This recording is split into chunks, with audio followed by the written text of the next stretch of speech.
thing. They've got to excite those more rural, more ex-urban voters in historically red counties. With The View from Michigan, we're spending time with Nancy Kaffer at the Detroit Free Press as part of our conversation today on balance of power. Just about a minute from now, we're going to be going to an important interview that Bloomberg's Lisa Abramowitz will bring us with the CEO of JetBlue. So, Nancy, in our remaining moment, I just wonder your thoughts, if we can be somewhat brief here, on the impact of the Teamsters decision to not endorse, knowing that rank and file are leaning toward Trump. How does that impact, for instance, auto workers who have endorsed in this campaign in Michigan? I think there's been a disconnect between leadership and the rank and file for a while now. I think the leadership has been more historically aligned with Democrats. I think the rank and file has been turning, specifically toward Trump. I think this is probably, just further evidence of that. I think that it's going to be interesting to see how it plays out. A lot of times we're sort of getting primary source information as events play out in real time. You know, the old saying that journalism is the first draft of history. So I hope we can talk about this after the election when we see how we see how these votes are shaken out. Well, we will talk about it after the election. I'd like to stay in touch with you until the election, Nancy. It's great to have you back. Nancy Kaffer runs the editorial page, editor at the Detroit Free Press. I'm Joe Matthew in Washington. As promised, a special conversation now with the CEO of JetBlue, Joanna Garrity, brought to us by Bloomberg's Lisa Abramowitz, who's going to be having a conversation with us. This is live now on Bloomberg TV and radio. From all the cruise liners and beautiful trips and plans that people could take, but we are not today. I am so pleased, though, today I am sitting down with someone who really has seen quite a transformation, Joanna Garrity, who is the CEO of JetBlue, joining us here. And you've been at this company for almost 2 decades. You became CEO in February. You previously were Chief Operating Officer. This has been a company that's undergone an incredible transformation. Can you just describe what that transformation of identity has been like? Thanks for the question. JetBlue, our mission has always been about bringing humanity back to air travel. And I think we continue to do that to this day. We've definitely had a number of challenging items over the last few years, a failed transaction, actually failed 2 transactions.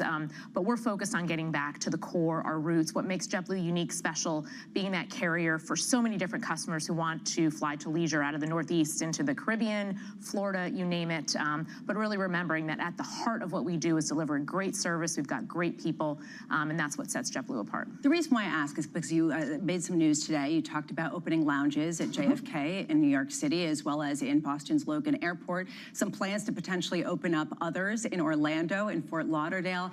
And it made me think the idea of lounges caters to a premium, well-heeled customer.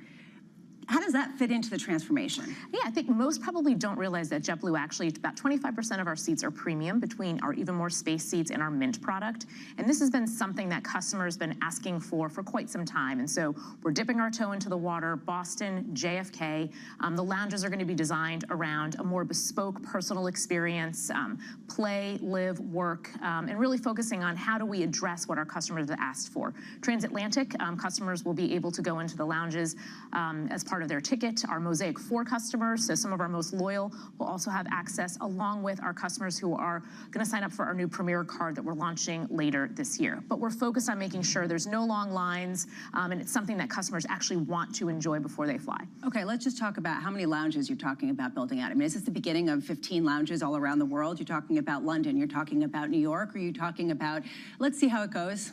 Let's see how it goes. I think if you look at what we did with Mint when we introduced it across the United States, about years ago, we were very thoughtful about how we stepped into it. We want to make sure that it's what customers want, but we also want to make sure it's affordable. And lounges are expensive to build them out, to operate them. So we've got to be very thoughtful, because low fares are an incredibly important part of what JetBlue delivers to customers, and we need to keep it that way. Well, that's what I was going to ask. I think about lounges and premium seats as often catering to a corporate customer.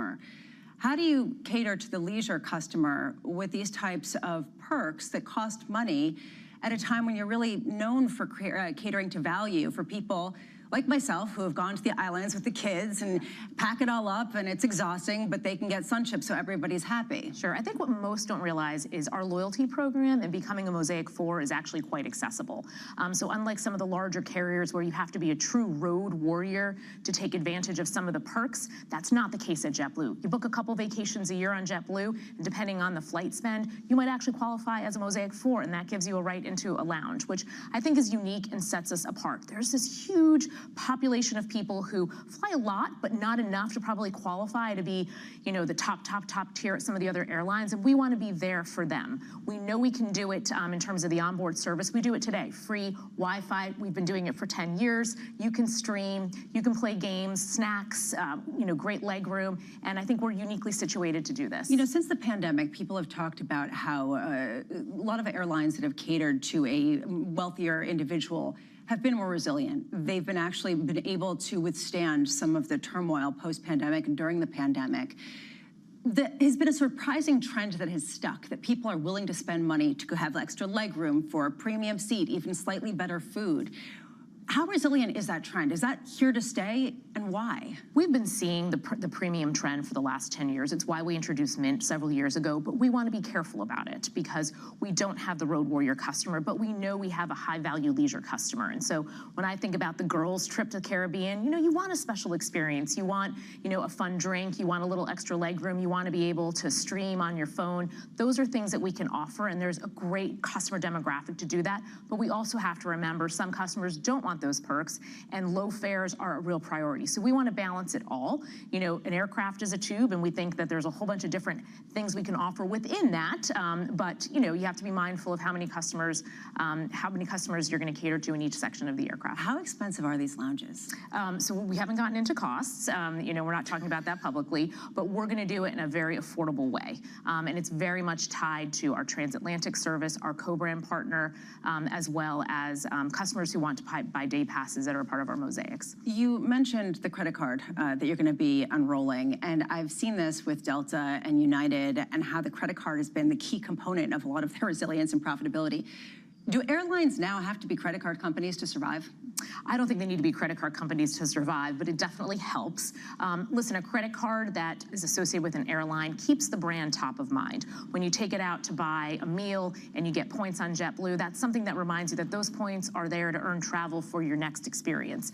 And so from our perspective, we have a great credit card program, a great partner in the form of Barclays and MasterCard, and it's something that we know we have opportunity to continue to grow, tied to our loyalty program. We also get points on vacations with JetBlue, and that's something unique. Avis as well, rental cars. So we like how we've designed the program really around the leisure customer and the perks that they want as part of that program. So you haven't transformed any of the locations that JetBlue flies to in terms of spreading out beyond just leisure? Is that really still the focus? So right now we're focused on really trying to make sure that we're growing our points of strength. So our focus is being the best East Coast leisure network, Boston, New York, the surrounding cities down to Florida, the Caribbean. We've got some great transatlantic flights.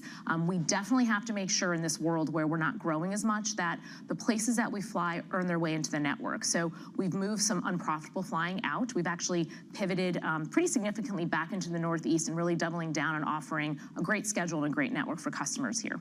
There have been a number of changes. In February, Carl Icahn took a 10% stake, or just under that, in JetBlue. And he has two board seats that he has filled. How many of these changes are coming with his urging? So this is very much a plan that JetBlue has had in place. We've been working it for the last year as we were kind of cycling through the Spirit transaction. The Carl Icahn board members have been very constructive, and we all feel very strongly that we need to become profitable again, and we need to remember that we have these tremendous strengths that we need to drive more value out of. You mentioned that Spirit deal. You mentioned a couple deals that have fallen through. We did see Alaska and Hawaiian tie up. Are you still out there looking to consolidate, or are you just basically saying, that's enough, we're done? We've got a great brand. We've got a great organic plan. We're focused on delivering the organic plan. Going through a transaction can take its toll on an organization. It also creates a level of distraction. And so we're very much focused on executing our Jet Forward plan and bringing JetBlue back to what it was when we were founded, around bringing humanity back to air travel. Is there a certain critical mass, though, a certain economy of scale that's required in a world where the overhead is getting more fickle and more volatile? And frankly, a lot of people the staff actually are a lot more expensive. I think scale matters. We're trying to build that scale within our core geographies. So again, if you look at what we're doing in the Northeast, it's building scale and schedule in depth in the Northeast, in the Caribbean, in Florida. And that's our focus, is if we can't build scale on a national level, let's build scale in the geographies where there are high populations of people, where our brand is well known, where customers love the experience, and where we can deliver a great leisure offering to customers. There's a question right now about how long we can remain in this cycle where people can really lean into the Instagram moment. And I'm wondering how much you see ongoing spending, or whether some of the new offerings really reflect the fact that spending has been strong in the upper income tier and has been tapering off in people who are looking more for just value. You know, customers definitely look for value, and we need to be there for them, which is why low fares matter. But we also know customers value experiences too, and we're continuing to see strength in interest in those experiences, and we want to be the airline to do it for the leisure customer. Do you need to increase prices significantly to keep up with the pace of how much things are increasing, especially given, you know, some of the renewed contracts and how, you know, the overhead costs have reportedly gotten significantly more expensive? We're definitely seeing labor costs increase, and it's important. We want to pay our people for the service they deliver. They're an important part of the JetBlue product. They're what differentiates us, but we also have to be mindful that we have to keep our costs in check. And that's always been a key priority for JetBlue, because low costs drive lower fares. We're focused on how do we do that through data science, running a more efficient operation. We've seen great progress this summer in terms of better operational performance, and that drives costs out of the business. Do you see demand sort of level, picking up? How would you characterize it? Yeah, I'd say demand, as we communicated in our last update, is solid. You know, the fall troughs are definitely more challenging. The troughs are a bit deeper for the leisure customer now than they were pre-COVID. So we're focused on rationalizing capacity during those troughs to drive the best results for JetBlue. What's your favorite route? Oh, that's a tough one. They're all my favorite. Oh, boy. All my children are my favorite children. Joanna Garrity, thank you so much for being with us. Joanna Garrity, the CEO of JetBlue. I'm going to throw it back to you now. Lisa, we thank you so very much. What a great interview. That is Bloomberg's Lisa A great Abramowitz conversation and there with Lisa CEO Abramowitz. Joanna Garrity at a time of transformation. Speaking with the CEO of JetBlue here on Bloomberg Radio, and I'm Joe Matthew in Washington. An interesting conversation that brings us somewhat outside of the world of politics, but fascinating for our listeners and viewers today, with shares of JetBlue up 1%, $5.78 at the moment as we listen to this conversation. I want to bring you up to date on Wall Street more broadly. It's a darn good day, this day after the Fed. We're going to talk more about what's happening on Capitol Hill with Jack Fitzpatrick after Charlie Pellet takes care of the markets for us. Charlie, how's it look? Right now, darn good, as you put a technical term for markets. Dow, S&P, NASDAQ ripping higher right now. Another technical term. Right now, we've got the S&P higher by 1.8%, up 103 right now. Dow Industrials up 1.3%, up 532 points. NASDAQ up 492, up 2.8%. The Russell 2000 taking part in the party today. The Russell 2000 index of small cap shares up now by about 1.9%. 10-year 3.73% with a 2-year 3.60%. Spot gold up 1.2%, 25.88 the ounce, and West Texas Intermediate crude up 2.2%, 72.48 a barrel. As Joe Matthew puts it, darn good day on Wall Street. I'm Charlie Pellet. That is a Bloomberg Business Flash. Yeah, we'll take it right now, Charlie. Thank you. This is really remarkable to watch, and we'll have more with Charlie Pellet as we make our way through the fastest show in politics. Charlie takes care of the markets, and we're handling politics here in Washington with an important story in just the last 12 to 24 hours. They did vote last night in the House on the stopgap we've been talking about for weeks now, right? 6 months with the SAVE Act, a righteous deal, said Speaker Mike Johnson, knowing that there were no votes for this. Well, there were some, but not enough to pass. And it did go down last night, 220 to 202, 14 Republicans joining all but 3 Democrats in opposition. And so if you're playing along in your home game, we have 12 days to a shutdown. And everyone keeps telling me, no one wants to shut down. Jack Fitzpatrick has been all over this. Of course, Bloomberg Government, we're covering Congress and appropriations, the sweet spot here for Jack, who joins us live from Capitol Hill. So I guess the question, Jack, is what's next? It's good to see you. Welcome back. Does Speaker Johnson put a clean CR on the floor, or does Chuck Schumer come in to save the day from the Senate? Sounds like the Senate is going to take a more aggressive role to make sure there's not a shutdown. There's not going to be a Senate-exclusive counteroffer. Really, now that we saw the failed House vote that was meant to placate Donald Trump and some of the conservatives in the House, now that that's out of the way, it's time to get bicameral, bipartisan, and realistic. So Senator Susan Collins, who's the top Republican appropriator in the Senate, said she's going to call the Biden administration budget director this afternoon, Shalonda Young. Collins' words were, at least now we're talking. So there's going to be a broader array of negotiations and more realistic negotiations to make sure they don't stumble into a shutdown. Okay, got it. I know that's still actually possible. Jack, there are a couple of things in this continuing resolution that members on both sides didn't like. The SAVE Act to placate Donald Trump that you're referring to would make it illegal for non-citizens to register to vote. We heard yesterday about this matter from Representative Rosa DeLauro of Connecticut, senior Democrat on appropriations, who you cover very closely. She points to the Immigrant Responsibility Act of 1996. Prohibits non-citizens from voting in federal elections. It is not legal, she says, in any state for a non-citizen to vote for federal office. So why was this in there? This was in there, one, because Republicans want a requirement to show proof of citizenship from voters rather than just requiring that you be a citizen to register to vote. So it's supposed to be an extra layer of security. Now, the politics of what kind of ID and proof of who you are you show to vote has been partisan and very fraught for well over a decade now. So there are a lot of Republicans who wanted this to be attached to the stopgap, and that was led by Trump. But they couldn't agree on the length of the stopgap. And if you can't get that, then you're relying on Democratic votes, and they weren't going to get that for a partisan elections bill. Okay, so speak to me about duration. This is fascinating because I feel like we have 2 or 3 different Republican conferences on this in the House. The Freedom Caucus has an allergy to any CR. There were Republicans that did not like the idea of having a CR go out so far 6 months because it would jeopardize defense spending, Pentagon funding. But now we hear from Heritage Action. This is the Heritage Foundation's political action arm. Passing another short-term CR and massive omnibus before the end of the year is exactly what Kamala Harris, Chuck Schumer, and Democrats in Congress want, says Executive Vice President Ryan Walker. Their great worry is that we kick the can to the end of the year, and as I said, you get this massive omnibus to roll into 25, and the potential next Republican president has no way to get to it. Am I reading this right? Because it seems like Republicans are arguing with themselves on this. Republicans are arguing with themselves for policy and political reasons. On the politics, the conservatives, many of them, want a longer stopgap because they're banking on Trump winning, taking the Senate, overall having more leverage next year, and they think they can get a better deal.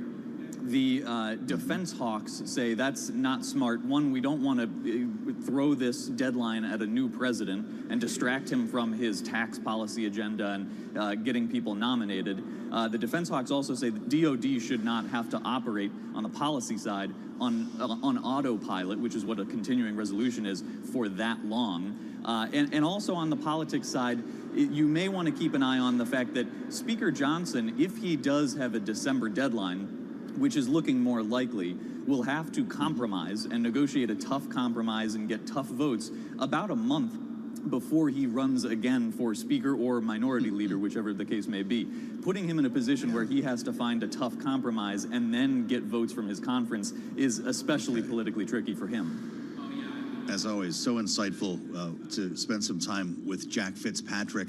Nobody's talking about him getting fired this time, though, Jack. What do you make of that? Is his job not on the line? They're not talking about it yet. The grades are pretty good for Johnson, but that is something to watch, especially if he ends up with a December deadline. I think that's playing into the reason you're not hearing about them taking care of the debt limit in December. That's another tough compromise where you're whipping votes. People aren't happy about it. If he does at least fund the government in December, it's tricky for him in January to get support from the most conservative members who may want to go back to Jim Jordan or something like that. So it's not loud. There's not a chorus against him, but it's kind of hanging in the air here. Will the outcome then of this standoff, if I can call it that, help us get a better sense of what, if anything, might be produced in a lame duck session? Yes, we're going to, look, even before yesterday's failed vote, the top two House appropriators were floating a December 13th date, saying we should negotiate on a government funding measure in December. I've asked a number of lawmakers, are you going to tack on the debt limit to that? Not many people have expressed much interest in that. So it sounds like they're going to have some negotiating to do, likely in December, not set in stone, but probably some work to do to fund the government, but still kick the debt limit can into sometime next year. We'll see exactly when the deadline turns out to be after the extraordinary measures are used by Treasury. That's right. I haven't even asked you about the sequester, but we're talking about September 30. This needs to be done by, right? That's the end of the fiscal year, Jack. So that Saturday 28, Sunday 29, probably a working weekend for members. You know, they can drag things out and then snap their fingers and get it done quickly. There were rumors that maybe they'd get out of here early. The reality check is here. The failed vote happened. If they really want to move quickly, the House and Senate can. I love it. Jack, it's great to see you. Thank you so much. With us from the Rotunda in the Cannon House office building, that's where the real stuff happens. I know they go to the floor to vote, but the office buildings are where the members are, where the lobbying happens, where the meetings with staff take place. And of course, folks like Jack Fitzpatrick step up to the microphone and the camera. That's pretty interesting stuff to hear from Jack. Maybe they will get out of town early. Everybody's got to go home to campaign, right? 12 days, though, is the official count. We have not put the countdown clock up yet. I don't think we're there yet. I'm Joe Matthew in Washington. We'll assemble our panel next. Lisa Camuso Miller is with us today, along with Adam Hodge. It's going to be a good panel with a lot to talk about. New polling on the campaign trail. And a big day for Kamala Harris as she joins up with Oprah the day after Donald Trump hits New York. This is Bloomberg.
Street. We do check markets all day long here at Bloomberg. We have got the Dow, the S&P, NASDAQ all advancing day after the Fed decision. And right now we have got the S&P at the best level of the day, up 104 now to 57.22, a gain of 1.9%. Traders betting the Fed will be able to engineer a soft landing have spurred a rally in riskier corners of the market. Stocks climbing to records. Case in point, the S&P now at 57.23. Dow Industrials up 566 points now, up by 1.4%. NASDAQ up almost 500 points, up 498. The NASDAQ Composite Index up 2.8%. Russell 2000 Index of small cap shares up now by 1.9%.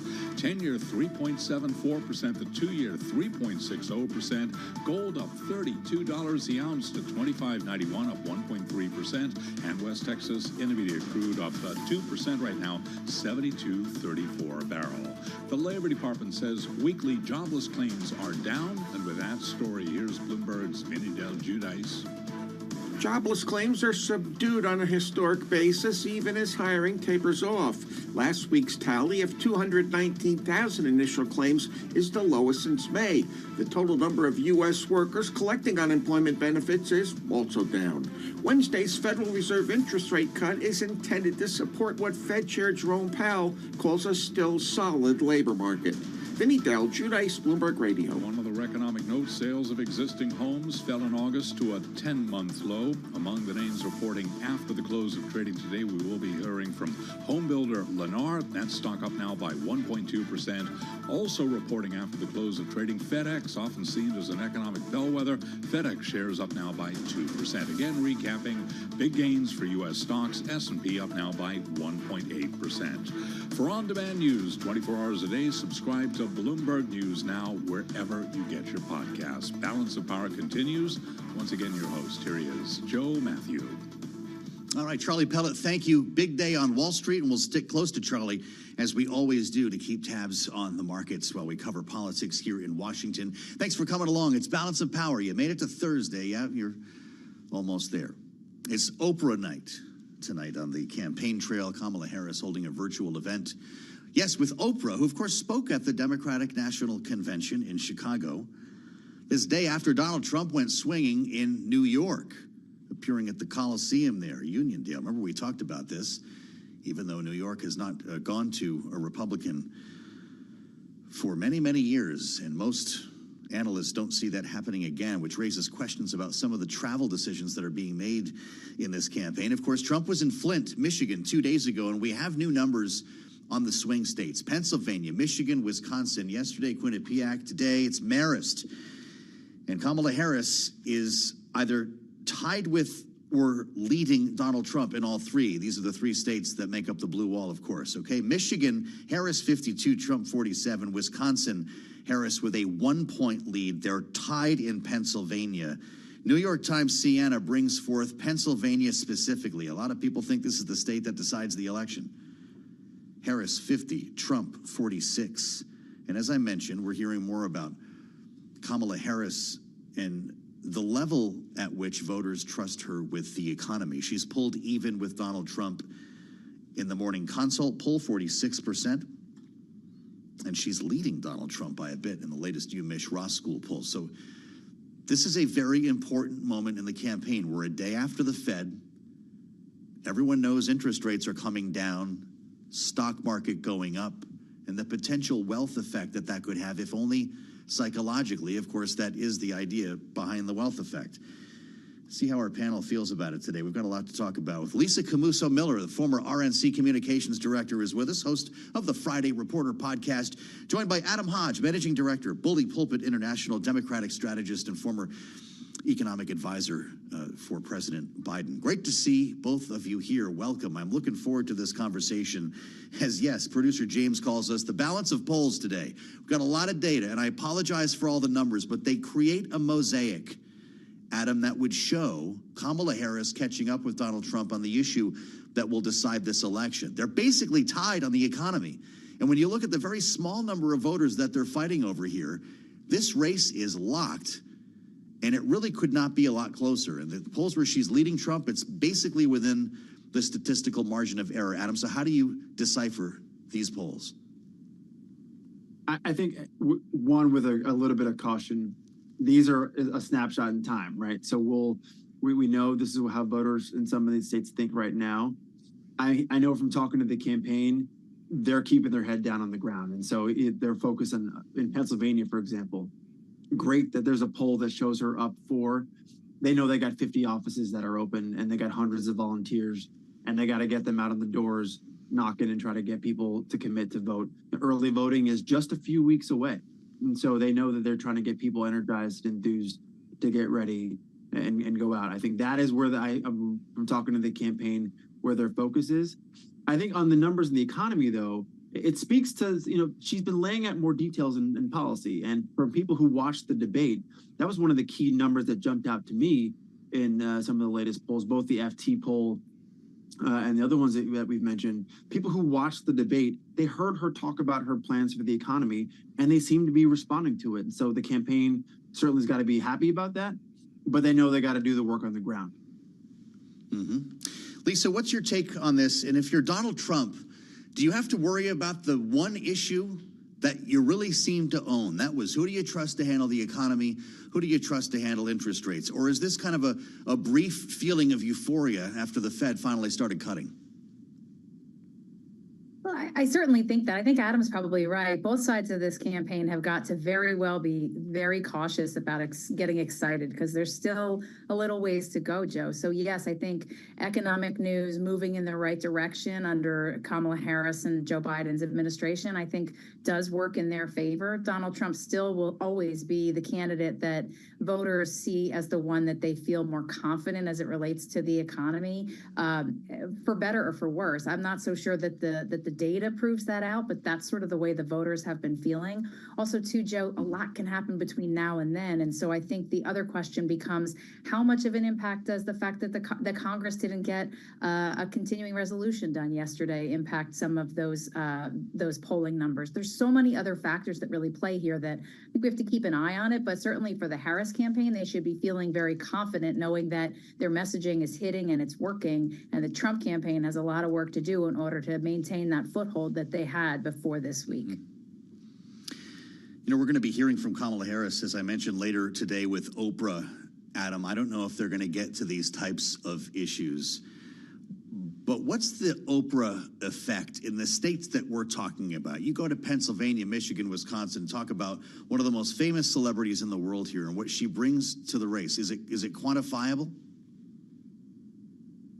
I think it's eyeballs, and it gets people to pay attention and hear Harris's name. And if it's another day where she wins the news cycle, where she can talking about her ideas and her vision, that's a win. And so that's where I think you can see her kind of leverage this moment.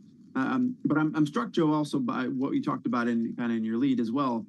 Trump campaigning in Long Island, not exactly a presidential battleground.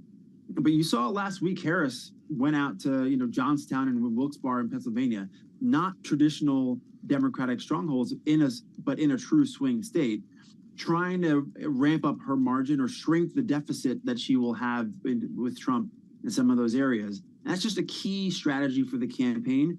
Something you saw them do in Georgia. They did that tour after the debate where they went to Savannah and southwest Georgia. It's all about margins. And if you can hold down the margins in some of these key areas by talking about your plans, you're more likely to be successful on election day. Why is Donald Trump in New York? Lisa, a lot has been talked about his sort of desire to win the state despite the history. He says he's serious about winning New York City, which has voted Democratic in every presidential election since 1984. Is that time well spent?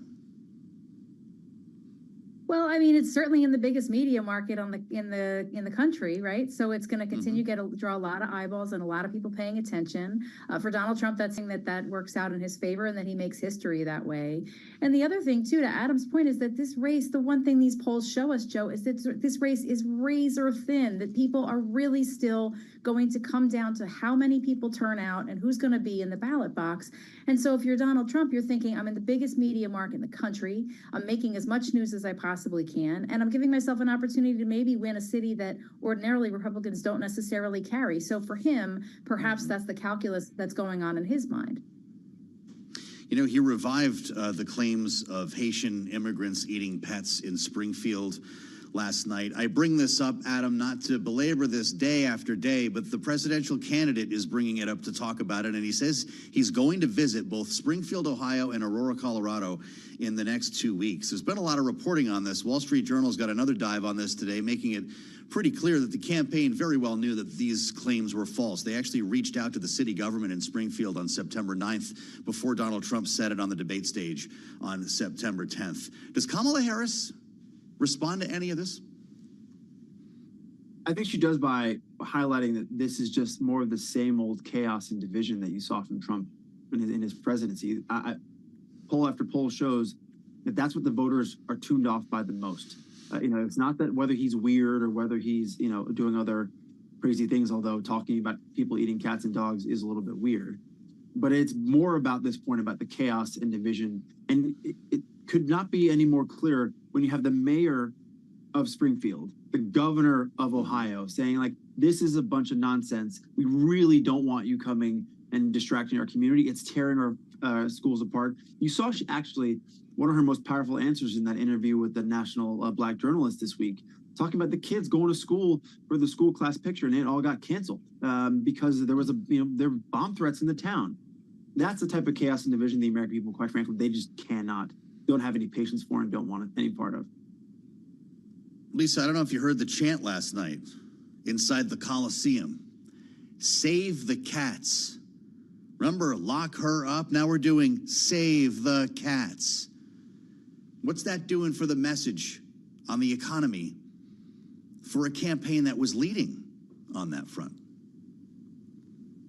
I mean, Joe, to me, this is just another silly gimmick that does definitely keep people paying closer attention to what Donald Trump will say next. And so whether or not that there is genius in that tactic, or if that is just plain bizarre to all of us that are digesting it every day, I'm not so sure. But the one thing I will say is that Donald Trump continues to be followed and paid attention to by those who love him and those who hate him. And that continues to keep the spotlight on him, regardless of how ridiculous this theme is that he's talking about. Well, I'll tell you what, if he decides to visit either of those towns, that's going to be quite a splash, Adam. Consider the logistics. You worked in the White House. The type of security that Donald Trump now has is on the level of a sitting president. He's got the full complement. What would it mean to roll into Springfield after all these bomb threats with the full Secret Service entourage? It's a huge upheaval whenever one of these candidates travels. And I think, again, that's why it struck me that the Republican governor of Ohio and the city manager, the mayor of Springfield, have just asked them just to stop it, to tone it down. And it's not true. It's tearing apart the fabric of the city. And even, some of the underlying issues were the frustration in the town of Springfield around the increase of immigrant population in the town. I'm struck by some of the family members who actually were most affected by calling this out and saying it's tearing apart our community, and we just shouldn't stand for it. So I think it has a risk of backfiring. I think the Harris campaign certainly is talking about how President Trump wants to divide us, and that she's the new way forward of trying to bring people together. It plays into her hands in many ways, but I think she's got to stay focused also on what her economic vision is for the country, and that's where I think you'll see her talk about in the event with Oprah tonight and over the next 46 days. We're going to be listening, of course, to that event as we do both candidates when they're in the field. It's 8 p.m., I believe, Eastern time. Oprah. This is virtual, though. Prime time. There's a crowd for this, so I'm not sure how that's going to go. Adam Hodge, great to have Adam Hodge and Lisa Camuso Miller with us here on our great panel. I don't know, he filled the place in Uniondale. Of course, our panel will be back with a lot more in the second hour. Producer James speculating that Trump wanted pizza from Borelli's. I feel like that might be as good a motivation as any. He got a hero's welcome, though, back in Long Island. 16,000 strong inside the Coliseum, and we'll talk more about that later. Now I want pizza, James. Let me see we can do about that. I'm Joe Matthew in Washington. Thank you. I appreciate it. I mean, long distance, get the real thing. Hour 2 on the way. Kaylee Lyons will join us. We haven't even mentioned what's going on in Israel, a new phase, as they say, with new airstrikes against Hezbollah in Lebanon following the exploding pagers and walkie-talkies.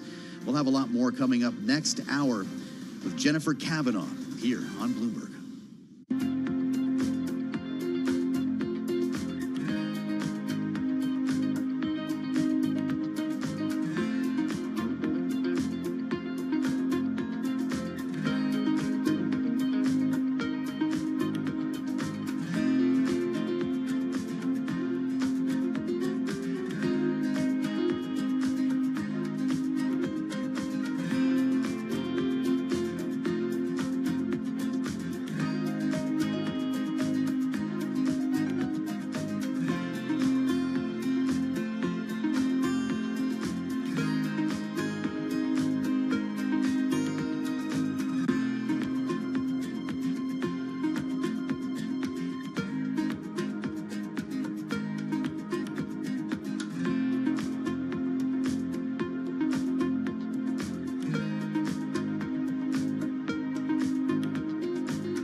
politics to the world of business. This is Balance of Power.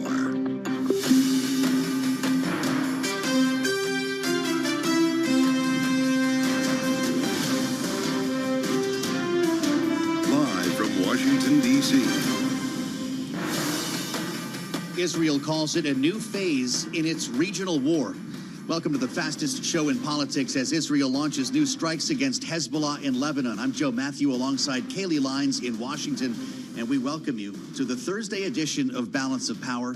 Kaylee, this is something. It comes, of course, after Israel is believed to have detonated thousands of pagers and walkie-talkies belonging to members of Hezbollah the last 2 days in Lebanon, and now this. Yeah, of course, it's killed nearly 40 people injured, thousands more, and Hezbollah has called this an act of war. Now, we should point out Israel has not actually claimed responsibility for either of these attacks, but they have launched new airstrikes into Lebanon. And Hezbollah today is saying that Israel, with its stated goal of returning its citizens to the north safely, is not going to be able to do so, specifically until the war in Gaza ends. But these escalated tensions on this border could make it much more difficult to actually reach a ceasefire deal with another Iranian proxy, Hamas. That's true. As Israel leans to the north now, and we have learned as well that reporting that the Defense Secretary Lloyd Austin is canceling or at least delaying a trip to Israel here, Kaylee. The next 24 to 48 hours will be critical.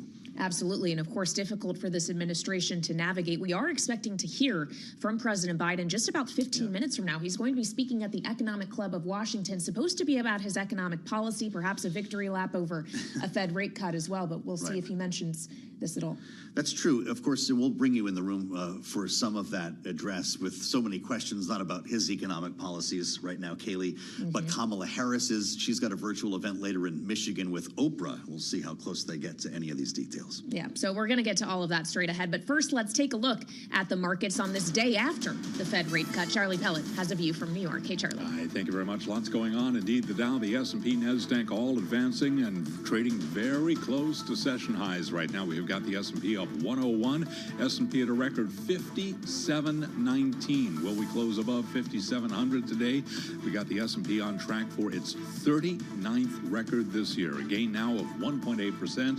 The Dow up 514, up 1.2%. NASDAQ Composite Index up 489, now up by 2.8%. Russell 2000 Index of small cap shares up by 2.1%. The 10-year, day after the Fed, 3.74%. The 2-year, 3.60%. Gold up 1.3%, 25.92 the ounce, looking at a record on the precious metal. And West Texas Intermediate crude oil up 1.8%, 72.19. Risk on with Bitcoin surging 5.7%, 63,688 right now on Bitcoin. Bottom line here, almost every major group in the S&P 500 is gaining. Apple has been warned by the European Union to open up its highly guarded iPhone and iPad operating system to rival technologies. Also today, Walmart customers will soon have the option to pay directly from their bank accounts with instant transfers for online purchases. Again, recapping, U.S. stocks are advancing. Big rally the day after the Fed. Right now, the S&P up by 1.8%. For on-demand news, 24 hours a day, subscribe to Bloomberg News Now, wherever you get your podcast. Balance of Power continues. And once again, your hosts, Joe Matthew and Kaylee Lyons. All right, Charlie Pellet, thank you so much. The latest check on the markets live from the pricing on the Bloomberg terminal, where, of course, you can't just get pricing, you get headlines as well. The latest just crossing.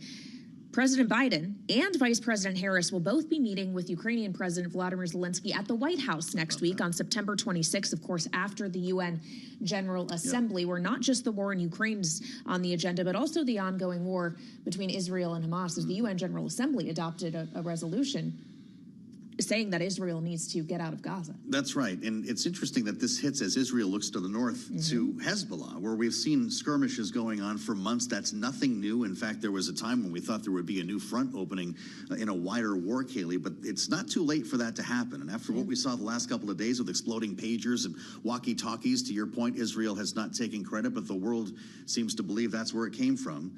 The U.S. said it wasn't involved. But now we're dealing with a real standoff here, and reporting is flying. Wall Street Journal says Israel striking Lebanon, just as Hezbollah's leader was talking in a speech today about these exploding devices. And also a report from Axios that the defense secretary is canceling a trip to Israel. That's where we start our conversation now with Dan Flatley, reporting from our national security team here in Washington. Dan, the next couple of hours, I suspect, will tell us a lot. Is this the start of a new front? Yeah, it's tough to say, Joe, exactly. But as you said, we'll learn more in the coming hours and days. It does seem like Israel is shifting its focus a little bit to the north and to Lebanon, obviously with this attack that you mentioned and the devices over the last couple of days. Whether that means that they are shifting focus or just reorienting some of their forces and some of their attention temporarily, all that sort of remains to be seen. But certainly no one had on their bingo card exploding pagers and walkie-talkies at the beginning of the week. Well, and clearly Hezbollah did not either. They were intentionally using this older technology to avoid the idea that it could be surveilled or hacked if you're using new things like modern smartphones. So it raises the question, as we were all still on watch for potential retaliation from Hezbollah for the assassination of a commander in the outskirts of Beirut earlier this summer, is this likely to potentially bring that escalation and the retaliation that Hezbollah is promising now for this forward, or could potentially that timeline be pushed back because their methods of communicating with each other are now deteriorated? It's a great question. And it's really hard to say what the ultimate objective was with this operation, with the pagers and the walkie-talkies. Certainly, there's an element of disrupting the enemy's communication. The enemy, I'm saying, from Israel's perspective, disrupting their communications, obviously hurting their fighters, and in some cases, there were some civilians injured as well, including children. And also to demonstrate, I think, moreover, that we have intelligence on you. We're not only able to infiltrate your networks in terms of listening or intercepting your communications, but we're also able to carry out a really kind of something that you don't see, which is these explosions. So it's, I think, in some ways more of a psychological operation than it is a tactical operation. Now, that being said, it does have some tactical benefits for the Israelis as well, because it does disrupt those networks and things like that. But I think that they are trying to send a message, if indeed they are behind these attacks, which it seems like that is the direction of travel that we're looking at.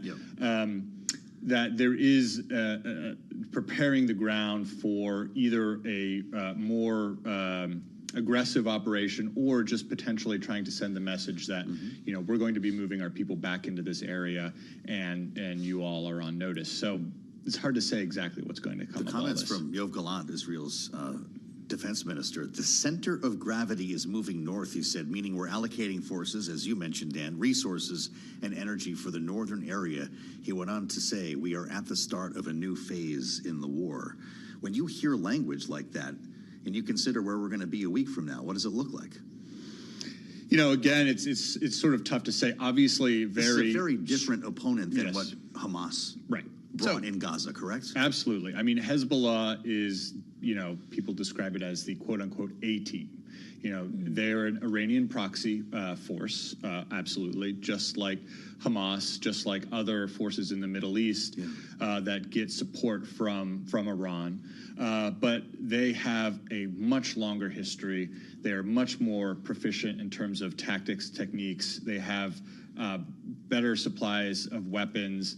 They have more room to operate. It's a much different picture than what we've seen in Gaza, as sort of shocking as some of those developments have been over the last year.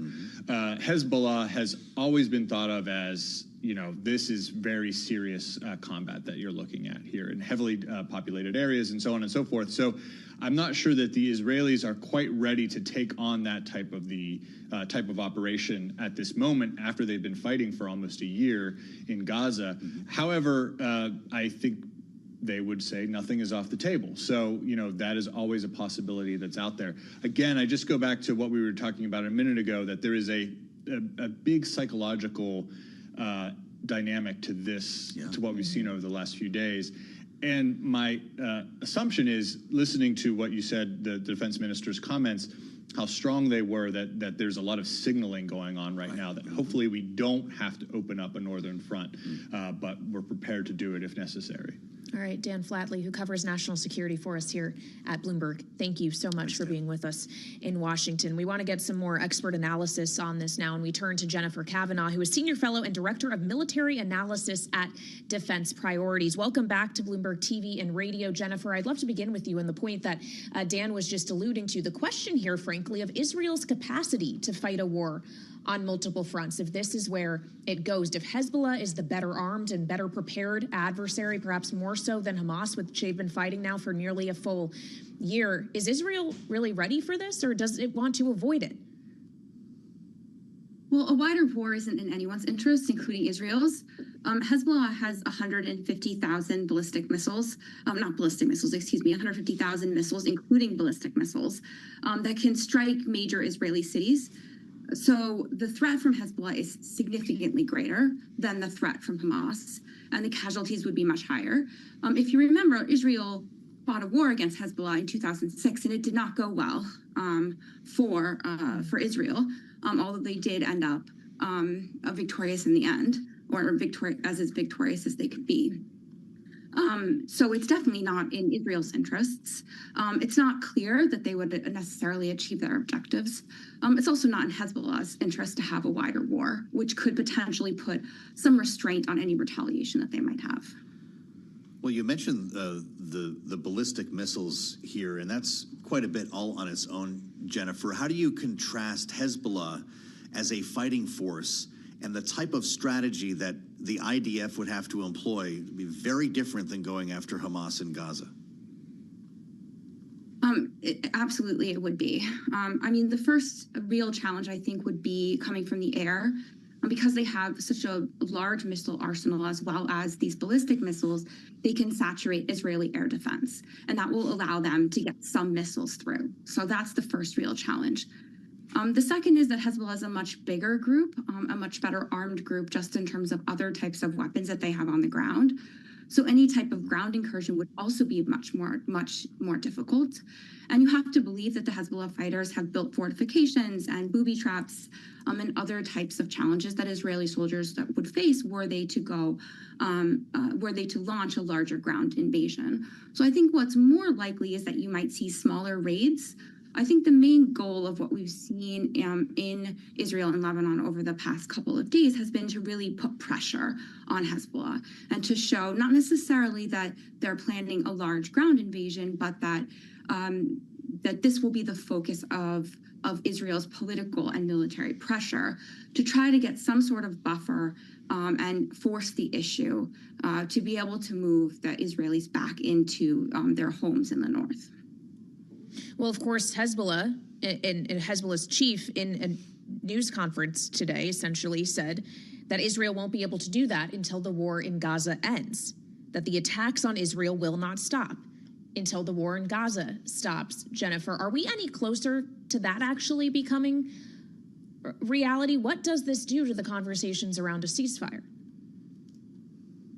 I mean, I think honestly it makes it less likely because I'm just really not sure, and I think many other analysts share this view, that it's just not clear what Hamas gains from a ceasefire at this point.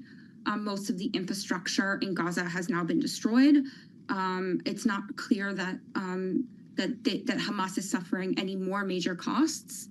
They have survived and they probably will survive. So there's no real incentive for them at this point to have any sort of ceasefire. I think the other challenge that Israel faces in moving citizens back into the north is just this idea of safety. If you're an Israeli citizen, even if the war in Gaza ends, do you feel safe going back until there's some sort of resolution to the challenge that it faced from Hezbollah? And I think that's why you see the Israeli government really pushing this military solution or military action, is that there has to be some event or change on the northern front that gives Israelis the confidence that they'll be safe if they were to return home. Axios, Jennifer, is reporting that Secretary of Defense Lloyd Austin is postponing his trip to Israel planned for early next week because of the escalation on Israel's border with Lebanon. What's the U.S. posture here? We had two very rare moves to have two carrier strike groups in the region as Israel was bracing for a retaliation that never arrived, the second one from Iran. How about now? Well, the United States has made it clear from the start that it supports Israel's right to defend itself. And that it would, help Israel defend itself were there to be an attack, especially from Iran. It's not clear how they would necessarily respond to attack from Hezbollah. I think if Israel was facing an attack from ballistic missiles, they might, again, as they did in April, intervene with some air defense support. But I think that would be the limit of it. So I'm not sure that necessarily much changes from the U.S. perspective. I think the urgency in the Pentagon and in the White House to try to avoid any sort of retaliation from either side is very high right now. The question is, whether or not that can hold. I think Hezbollah has really very little incentive to escalate. They may want to retaliate, but a larger war would be very damaging to the Lebanese population broadly and could damage their political support. I think the bigger question mark is what Israel does. And we've seen since the start, since October 7th, that the United States has very little influence over the Israeli political and military decision making. So I think that's the wild card here.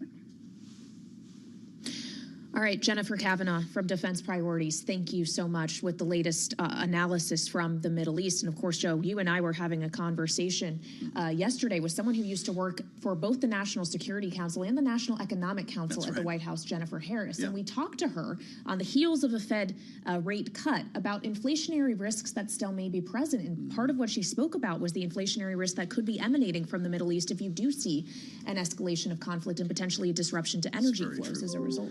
Absolutely. And this is happening alongside a debate here in Washington about funding our own Pentagon, with the idea of a 6-month stopgap upsetting a lot of defense hawks, Kayleigh, because they know there's going to be more money needed next year as we keep things flatlined for now. So while we kick the can, there's a very important element that involves national security. If you're with us on Bloomberg TV, you see Joe Biden at the podium. That's at the Economic Club of Washington, D.C. We're going to go there now to listen to what he's saying, Kayleigh, for some insights on where the president is coming from. This is live on Bloomberg as we hear from Joe Biden. Economy growing. At its peak, as you all know, inflation was 9.1% in the United States. Today, it is much closer to 2%. It doesn't mean our work is done. Far from it. Far from it. No one should confuse why I'm here. I'm not here to take a victory lap. I'm not here to say a job well done. I'm not here to say we don't have a hell of a lot more work to do. We do have more work to do. But what I am here to speak about is how far we come, how we got here, and most importantly, the foundation that I believe built for a more prosperous and equitable future in America. So let's be clear. The Fed lowering interest rates isn't a declaration of victory.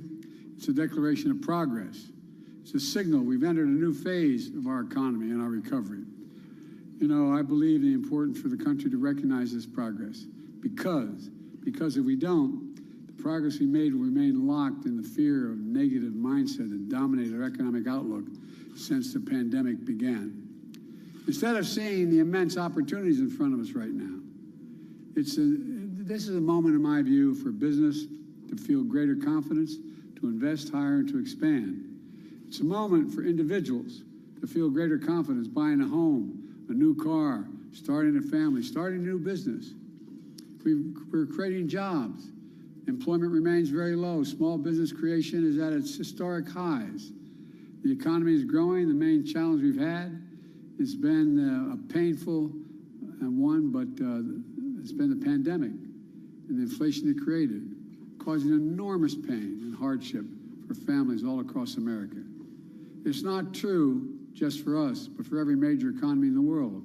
But now inflation is coming down in the United States. The fact is, it's come down faster and lower than almost any other world's advanced economies. So now, instead of looking at interest rates increases, interest rates are going to be coming down, and they're expected to go down further. And that's a good place for us to be. Now,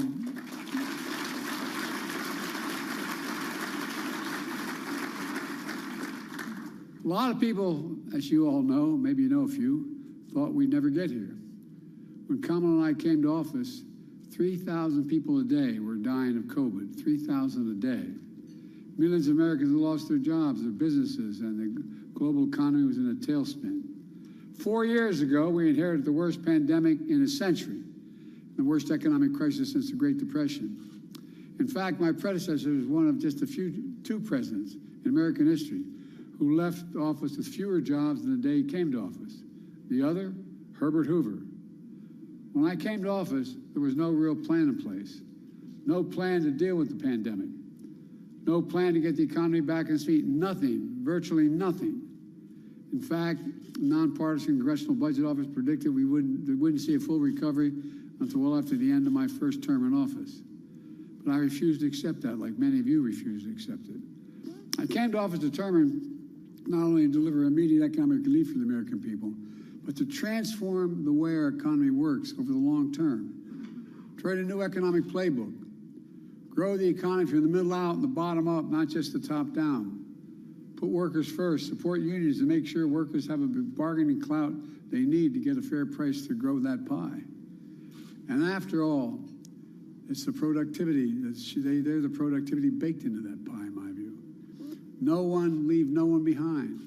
Foster fair competition. Invest in all of America and in all Americans.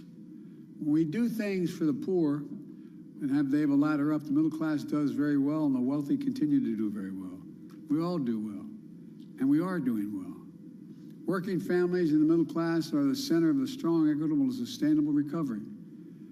Here are the keys from the new playbook, in my view. Within the first 2 months in office, I signed the American Rescue Plan, one of the most significant economic recovery packages in our history. Not a single person on the other team, Republicans, voted for it. It delivered shots in the arm for vaccines to vaccinate the nation in one of the most sophisticated logistical operations in American history. I found it incredibly difficult to plan that. Without protecting our nation from COVID, our economic recovery would never have taken off. It also delivered immediate economic relief for those who needed it the most. An individual earning less than $75,000 a year received a $1,400 check. So a family of 5 earning less than $150,000 a year could receive as much as $7,000. And by the way, middle-class families like the one I grew up and many of you grew up in, that is a game changer. That saved people's sense of being. It also prevented a wave of evictions, bankruptcies, and delinquencies and defaults that the previous crises weakened the recovery and left working families permanently further behind. I was determined to avoid what Secretary Yellen called the economic scarring that hurt so many Americans and left them behind in the past. We delivered essential funding to states and local governments to keep essential services moving, to keep teachers and first responders on the job, to keep small businesses open, and to build more housing. We also expanded the child tax credit to cut child poverty in half. With the Butch-Lewis Act, we took the most significant action in 50 years to protect the pensions of millions of union workers and retirees. Before we acted, workers faced cuts to their pensions. Now we're restoring the full amount of their pensions, including for workers who previously saw cuts. And there's so much more. But we also know the pandemic led to a surge in inflation all across America and the world, and the country, I should say.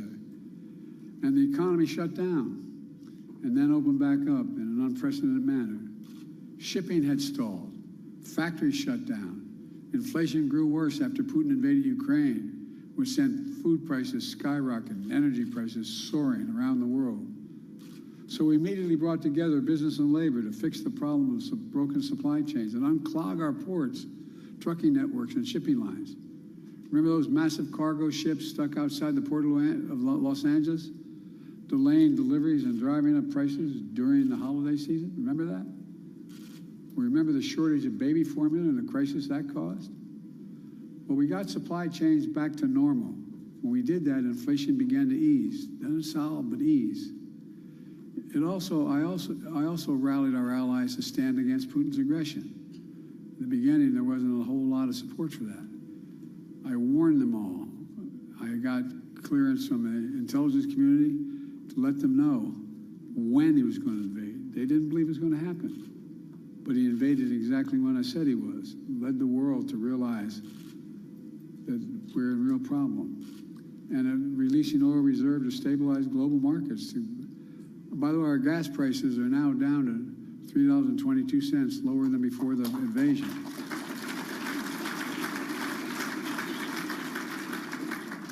And $3 below $3 a gallon in 14 states, including Delaware. I can go home now and pass the gas station. Energy production from all sources is now at record highs in America. Record highs. And unlike my predecessor, I respect the Federal Reserve's independence as they pursued its mandate to bring inflation down. That independence has served the country well. And by the way, I've never once spoken to the chairman of the Fed since I became president. It will also do enormous damage to our economy if that independence is ever lost. You know, my new economic playbook also rejects the long-held conventional view among economists, many economists, that we had to lower our ambitions to bring inflation down. After I took action to rescue the economy, we got relief to families that needed it. Some experts predicted that people would that we would leave the labor market and not come back to work. They refer to this as the Great Resignation. Remember that? The Great Resignation. Well, to state the obvious, they were dead wrong. We now have the highest working age employment in decades.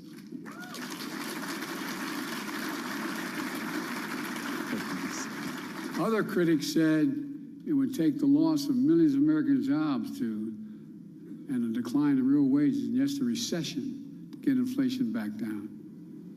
Possible, but I refuse to accept that. I believe, sometimes over the amazement of my staff, that we should seize the moment to finally invest in all of America and all Americans for decades to come. We did just that with what I call our Investing in America agenda. How can we have the strongest economy in the world without the most advanced infrastructure in the world? How can that be? That's why I wrote and worked so hard to pass the bipartisan infrastructure law. Most significant law in generations, modernize our roads, bridges, ports, airports, trains, buses, removing every lead pipe from schools and homes so every child could drink clean water, providing affordable.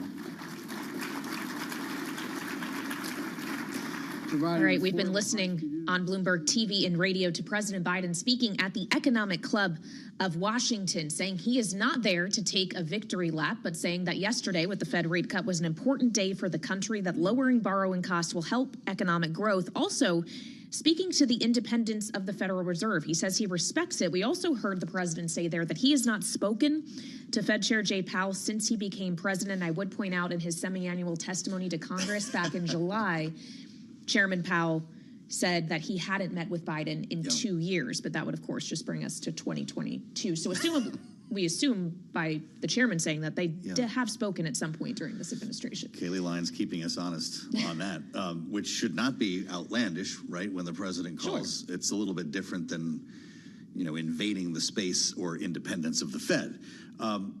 Want to hear from the panel on this. That was interesting. Imagine a world in which he was still at the top of the ticket, how different that would have felt right now. This was previously scheduled, right? This is why he's talking about it now, not so much about legacy building that it has turned into. Lisa Camuso Miller is with us, former RNC Communications Director and host of the Friday Reporter podcast, alongside Adam Hodge, Democratic strategist and managing director at Bully Pulpit International.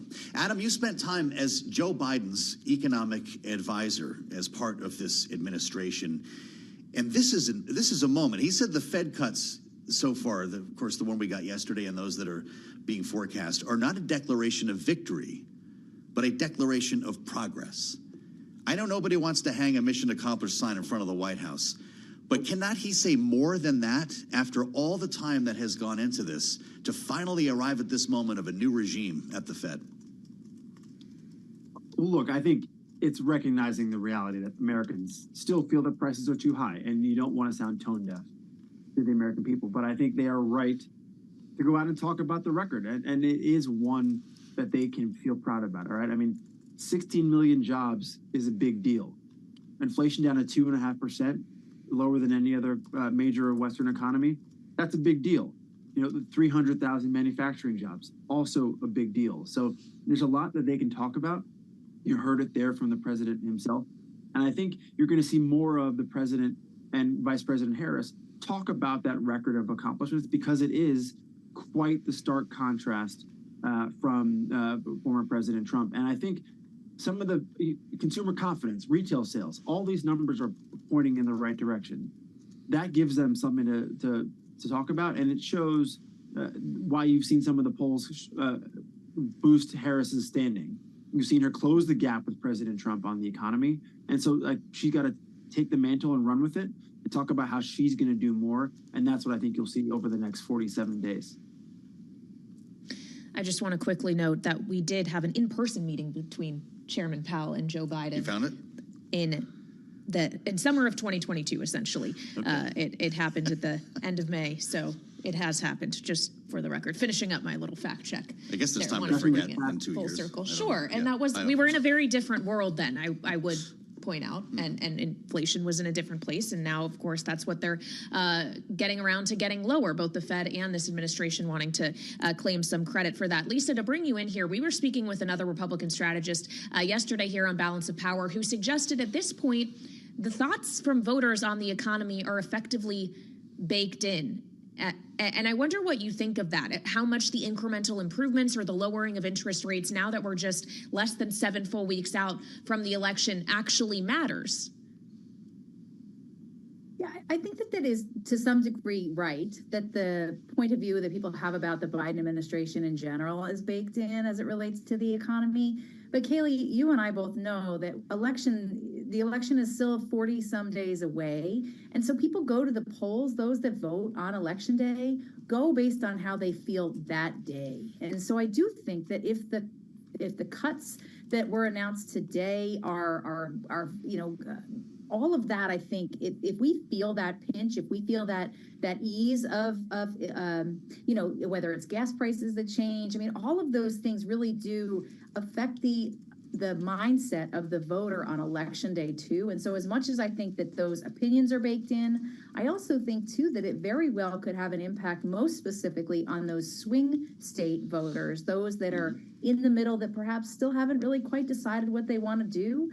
And so that to me really does feel like there's an opportunity here. The one thing I'll say though about the president's remarks today is that you can't tell people how to feel about the economy. They have to really feel it themselves in their own budget and their own pocketbook. And so that to me, as much as we're reminding people of what this administration has done, regardless of all that they have done and all that they feel as if are successes, the voter themselves are going to have to feel that when they make that decision, because it really doesn't matter one way or the other what we tell them, provided they feel it that way in their own home budgets and the way that their economy personally is. Well, no surprise to hear the president bring up gas prices. As he mentioned, the latest AAA average, this is national, 322. Kaylee, I filled up this morning on the way to work in the state of Virginia for less than $3 a gallon. No. It was $2.92. In Northern Virginia. In Northern Virginia. That's more like the average in North Carolina, but things are coming down pretty quickly, and that in itself is, in regard to politics, a poll and an indicator. But Adam, I want to ask you specifically about jobs, because this is one of the lines that we heard from Joe Biden there and continue to hear, the job creation, historic, as he says in his term. But we were coming out of a deep hole in COVID, and we think about the term bounce back jobs, that simply allowing the economy to recover out of COVID would have brought the growth, if we can call it that. We were simply getting back to where we were. How do you answer critics who talk about bounce back jobs? I think that undersells the progress, to be honest. I think the growth that you've seen in manufacturing jobs, for example, right, that is direct result of the president's policies, like the infrastructure law that the president was just talking about. That's creating jobs around the country. Chips and Science Act, they're building new chips factories in Arizona, in Wisconsin, and in Pennsylvania, Ohio. That's creating jobs. And so I think the president is right to do a little bit of taking some credit, not a victory lap, as he said, but taking some credit for the results of his policies. And I think it does lay a strong foundation. That's why they fought so hard to get those things done, because it is not enough to just rest on the progress we've made since the pandemic. It's about how do you set up America to be competitive for the rest of the 21st century. And that is, I think, where you're seeing the president and Vice President Harris pick up a bit of that mantle, but also note we've got to go further. So it's more infrastructure spending, right? It is continuing to make ourselves more competitive in the chip space. Those are the sectors, in the clean economy, creating solar panels and electric vehicles. Those are all critical to our future success, and that's why they are right to harp on it. Lisa, we have less than a minute left, but I just want to ask you, since you are a Jersey girl, Donald Trump flipping on salt, getting rid of the cap. Is that something that actually could resonate in these states like New York that he's long wanted to say he could win? It makes a difference, Kaylee, absolutely. The other thing, though, that I have to say is that I think there's a tremendous risk in calling those kinds of things out and possibly torpedoing any kind of success in funding the government. So I think it's a very risky move, and it's one that I think could very well backfire. So as much as I know that salt's a big and important issue for my part of the world, it's also one that I think is risky. Yep, and for our audience here on Bloomberg TV and radio, for sure.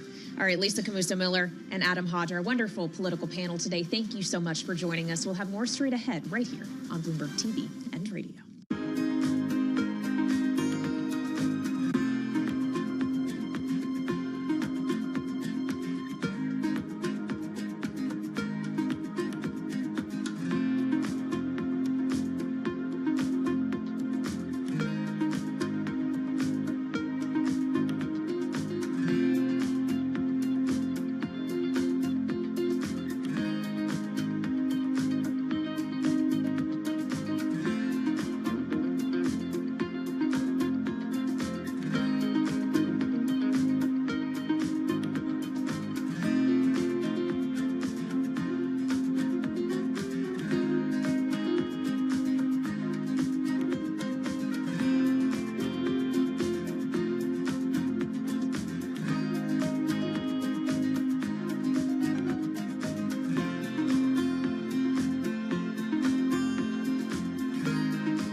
Wall Street, we do check markets all day long here at Bloomberg. Stocks continue to push higher the day after the Fed decision, with the Dow, the S&P, NASDAQ, best level of the day right now. Right to the numbers of the S&P, now higher by 109, on track for its 39th record of the year. The S&P now at 5728, advancing by almost 2%. Dow Industrials up 606 points, up now by 1.5%, with the Dow trading well above 42,108 right now on the Dow. The NASDAQ Composite Index up 505 points, up now by 2.9%. The Russell 2000 Index of small cap shares also gaining right now, up by about 2.1%. 10-year 3.74%, with a 2-year that's yielding 3.60%. Spot gold up $31 the ounce to a record $25.89, up now by 1.2%. Bitcoin surging 5.9% to almost 64,000, and crude West Texas Intermediate up 1.6%, 72.03 a barrel. Darden restaurant shares up 8.7% after the Olive Garden owner announced a new delivery partnership with Uber. Uber shares gaining by 3.1%. Among the names reporting today after the close of trading, we will be hearing from both Lennar and FedEx. FedEx, of course, a bellwether for the U.S. economy. Lennar up by 2%. FedEx right now up by about 2.3%. So again, recapping, stocks are gaining. The Dow, the S&P, NASDAQ solidly in the green. For on-demand news 24 hours a day, subscribe to Bloomberg News Now wherever you get your podcasts. Balance of Power continues. Back we go to Washington. Once again, your hosts, Joe Matthew and Kaylee Lyons. All right, Charlie Pellet, thank you. Keeping tabs on the markets on a rather nice day here, this day after the Fed, and a day after an important vote in the House to fund the government. I have two important numbers for you. The first is 12 days to a possible government shutdown. Kaylee, a couple more numbers. 220 to 202. That was the vote last night on this 6-month stopgap resolution. It would keep the government functioning through March. It also includes the SAVE Act that we've talked a lot about, which many Democrats consider a poison pill. 14 Republicans joining, all but 3 Democrats in opposition. 2 Republicans voted present. And now what? We're joined by the ranking member on the Budget Committee to find some answers. Brendan Boyle, of course, Democratic Congressman from Pennsylvania. Sir, it's great to see you. Welcome back to Bloomberg TV and radio. There are questions about the Plan B now that we've had this exercise. Do you expect the Speaker to present you with a clean CR, or is the Senate going to solve this for us?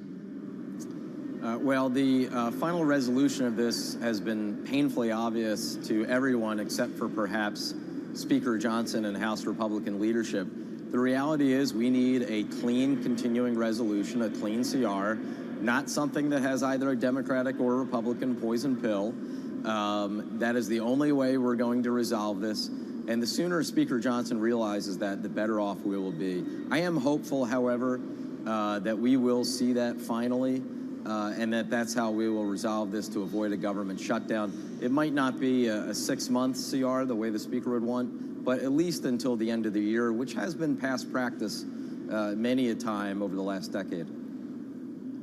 Well, so if it is just for December, leaving it to this Congress that is sitting now to sort out rather than punting it to the next one, Congressman, is there anything else that should be sorted out there as well, like debt limit negotiations rather than waiting until next year? Well, as you may know from previous times I've been on with you guys, I am the author of the Debt Ceiling Reform Act. We will be back on the clock in terms of the need to raise the debt ceiling come midnight, December 31st into January 1st. Now, of course, that won't be the actual X date. That will be some months later. Sure. But I've long believed that we need a permanent resolution of the debt ceiling. The sooner we get that done, the better for markets and the better for the American people, so that we would have the security and the knowledge that we won't, either by design or accident, end up jeopardizing the full faith and credit of the United States and bringing about what many economists left and right believe would be a worldwide recession.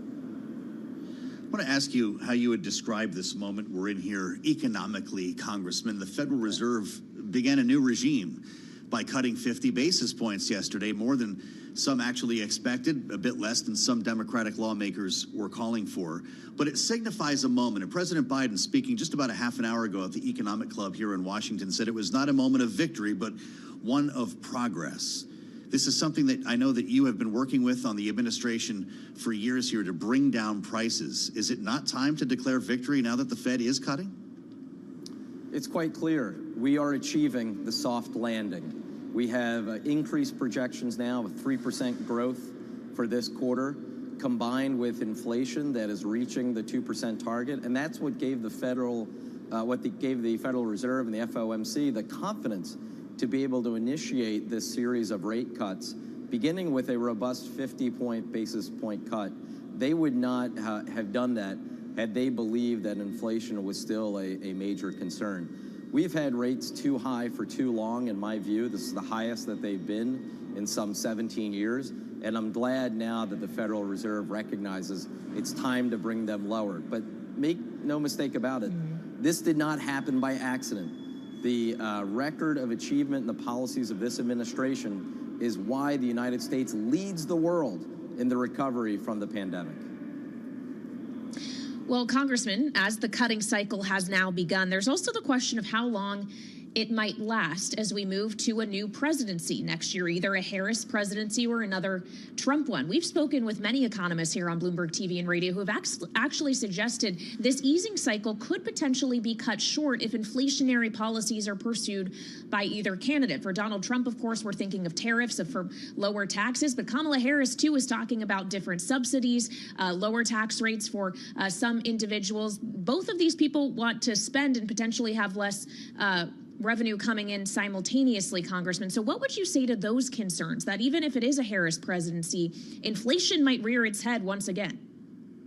Well, first, let's be clear. Recently, Goldman Sachs, not exactly known as a bastion of liberalism or progressivism, Goldman Sachs released reports concluding that the Harris economic agenda would help the economy, while at the same time the Trump tariff agenda and his overall economic policies would spike inflation and lead to a dramatic increase in the deficit and the debt. So it's quite clear that both candidates are not alike. Now, in terms of how that would impact Fed policy, I trust Jay Powell and the Federal Reserve governors at their word that they will be data dependent. Hopefully, come January, it'll be a continuation of policies that have brought down inflation and not this sudden tariff, another way of saying tax agenda that Trump wants to pursue.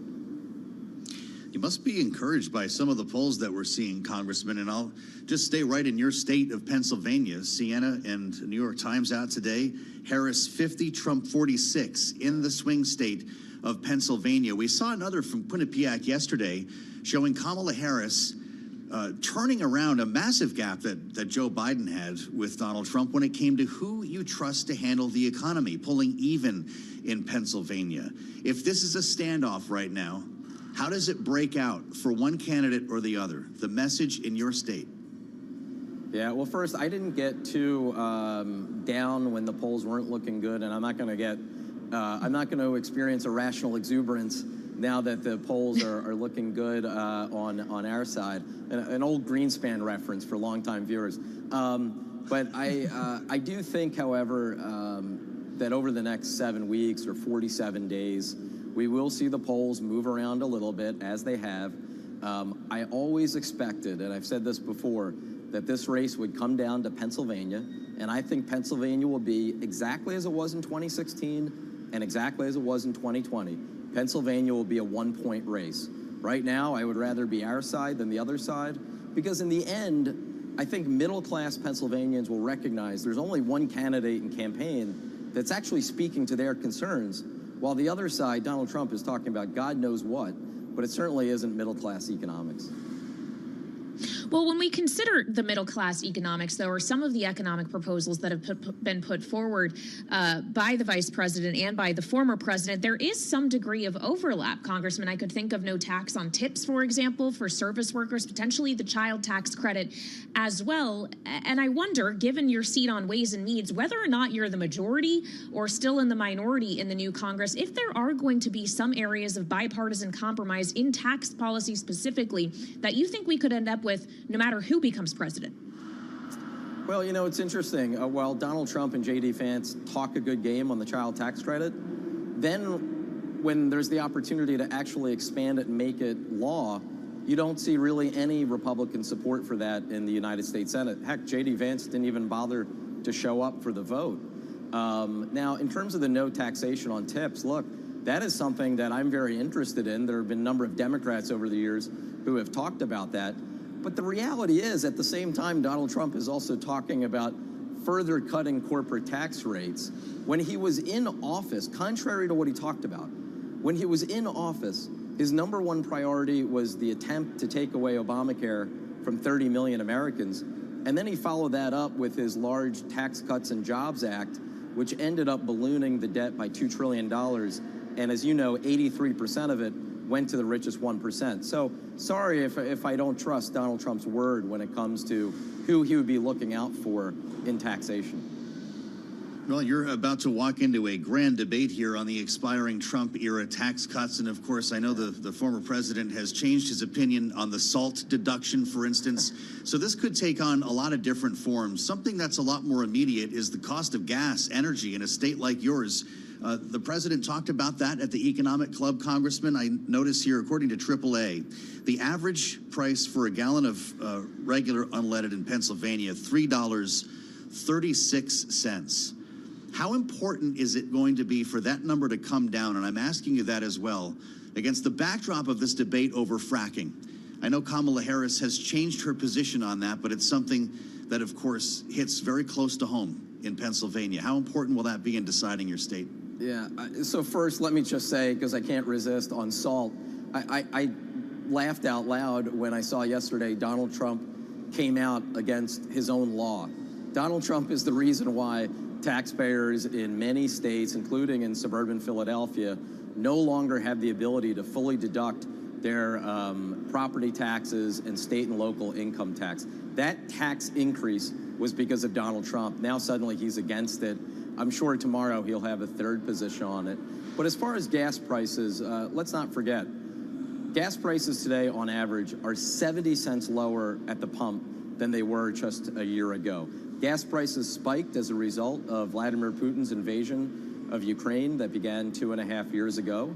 Fortunately, prices have dropped considerably since then. And today, the United States of America leads the world in energy production. We literally lead the world in oil production. I think that part of the story probably hasn't gotten out the way it should. I would fully expect a President Harris to continue pursuing a balanced approach when it comes to energy, addressing our short-term needs, while at the same time recognizing our medium and long-term needs to finally address the climate change crisis.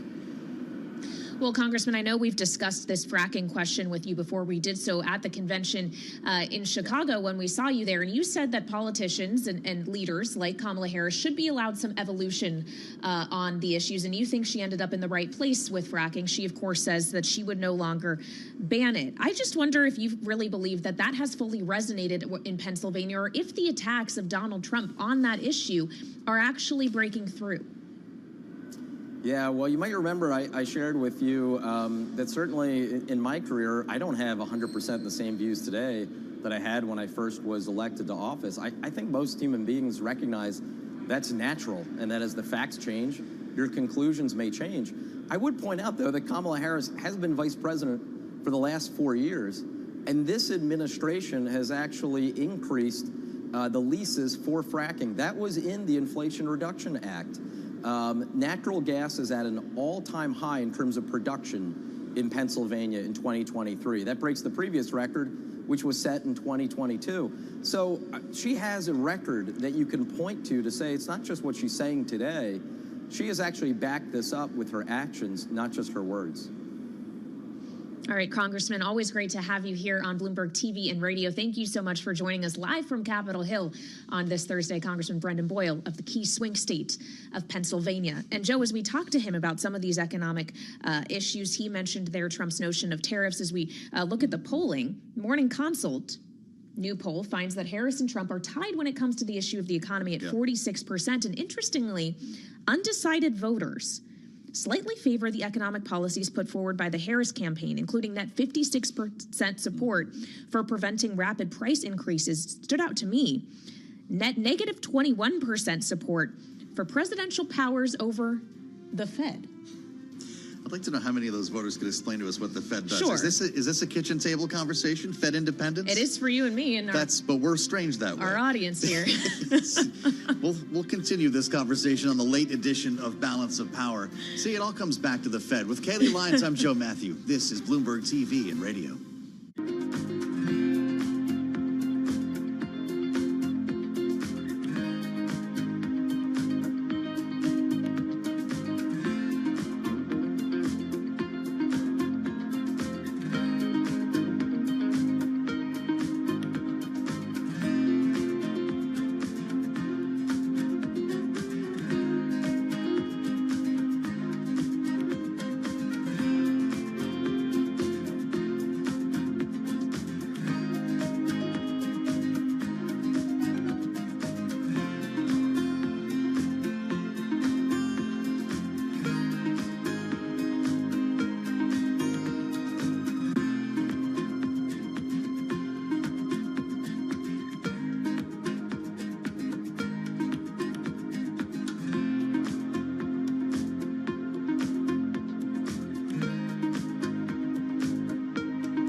This is Bloomberg Business Week.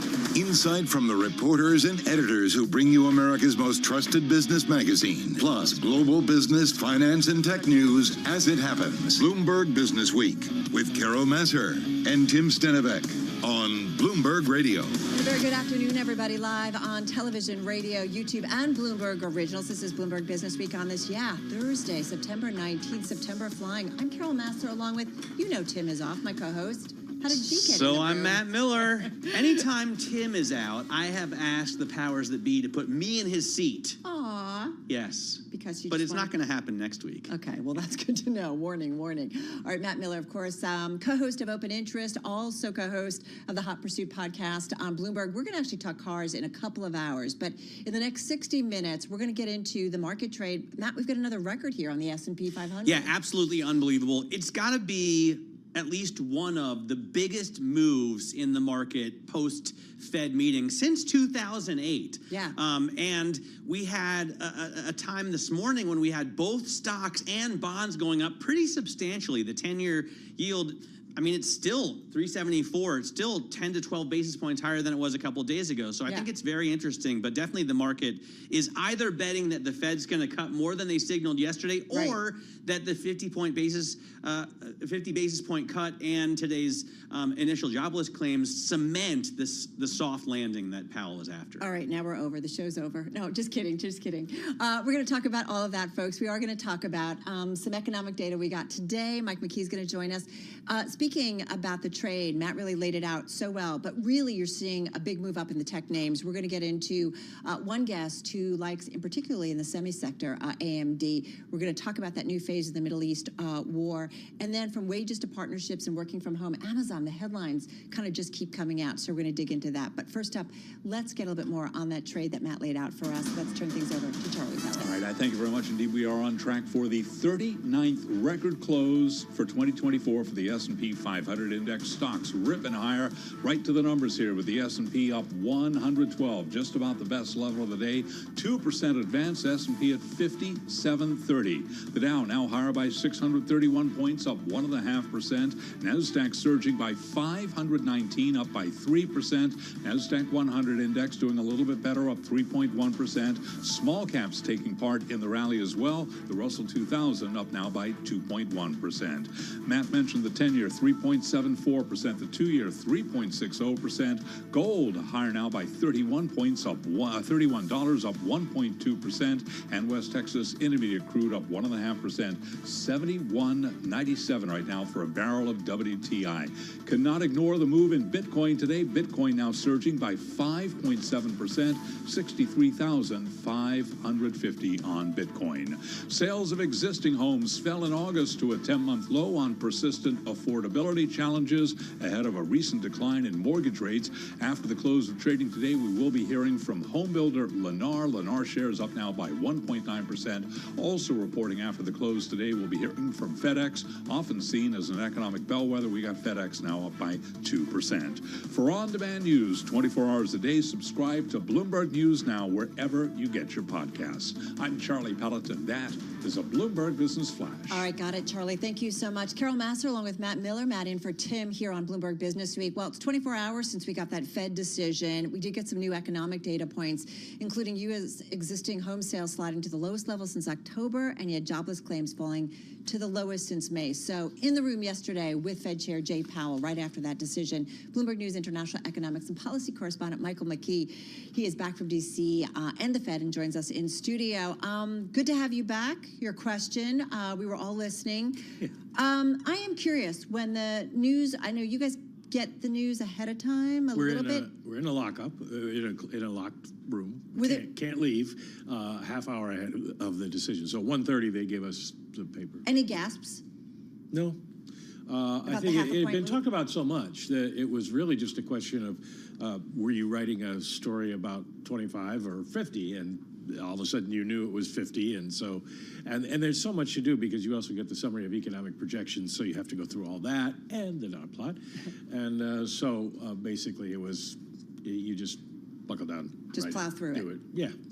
I had an email from a viewer this morning, or a text rather, who told me that she thinks this is maybe concerning because the Fed knows something we don't about the weakness in the job market. That's why they're forced to go a whole 50 bips instead of just 25. Does anyone else feel that way? Not anybody who's not working for a particular television network. She's not. She's working for talking about that customer resource management software vendor. We all know the same data. That's the difference between now and you go back to even the Greenspan years and before. Right. Before there was a Bloomberg and before some of the other financial market news providers came along. The Fed did know things that the rest of the world didn't know. They had a much better pipeline into what was going on and the data and statistics. Now we know we've got all the same data they have. And in many ways, We do. I was just thinking of the ADP numbers. When the ADP data goes to the Fed, and the Fed does its own massaging of that to come up with their own index, which is. But then, Mike, why cut 50? We're looking at growth at what, 3% right now? Unemployment at 4.2%. Earnings were up 12%. The stock market's at an all-time high. Financial market conditions I mean, are. why go to? Let me play Jay Powell here and ask you. All that you said is correct. Is 5.5% the right interest rate for that economy? It seems like it's not restrictive, so yeah. But if you could lower it and make things better and put an insurance policy, if you could lower it up and heat up the economy and get inflation back up to where it was when we were uncomfortable. Well, that is different from the Fed knows something we don't know. That is an argument that some people are making. We don't know what level of interest rates would touch off more inflation. The Fed, looking at the inflation data on a micro level, doesn't think that's going to happen at this point.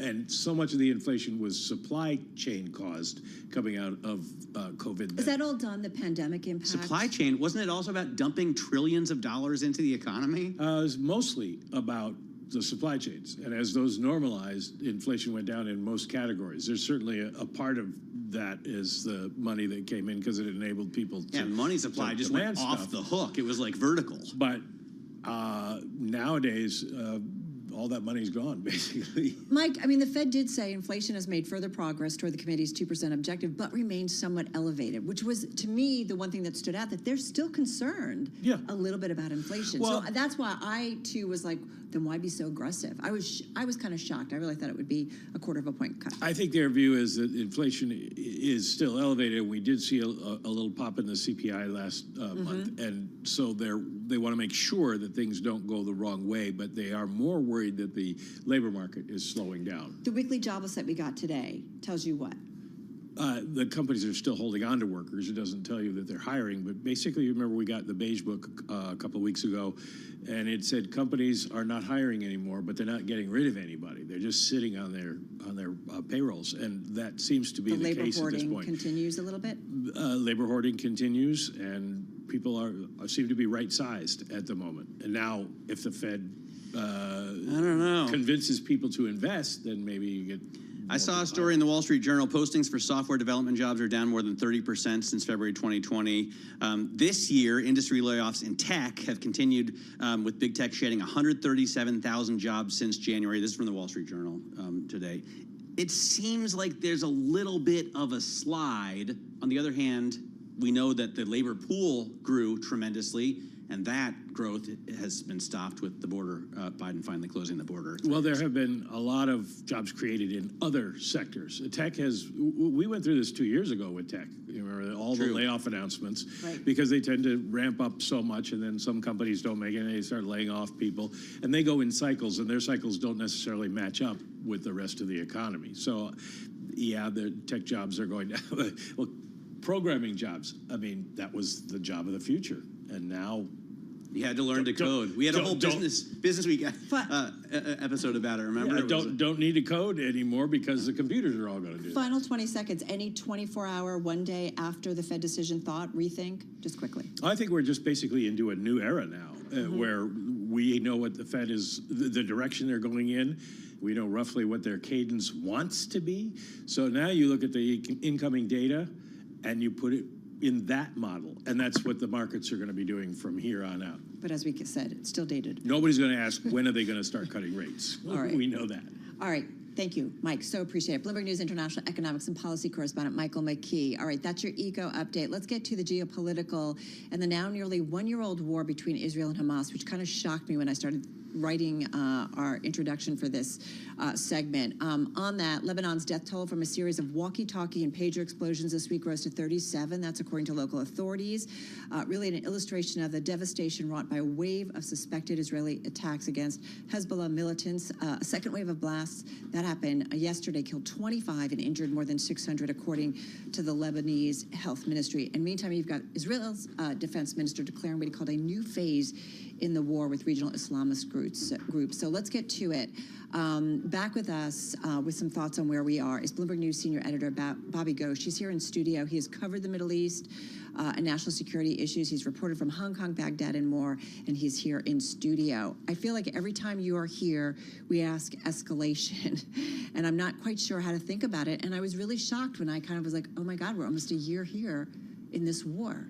It is an escalation. The question is how much. The one way to think about it is it's almost like it's like putting a gun to your head with a bullet in only one chamber. The classic Russian roulette. Yeah. Exactly. You press the trigger and it's a blank. You think, oh, it didn't happen, and you breathe a sigh of relief. But then you know that the next one, or the one after that, or the one after that, could be the one with the chamber with the bullet. And I get that feeling almost every day now with events in Israel, certainly the events of the last 3 or 4 weeks. You mentioned a couple of them, the mobile devices, the walkie-talkies and pages going off. That's one. Then you have Gallant, the minister, saying today that we're in the new phase of the war. But there's something that happened a couple of days ago that got lost in all of this, in the shuffle, was that the Israeli cabinet declared that to send its people, the communities of Israelis who were close to the northern borders, who had to leave after October 7 because Israel and Hezbollah increased their sort of cross-border exchange of fire, Israel has now made it a direct war aim to send those populations back to those communities. It sounds like just a sort of verbiage, but what it is saying is that we're now ready to confront Hezbollah with a much more aggressive posture. And so what you saw with these explosions across, and what you're seeing today with an increase in Israeli attacks against Hezbollah targets along the border, that reflects what Yoav Gallant is saying. They're ready, they're getting ready for another phase of the war. We're one step closer to that chamber of the pistol that actually has the bullet in it. You know, you never want to really say anything positive about someone losing. There's nothing good about a human losing his or her life.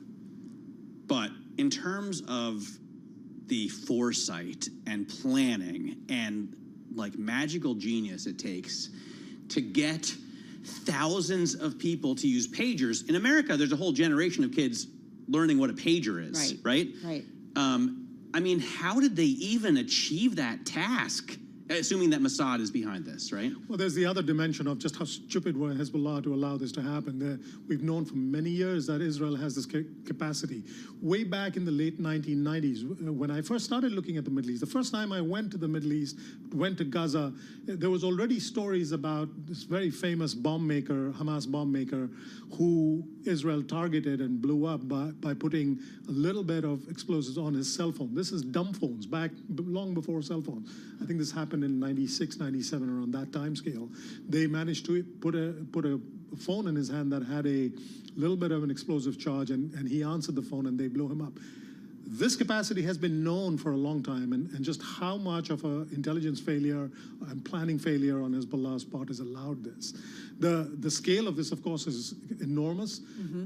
The risk, of course, when you go for a scale like this, that a very, very large proportion of the people killed and hurt are ordinary civilians. There are all kinds of questions to be raised there, including legal ones about whether it's kosher to do that. And so, that debate will be had. But Hezbollah has come out today. The Hassan Nasrallah, the leader of Hezbollah, has come out and openly acknowledged that this was a big blow, which he almost never does. This is a man who kind of trades in aggressive rhetoric, in this sort of chest-thumping thing. So for him to say this was a big blow to us is really quite something. So to the extent that this campaign of explosions was designed to put Hezbollah off its game, to put it off its balance, that has been achieved. But has it weakened Hezbollah as a threat to Israel? No, Hezbollah still has all those rockets. It still has support and supplies of weapons and money from Iran. It still has safe haven all over Lebanon, especially in the south along the borders. So it's certainly uncovered for anybody who thought Iran wasn't backing Hezbollah. Now we know that their diplomats who are in Lebanon We're have using the same- Hezbollah pagers. Yes, Yeah. or maybe it's the other way around. Hezbollah a bigger threat to Israel than Hamas? Oh, by a country mile, several magnitudes. Because Hezbollah has far more serious weaponry. It has a standing army. Hamas is a terrorist group, which is a very different kind of threat. But Hezbollah has had decades of supplies of high level of supplies of really very, very sophisticated weaponry from Israel, beg your pardon, from Iran. And let's not forget, Hezbollah has pitched battles against Israel several times and has come off those battles without actually being defeated. So why is Israel being so aggressive? Well, Israel has this policy of never actually acknowledging that it did this, right? Fair. Okay. So we won't know. But there are several explanations. One possible explanation is that they knew there was a big Hezbollah operation coming, and they did this to put them off their game. That's a possibility.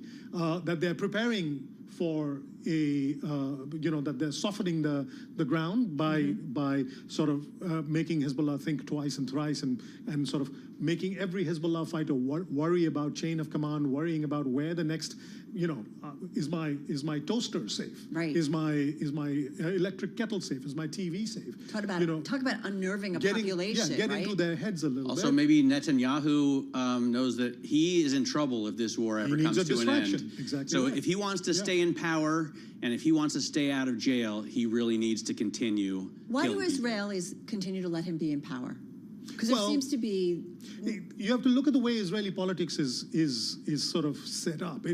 You're never going to have a government of a majority. It's always going to be a coalition, and the coalitions tend to be right-wing coalitions. And the traditional Israeli left, the Labour Party, has been going through years and years of decline and sort of an absence of really strong leadership.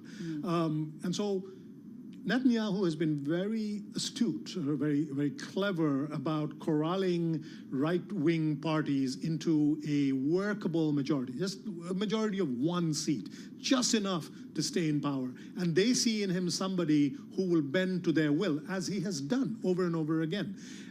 So Israelis, if you look at poll after poll after poll, he's not popular. Yeah.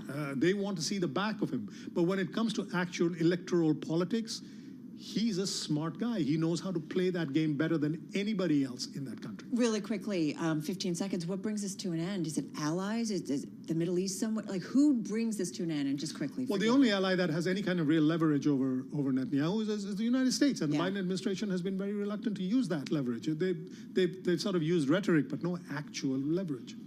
Interesting stuff. Disturbing stuff. Yes. In a big, big, big way. Bloomberg News senior editor Bobby Ghosh, thank you so much. We rely on you and really appreciate it.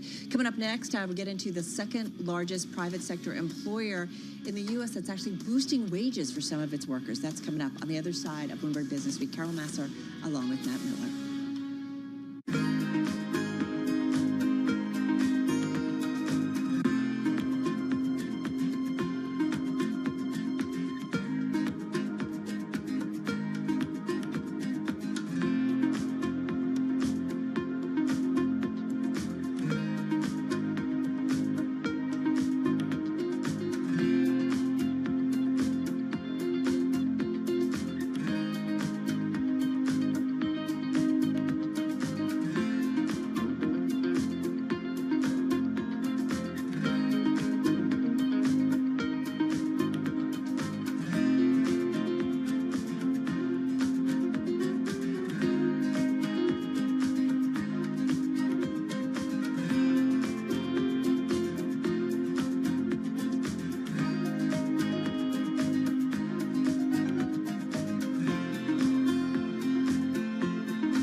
2:21 on Wall Street. We do check markets all day long here at Bloomberg. We've got the S&P 500 index on track for its 39th record of 2024. Stocks, however, off session highs right now, but still very much in the green.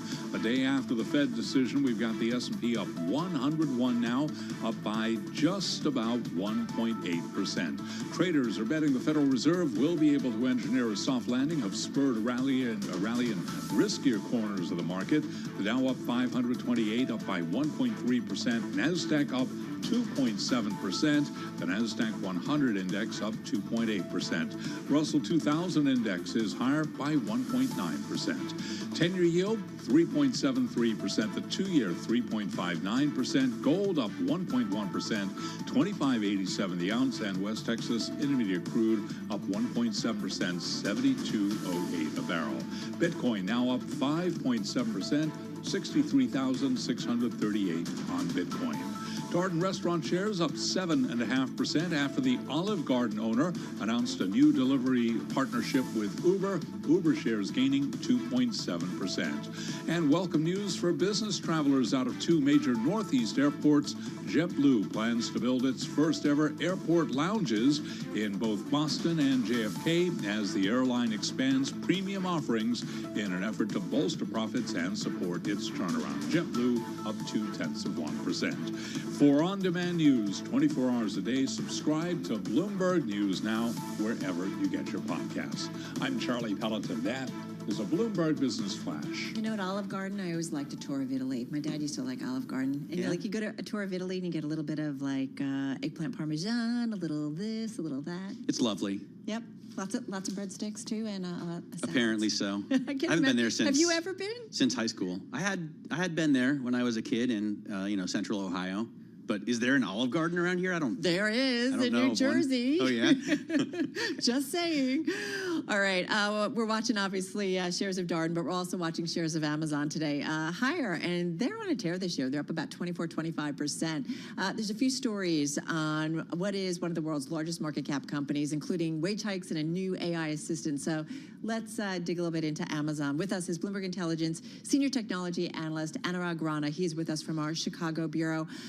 Anurag, I know the market overall is rallying, so I know, that's probably one reason or a good part of why Amazon is higher. But we also see that it's, raising wages a little bit. Is this just something it usually does ahead of the holiday season? I think it's probably driven by a lot of noise about unionization and a little bit of you could say issues around worker conditions. So they I think it was long time due. It's good that they're doing it. One of the biggest stories for Amazon in the last 12 months to 2 years, which Poonam and I have talked about quite a bit, is Amazon's path towards improving profitability. So they have done that quite a bit. If you look at the stock over the last 12 months, it's done very well. And profit expansion is the biggest key of that particular thing.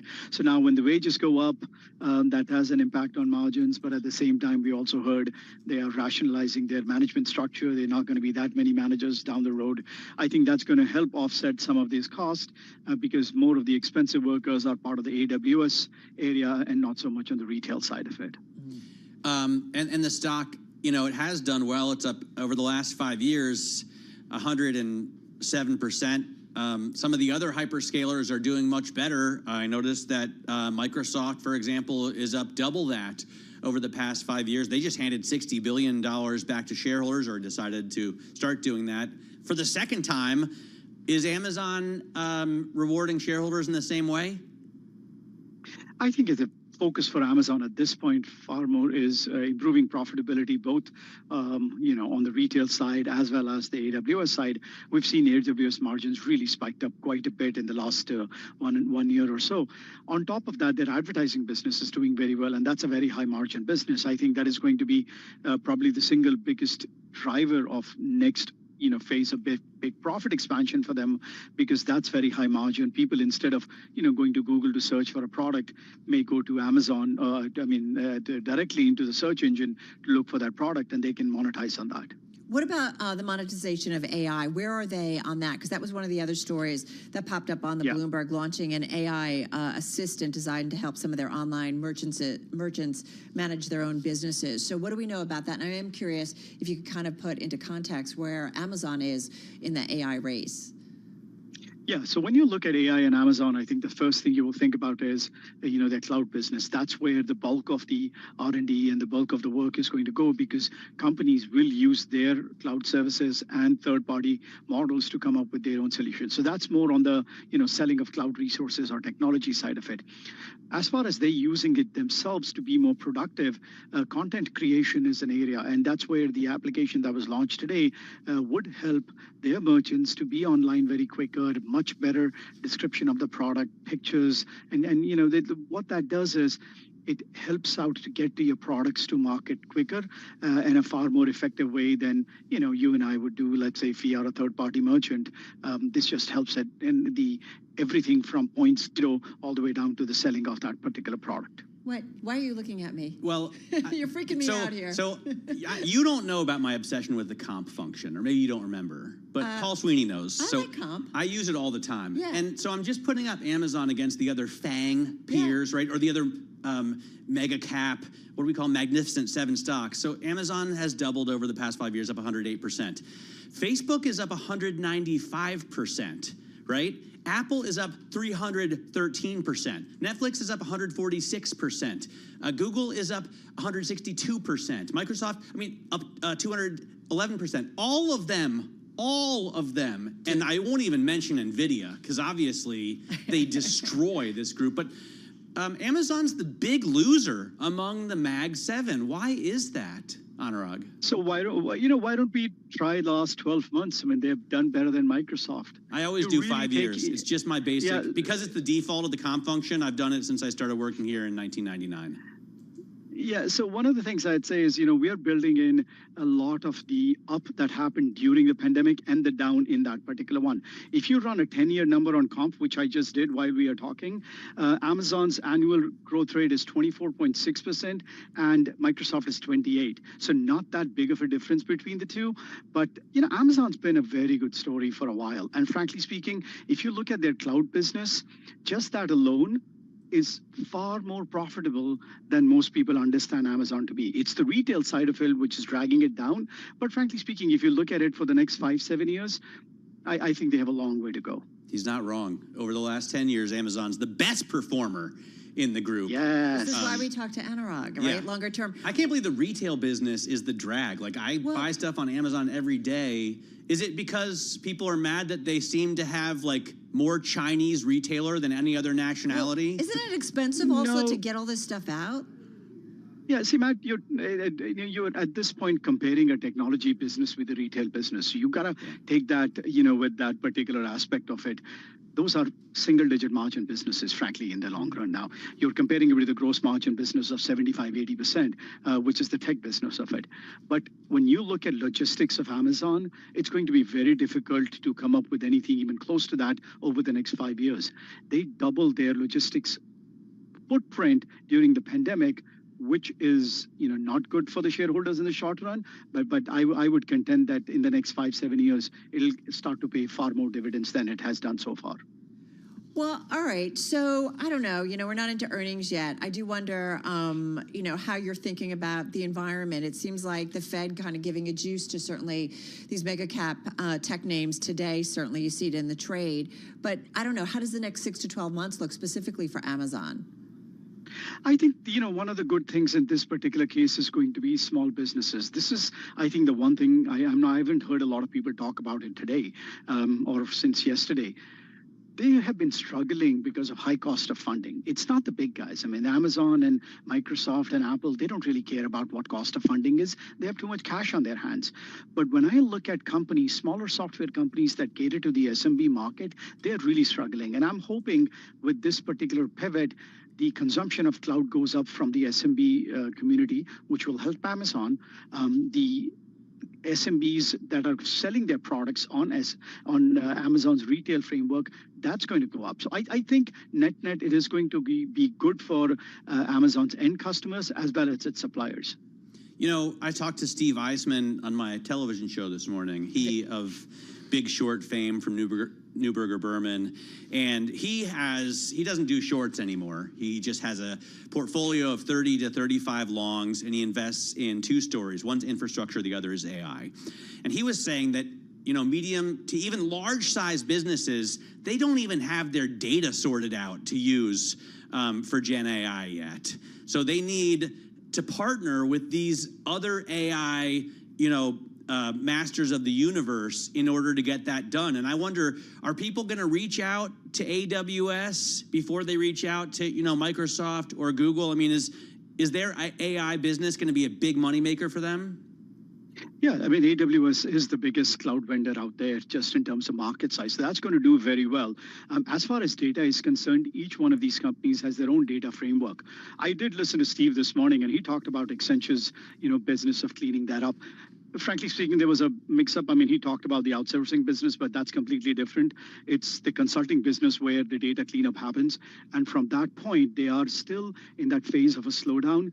But having said that, we think that the data cleanup issue is a very long-term secular cycle for all technology companies, not just, you know, either Accenture or AWS. Did we do a good job? Did you like the interview, Anurag? Oh, it was excellent. Excellent. Thank you. You put him on the spot. You think he's going to say no? You can catch my television program, Bloomberg Open Interest, every day from 9 to 11. Really nice guy. Hey, one more thing before you go. There was the story headlines about Intel. This was, I think, earlier in the week, at the start of the week, about Intel making an AI fabric chip for Amazon Web Services, and the two are looking to got a customer. Potential for further designs. It was great news for Intel. What do we need to know about this? Yeah, so think about it this way, and I'll take you back to Apple. Apple, a long time ago, was buying Intel chips.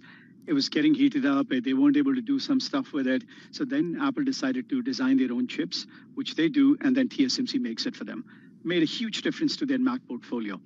All these cloud providers, whether it's Amazon, whether it's Google, whether it's Microsoft, they are all going down the route of creating their own chips, designing their own chips.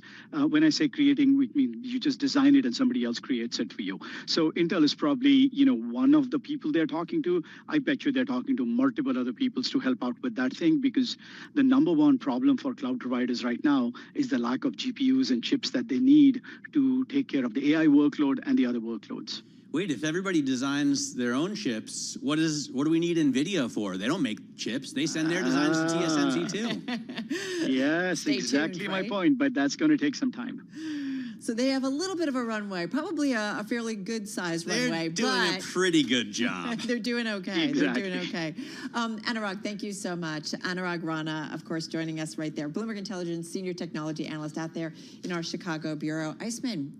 Yeah, he's always a lot of fun to talk to. What was the most interesting? You know what's cool about Steve Eisman? What? He won't give us pre-interview notes. I love that. He doesn't. He's like, listen, I'll show up. You ask me what you want to ask me, Surprise. and if it's interesting, it'll be a good interview. Yeah, he said last time he was on, he said Trump has 100% chance of winning. And now? But since then, you know, Joe Biden dropped out of the race, and now he says it's a coin toss. All right. Well, that's interesting. Yeah. He's changed. All right. Coming up, we're going to talk semiconductor stocks. I have no easy segue there. What's next?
It's 2:40 on Wall Street. We do check markets all day long here at Bloomberg. We have got the Dow, the S&P, NASDAQ solidly in the green. The day after yesterday's 50 basis point rate cut, S&P right now up 1.9%, higher by 108 points to 5726. S&P poised for its 39th record this year. The Dow up almost 600 points, up 600 even now, up 1.5%. NASDAQ is up 493 points, surging 2.8%. 10-year 3.73%, the 2-year 3.59%. Gold up $30 the ounce to $25.89, up 1.2%. And West Texas Intermediate crude up 1.4%, $71.93 a barrel. Apple has been warned by the European Union to open up its highly guarded iPhone and iPad operating systems to rival technologies or eventually risk significant fines under its flagship digital antitrust rules. Apple up now by 3.7%. Amazon's launching an artificial intelligent assistant designed to help online merchants manage their businesses. Amazon shares today, we've got Amazon up now by 1.7%. Again, recapping stocks higher. S&P right now up 1.9%. For on-demand news 24 hours a day, subscribe to Bloomberg News Now wherever you get your podcasts. I'm Charlie Pellet, and that is a Bloomberg Business Flash. All right, Charlie, thank you so much. Charlie Pellet there with an update on the trade. S&P 500, we've been talking about it, did hitting an intraday, right, all-time high. We'll see whether or not we close that way, but it could, if it does close at a record, it would be its 39th record this year, Matt. And you know what's crazy? Yesterday, after the Fed decision, the market had 2 hours to be open and figure this out, and we closed down. Yeah. Then all of a sudden this morning, I'm looking at futures up 2%. And Everybody's thinking, like, wait, yeah, it's good. Overnight, did somebody tell Mr. Market, like, actually, the dot plot is way underestimating what they're going to cut? Or did initial jobless claims say, hey, look, he nailed it. It's a soft landing. Right, and things aren't falling apart, right? And that's what you want to see. Jeff Crumpelman, we'll see what he has to say. He's Chief Investment Strategist, Head of Equities over at Mariner Wealth Advisors. They're based in Cincinnati. He's joining us back in our studio. How are you? I should have known you were from the great state of Ohio. Now it all makes sense. Yes, I've lost them. I've lost them Buckeyes. for the next 10 minutes. You, though, expected a quarter-point cut. I did. I expected a quarter-point cut. I also, until yesterday, When? Until I think on Monday morning, I talked to Ed Hyman and he convinced me. Oh, okay. But I have been expecting, because they didn't really telegraph a 50 basis point cut. I thought this Fed wants to tell us what they're going to do, but. Do you think the Fed got it wrong or right then? What's that? Do you think the Fed got it wrong or right then? You know, you could justify either one. It was kind of a flip of the coin with a slight edge that I gave to 25. And I think that the 25 would have said we respect the inflation number that didn't improve as much as we wanted it to in the prior month. Right. And, you know, the fact that economic growth is not all that bad. We've got a number of things, unemployment claims and retail sales and all this stuff that just came out that says we're doing okay. The Atlanta Fed is saying real GDP growth at 3% pace. So I thought, you know, Powell probably would push for 50, but the committee, given their, if you look at some of the members, just a little more cautious and conservative, I thought he wouldn't convince them. And by going 50, okay, fine. What they've done is said we're going to be proactive in case it is slowing down. Is it a really little bit just more. fine, or is Matt, like you, kind of were peppering Mike McKee? Like, is there something the Fed sees, or Jay Powell, that we need to be worried about? I just don't understand. 5.5% didn't feel particularly restrictive to me, considering how well the stock market is doing, how well unemployment is doing. You know, I know we went from 3.4 to 4.2, but still 4.2 is well below the long-term average. I could take your case, but I'm going to, since you're asking me to take the other case, the other case would be we are way away from normal real Fed funds rates. And we're at 5.5%. The normal real after inflation Fed funds rate is about 1%. So that means that you would have to get, if inflation's at 2.5%, you got to get Fed funds down to 3.5% to get back to normal. So, you know, I mean, you have Jeffrey Gundlach out there saying they should have gone 25 in the prior month. So fine, kind of the way I resolve it in my mind is, well, if they would have done that and started their measured kind of approach, it would have been 25 last month, 25 this month, a total of 50. I think what freaks people out is this, all of a sudden, these guys are saying, We fought inflation, we're comfortable, now we're really going to focus on employment. And they were willing earlier to let inflation run to 2.5% or 3% hotter before all this stuff started a couple years ago. Yeah.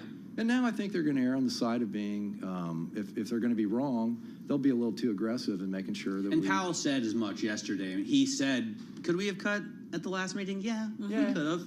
Yeah, and we would have had we seen the employment number that came out right after. Right. Yeah. But it doesn't make that much of a difference. I mean, 1 month. This, even if you think the long and variable lags are shorter now, they're not that short. Yeah, and at the end of the day, we look at three things when we look at the markets. We look at fundamentals, valuation levels, and technicals.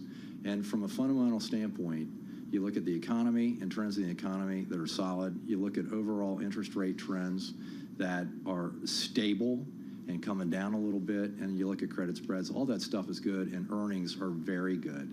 So if inflation's falling, margins are expanding, you got good business models, that tends to be a decent time in the market. All right, well, let's talk a little bit about some of the names that you like, because the semiconductor area is definitely outperforming. It's up, I'm looking at the stocks up about 5% so far in today's trade. If I look at some of the best performers in both the NASDAQ 100 and the S&P 500, AMD is on that list. Yeah. You like AMD. Why that name in the semi space? Well, I think that it's just a diversified way. If you've had your fill of NVIDIA, and you've had so much success you can't stand it anymore, why don't you diversify a little bit and get some AMD in there, which also benefits from the graphics chips and the expansion in cloud and data center, but also has some cyclical stuff going on with just CPUs that they also manufacture. And you got a 30% growth rate trading at about 35 times, which is a wonderful peg rate. So you don't just have to own one semiconductor company. You can spread out the risk a little bit. Would you still own NVIDIA? Absolutely. We under-own it relative to its weighting in the market. Those things are crazy in terms of their percent of market value of the indices. So I think it's something like 11% of the Russell 1000 Growth Index. We own more like 7% of it in our portfolio. So yes, and it is, in terms of earnings growth, we're looking for 80% earnings growth, and it's trading at about 30 times.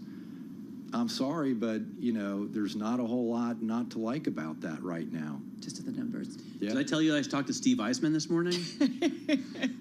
He was saying pretty much exactly the same thing you are in terms of the economy and the Fed, and he also likes the AI story. Smart guy. He must be a really... he says there's got to be a story. He said we're in good times right now, and in good times, you got to have a story to invest in. Yeah. I see that you like Eli Lilly. I love this story. Yeah. What do you think about the wonder drugs? I mean, I get a little bit too optimistic about these things. I also loved, mRNA, but what do you think about... Well, every GLP-1s. Every couple of months, we go off-site and we sit down and although we do this daily, we look at what we call the FVTs, fundamentals, valuation level, and technicals, and we rate each stock. And going in, I thought, come on, Eli Lilly's run, and I've got to nick it on valuation. Not really. 40% growth, 40 times, kind of PE, and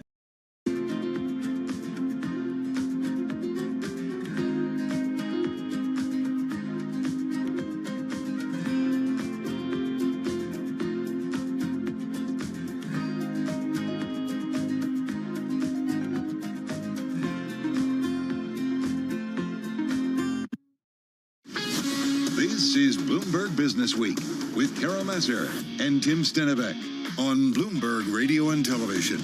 All right, well, Wall Street Week in its early iterations, it's been around for, I think, more than 50 years. Coming to Bloomberg a few years ago, continuing to look at the major trends impacting Wall Street and the business world at large, politics, you name it. Now it is getting a reboot. So here in studio with more on the next generation of Wall Street Week is David Weston, the host of Bloomberg Wall Street Week.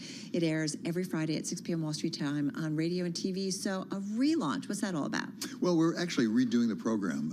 As you've noticed, the media has changed quite a bit since Louis Rukeyser first started this over 50 years ago. And by the way, back then there was no financial news on TV at all. I mean, he was the only place to go. So we're really evolving it in a way that I think will work for Bloomberg on TV and radio, but also in streaming on YouTube and various other places. We're going to tell stories of capitalism, basically, instead of simply doing interviews, and we will do interviews every week, but we'll use those interviews to tell larger stories that we think investors are interested in. My favorite part of the promo is your tagline, because we always here at Bloomberg talk about the news you need to know, you know? But you also talk about the news that you might need to think about, which I think is interesting. That is the tagline, not just what you need to know, what you need to think about. And part of that is because the whole theory, as you know, the original one was on Friday evenings, and we actually on PBS. I used to watch that when I was a little kid. And we licensed it actually from Maryland Public Television still, and we have the Rookhauser clips. We're going to have one on actually coming up to this week. But it was basically an occasion where you could sit down and think on Friday evening about what happened during the week. Right. So this is meant to be something through the weekend, because it's aired on Bloomberg around the world and also on YouTube and other outlets where you can take some time. It's a little bit like Saturday Wall Street Journal or Saturday Financial Times. Did you have, I ran into Ray Dalio in the office a couple of months ago, I think, and he said you were going to play a clip from him on the original Wall Street Week. We did. When he made a bad call. By the way, in fairness to Ray, he came to me and said, I made the worst mistake I ever made, and I did it in public on Louis Ricard's show. And he almost lost his company as a result of it. I mean, they had to lay everybody off. He had to borrow money from his father-in-law. It was a terrible thing because he miscalled the market. So he wanted to come on. So but he learned from it, so it was a great thing. He's come on all right. And he's done okay. Yeah, he's done okay, that's right. But we had him on and we played it, and he explained why he was wrong. So listen, there's so many different places you could go, right, when you're thinking about capitalism. So where did you guys want to go, at least as you start the first couple of episodes? Well, first of all, this is Wall Street Week, but it's Wall Street in a broad sense. Yeah. It's global Wall Street, not just New York City itself. So we go all around the place. So in the first week, we go to Detroit, and we tell the story of the car industry, near and dear to Matt's heart, and what happened to Detroit, what happened to the car industry, what's going on with EVs. And you're from there. I am. Well, from Flint. I mean, the wrong side of the tracks from Detroit. But you're from the car industry. No, my grandfather and my father, absolutely right. We're car people. But we go around New York, and we tell the story of restaurants in New York, the business of restaurants, with Danny Meyer and Danielle Ballou and Melba Wilson from up in Harlem. Did you get to do some taste testing for that? No, you know what they had? When we went to Danielle, we shot it at Danielle, and Danielle Ballou was there, and they had stuff for us. And I had to get back to the office. Seriously? Seriously. You got to work on that, David. It was a mistake. It was a mistake, yeah. It was short-sighted. You also get into higher education, which when I think about higher education, there's so many different, angles you could go. It's freedom of speech, it's the cost, it's the return on investment. There's just so many different avenues. What did you guys want to look into? Well, do you remember when Bill Ackman had that long tweet, we used to call it, right, that went on and on about all the political correctness on campus? There was a significant chunk of it that said, and by the way, they don't know how to run a business. These are big businesses, and they don't know how to run a business. It's being done in conflict. So we decided to look into that question. And one of the people we turned to was Mitch Daniels. He was head of OMB, but then he was governor of Indiana and then president of Purdue. And when he took over, he just decided he had to really run it more as a business. This is part of what Mitch had to tell us about running it as a business. Young people being told you got to go to college, four-year college, and they followed the path of least resistance. Now, very belatedly, there's a little consumer resistance. Well, is it succeeding? Is the system succeeding right now? And what is the goal? How do we measure success for higher education? Well, when I said succeeding, I meant they were able to perpetuate themselves in their institutions. I didn't mean it was necessarily succeeding for the students. That's a whole other question, which again, way too late, is being asked more and more forcefully. And it is being asked forcefully. As you know, a lot of colleges are cut back on their programs. They have financial difficulties. Some are closing altogether. Mitch, when he took over, and Matt knows this, when he took over, Purdue froze the tuition, said we're not going to raise tuition. And that was a good long time ago. It was like 2012, 2013. They still haven't raised it. And it's made a huge difference. And he did it in part. He said, look, this is not genius. But every year we'd say, how much money do we need? And then they set the tuition. He said, well, why don't we ask it the other way around? If we kept the tuition flat, then how would we spend the money? And that's what they've done, basically. And it's really changed the way Purdue does business. But not what most educational institutions do. They certainly don't, but they're running into huge problems as they have to raise more and more money. And he's critical of specific things. He says the capital investment's ridiculous. They're building, gold-plated facilities that they don't really need. And he also points out that some universities, I found this shocking actually, there are some universities where there are more administrators than students. They've added so much to administrators. It's not the teachers. It's actually the administration. Andy pointed out in your interview, these aren't administrators that have come up through the business world, right? They've come up. I will say, my mom taught me when I was a kid. She was the department head at a university. She said, you got to spend all your budget before the end of the year or else they won't give it to you again. Yeah. And I was like, that's not how it should work. That's not how it should work, but unfortunately it does. And you're right, Matt. I mean, it's no fault of theirs. These are good educators. That's what their discipline is. They just learn that. They're not business people. Well, looking forward to it. Sounds really good. David Weston, of course, host of Bloomberg Wall Street Week. That's going to do it for Matt and me. The close coming up on TV. We're going to continue right here on Bloomberg Business Week.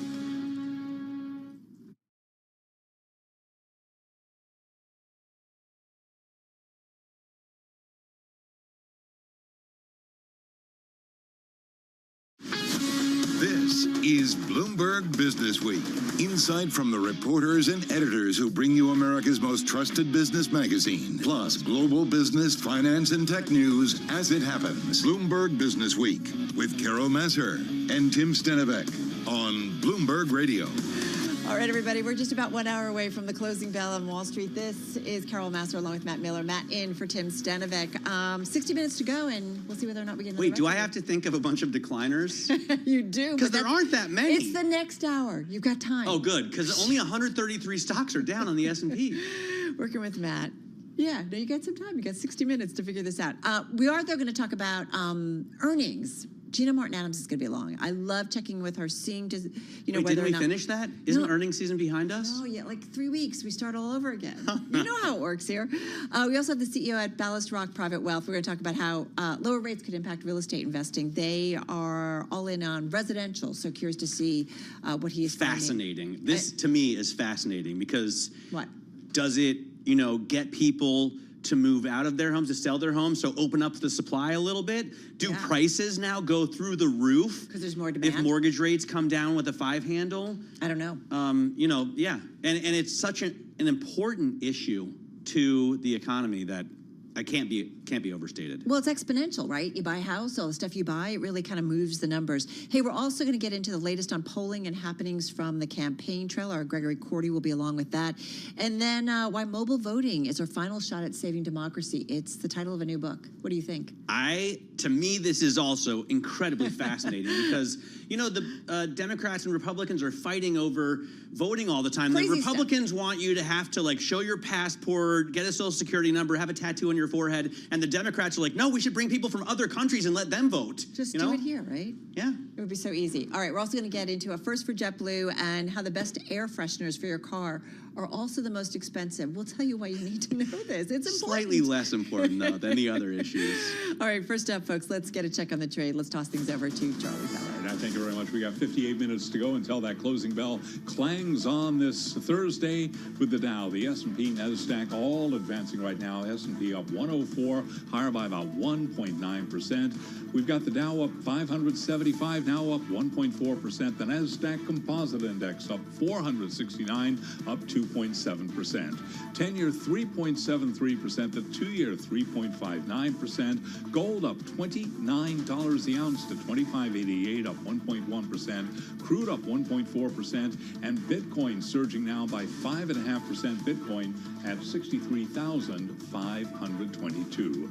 Traders betting that the Federal Reserve will be able to engineer a soft landing have spurred a rally in riskier corners of the market, stocks hitting or very close to records.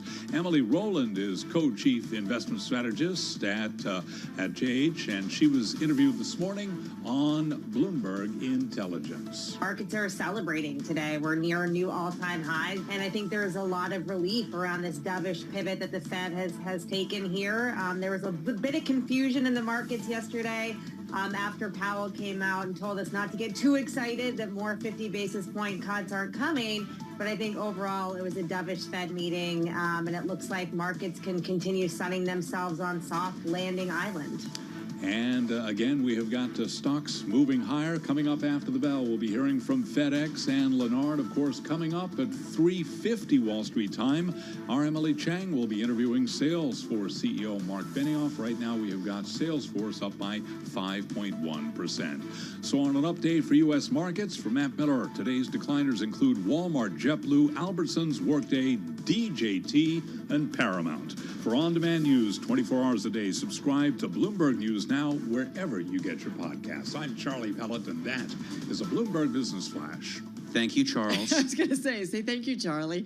For those who don't know, at 4 o'clock, Carol comes up with gainers and Tim comes up with decliners. And if we don't do it, Romaine will get super angry with us. And so I'm usually late, but I always collect them from Charlie, frankly. You always figure, I know. Don't we all? We collect so much from Charlie. All right. Fed meeting is done. I'm thinking big time about the next earnings season. I know you think I'm crazy, but it's, 3 weeks away. I am curious to see if estimates are continuing to come down. So let's get an update. Bloomberg Intelligence Chief Equity Strategist Gina Martin-Adams is back in the house here in our Bloomberg Interactive Brokers studio. First of all, how are you? I'm well, thank you. How are you, Carol? I'm doing okay. We got that Fed meeting over. Yes, thank God. Let me start there, though. I am curious. The Fed cut, anything that we got from the Fed yesterday that changes in any way your equity outlook? Well, it was confirmation of a cut and confirmation that the Fed is going to be pretty aggressive, or at least they seem to be a little bit more aggressive than even the equity market was anticipating, as we see today. I know. Although yesterday they were confused a little bit. I think there was some immediate confusion, but the real long-term money doesn't come in until the day after, the next week, the next month, right? So this was a pretty good sign for stocks where, to your point on earnings season, analysts are generally still expecting the earnings recovery to remain intact, but if the Fed is going to get a little bit easier, that's just a bit of icing on the cake for stocks, and I think that's what we're seeing today. I think there was a little bit of tension in the voting, with it not being clearly unanimous, with there's still a little bit of uncertainty as to where the end sort of long-term Fed funds rate goes. There's a little bit of uncertainty as to what's going to happen at the next meeting and into 2025. But we'll deal with that later. It's very good right now for stocks. And just to come off of a point in time in which we've kind of suffered from this really tight policy, at least relative to the period that we've just been in, to a point of slightly easier policy is definitely met with relief. To me, I thought maybe that's why we had such a big pop today, that the Fed appeared not as dovish as they really are going to be. Like, Michael Ferroli thinks they're going to cut another 50 basis points in November. And, I mean, if we get some weak employment numbers, that seems highly likely. Yeah. And I think you do have some seasonality to employment. What I notice, at least for S&P 500 companies, is the bulk of layoffs tends to come between the sort of tail end of the fourth quarter into the first quarter. So that's the risk point. So harsh, by the way. I know. Firing people right at Christmas. The holiday time. I know, it's brutal. Isn't there a movie about that? It's not nice. Nonetheless, we've seen that in particular over the last several years, 2022, 2023. Just at the end of the year and into the early part of the year, you start to see layoffs emerge. So that's, to me, the risk point for the job market. Will we see layoffs surge again at the end of this year? But profits are telling you that companies are doing quite well. So they're not seeing decelerating revenue growth, even if the economy is supposedly weaker than many had hoped for. They're not seeing decelerating revenue growth. They're still seeing margin expansion. There's not a huge use case for mass layoffs to emerge. Are they maybe hiring a little less? Sure. And I think that's what we're seeing in the job market. So Mike McKee talked about the labor hoarding continues. Yeah, for sure. They're not letting go, and maybe they're not hiring, but they're not letting go workers. It's not that they're actually firing en masse, right? And we're definitely not seeing that. The initial claims numbers this morning were still very strong relative to, I think, current expectations. So there is still a lot of uncertainty with respect to the job market. I think it's kind of a wait and see. In the meantime, the Fed seems very committed to this idea that we've got inflation under some degree of control now, and that's going to give us a little bit of wiggle room on policy as we wait and see on the economy. And they seem quite confident, or they want to project a degree of confidence that they will react if the economy weakens. So earnings were awesome last quarter, Fantastic, right? What were we, up 11% on the bottom line and 5 and change on the top? Even better than that, but yeah, about 14, nearly 14. Well, this is what yeah. I was going to ask you. What's your favorite page on the Bloomberg to get a good overview? Are you of kidding? You're going to give me this window? Yeah, because I have my own page. BI you know. something. She's got her own page. What should if a listener is sitting in his office or her office right now with a terminal in front of her, what should she type to get a good overview? Thank you very much, Matt, for the 30-second commercial that I'm about to give. give. No, it's also helpful to me. No, yeah, exactly. Yeah, there's a lot that comes at us. Yeah, we do tons of custom earnings aggregations as well as top line analysis on the S&P 500 at BI space STOX go. So BI space stocks go. And on this page, you can go into the fundamental section. And in that fundamental section in the data library, it's about halfway down the left side of the page. I see it. You're going to find our earnings aggregates. And this is going to give you, I hope, anything you could ever want to know and more on what's going on with S&P 500 earnings. So on this page, you can poke around and find things like, what is the Mag 7 earnings growth rate over the last several quarters? How has that changed and where's it going over the next several? You can look at what's happening with consumer staples earnings relative to healthcare. You can look at margins, net income margins, operating margins. You could look at revenue growth by sector, by industry. So hopefully we've captured everything that you could ever need to know there on that page. We do track here a ton. We spend a ton of time tracking how estimates are changing. Back to your original point, Carol. In the estimate revision tag? In the estimate revisions is a momentum tag. Time series is going to show you how quarterly estimates have changed over time. And you can look at hopefully anything you want, but we're open to feedback. If there's something that you wanted that you can't find there, let us know. Bottom line, because we've got to move on, but I'm just curious, so that in terms of strategists or analysts, they're not getting more negative on the earnings outlook, or a little bit? Because I thought last time we talked to you that they were pulling in a little bit. They are pulling a little bit on the third quarter numbers specifically. Okay. And it's difficult to say at this point in time if that's just because the second quarter Bottom was line, so you're much talking about better than earnings? they were anticipating. Yeah. And so because second quarter growth was so strong, it resulted in a natural downdraft in third quarter growth expectations. But really, a lot of it is energy. I mean, when you really nail it down to brass tacks, what's happened on the estimate numbers for the third quarter is oil prices are just still not rising again, and that's creaming the energy sector estimates. And those numbers are still for double-digit declines in energy sector earnings, which is very, very painful. Even though it's a small sector, that's where we're seeing the greatest weakness. JP Morgan reports October 11th. Don't rush it. We just got out of the last one. I know, but this is what we do around here. Gina, thank you. Thank you. Gina Martin-Adams, Bloomberg Intelligence Chief Equity Strategist. All right, so that's a look at your earnings outlook. We did want to get to, I don't know about you, Matt, but I was reading in a bunch, New York Times doing a lot on the latest political polling. A few out with reads on Kamala Harris and Donald Trump, specifically after the first debate. So I wanted to check in with Gregory Cordy. He's our Bloomberg News senior White House and politics correspondent. So let's head to our DC bureau and see what he has found. Gregory, good to have you here with Matt and myself. There were some polls out. What are you hearing? What are you seeing? Yeah, so when we talked last week, right after the debate, what the thing that I said was, it's going to take another week or so for the polls to settle on this to see what the state of the race is. And so now we have those polls back. We have the Quinnipiac poll yesterday of some key swing states, and of course we have the New York Times Siena poll this morning, which is a highly watched poll, which showed that Vice President Kamala Harris is up by 4 points in the crucial swing state of Pennsylvania, even as she's deadlocked 47 to 47. You see it there in the national poll, and that's somewhat unusual, right? We have been trained to think that there is a Republican bias to the Electoral College, and so that a Democratic candidate has to overperform in those national polls to be competitive in the most crucial battlegrounds. Here we see a little bit of the opposite, but it is a good poll for Harris. She continues to do very well in those blue wall states that we talk about, those northern industrial states of Pennsylvania, Michigan, Wisconsin, and she's competitive in those Sun Belt states, which are Georgia, North Carolina, Arizona, and Nevada.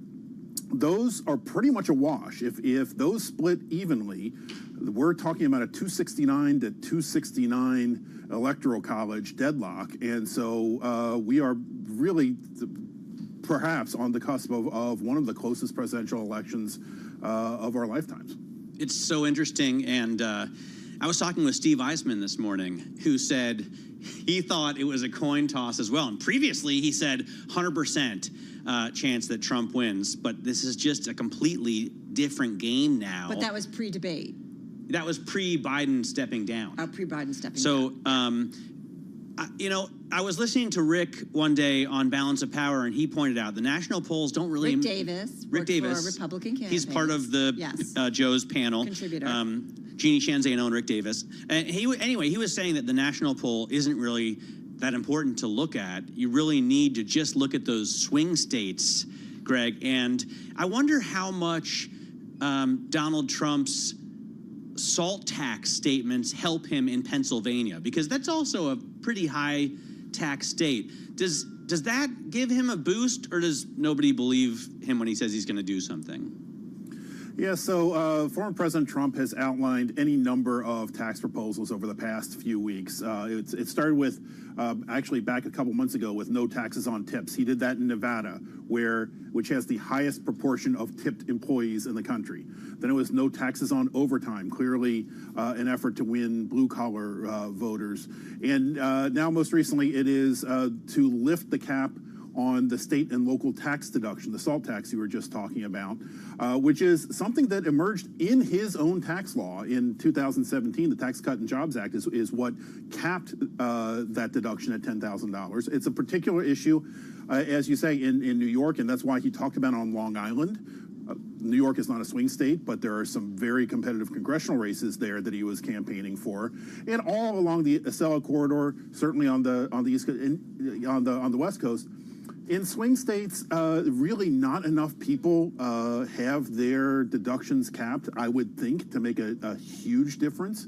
But in the context of his overall tax policy, you're seeing very targeted tax breaks to very specific demographics that he is hoping to win, across the country. Hey, are we wrong to question, though, the polling? Like, I feel like we all learned a lesson, right, a few years ago. So I do wonder, every time I read a poll, I'm like, all right, but I don't know, there'll be another poll. Like, how do you read through and figure out what ones have merit? And I think about also the midterm elections. Was polling right then? Actually, the midterm elections, the past couple of midterm cycles, polling has been incredibly accurate, historically accurate even. It's just that when Trump is on the ballot that we start to get these issues with, are we counting all of the Trump voters? So I would say a couple of things. One is always look at the margins of error. All of the major polls that we're talking about, with some exceptions, and those might be outliers, are within the margin of error. So this is still a very, very close race. One of the ways that we deal with those margins of error is to look at several polls in a short period of time and average them. So if you look at some of the major averages, Real Clear Politics, 538, Decision Desk HQ, the New York Times has one, take your pick. All of them suggest a very, very close race. And then the other thing is, there's sources of error in polling that might be out there that aren't statistical sources of error, that aren't accounted for in that statistical margin of error. And that's where we come back to that issue of the shy Trump voter that we saw in 2016. And to a lesser extent, maybe in 2020.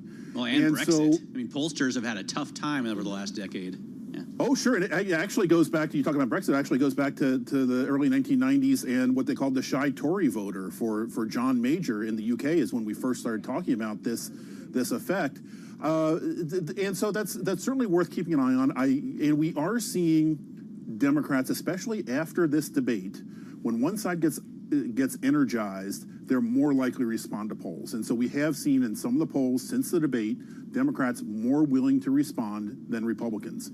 We adjust for that. Most pollsters will adjust for that. We know how many people voted for Donald Trump in 2020, and so we will make sure that we weight those Trump voters a little bit more if not as many of them are responding.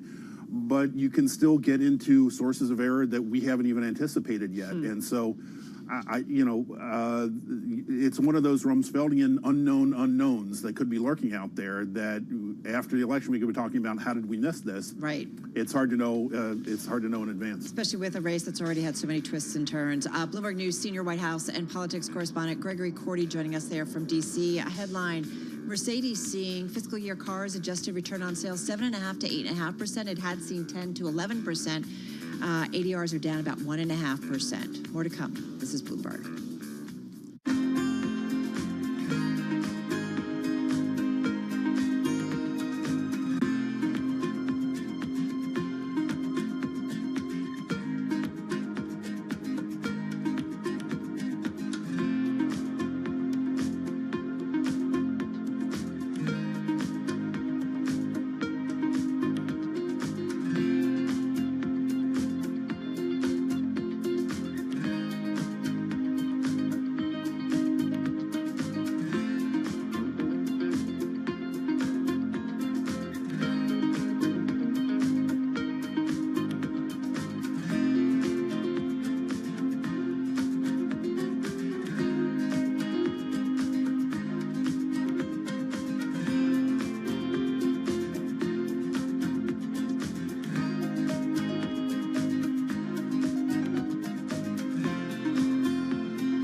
It's 3:21 on Wall Street. We do check markets all day long here at Bloomberg. We have got the Dow, the S&P, NASDAQ all holding on to gains. 39 minutes to go until that closing bell clangs on Wall Street. S&P right now up 1.7%, higher by 97 points. The Dow up 546, up 1.3%. A 2.5% gain today for NASDAQ. The Russell 2000 index also advancing up by 1.8%. Traders betting the Fed will be able to engineer a soft landing, spur to rally in riskier corners of the market. Stocks again climbing to records. 10-year at 3.72%, the 2-year 3.59%. Gold up 1.1%, $25.87 the ounce, and West Texas Intermediate crude oil up 1.4%, $71.90 a barrel. Bitcoin surging 5% now, 63,260. So it is an up day on Wall Street here with the Fed behind us for now, but Amy Wu Silverman, the head of derivatives strategy at RBC Capital Markets, says there is a lot that investors have not been pricing in. I do think something we haven't really addressed at all because we've been so Fed focused is that geopolitical risks are really rising, and it's been amazing at how the markets just managed to slough this off. But we have a serious escalating crisis in the Middle East that really I don't think is being priced in at all to the volatility surface. We have ongoing, U.S. election volatility, and then on top of that, we have critical data points. Amy Wu Silverman of RBC Capital Markets. Repeating an earlier headline, Mercedes cutting its car's adjusted return on sales forecast for the full year. ADRs right now are trading lower, down by 1.3% after the close of trading. Earnings out of FedEx and the home builder Lennar. For on-demand news 24 hours a day, subscribe to Bloomberg News now wherever you get your podcasts. I'm Charlie Pelleton. That is a Bloomberg Business Flash.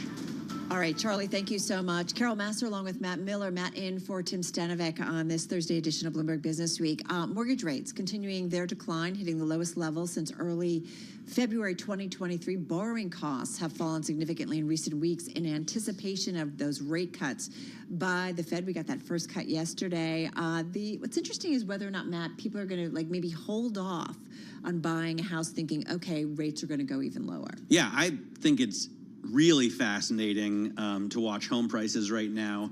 Obviously, with lower rates, you have an in, but especially in this area, there's a state and local tax deduction cap. Stop, don't go there. Right now, which makes it it makes it a lot more expensive to own a home in this area. Now, if certain things fall into place, that could sunset next year, and then you could see a flood of buyers. We shall see what in Westchester. Well, let's see what our next guest has to say. Thomas Carroll's back with us. He's the founder and CEO of Ballast Rock Asset Management. They've got about $240 million in assets under management. He's also a former Goldman Sachs head of trading for fixed income currencies and commodities. Back with us. How are you? I'm excellent, thank you. Busy day in the market, but fascinating day in real estate for sure. Why? Because of the Fed move? Actually, I think the Fed move was largely priced in, but all 50 basis points? Depending on the house, Yeah. different house views, different places, but on average, more or less, that's what you've seen in rates. The market priced it in like 70% chance of a 50 basis point cut. So. And more or less, you've seen that in rates movement, but more importantly, what you've seen today with secondary home trading, for those of us that are on the institutional investment side, looking forward at deliveries, in particular in multifamily, which is our area of focus. Right. But deliveries in 2024, projected deliveries in 2025 and 2026, really dropping off a cliff. So with 24 deliveries expected to be around 611,000 units this year, but next year a 45% decline in deliveries, and again a further 15% in 2026 projected. What we see is the potential for substantial rent increases in the next 2 years, in particular in 2026.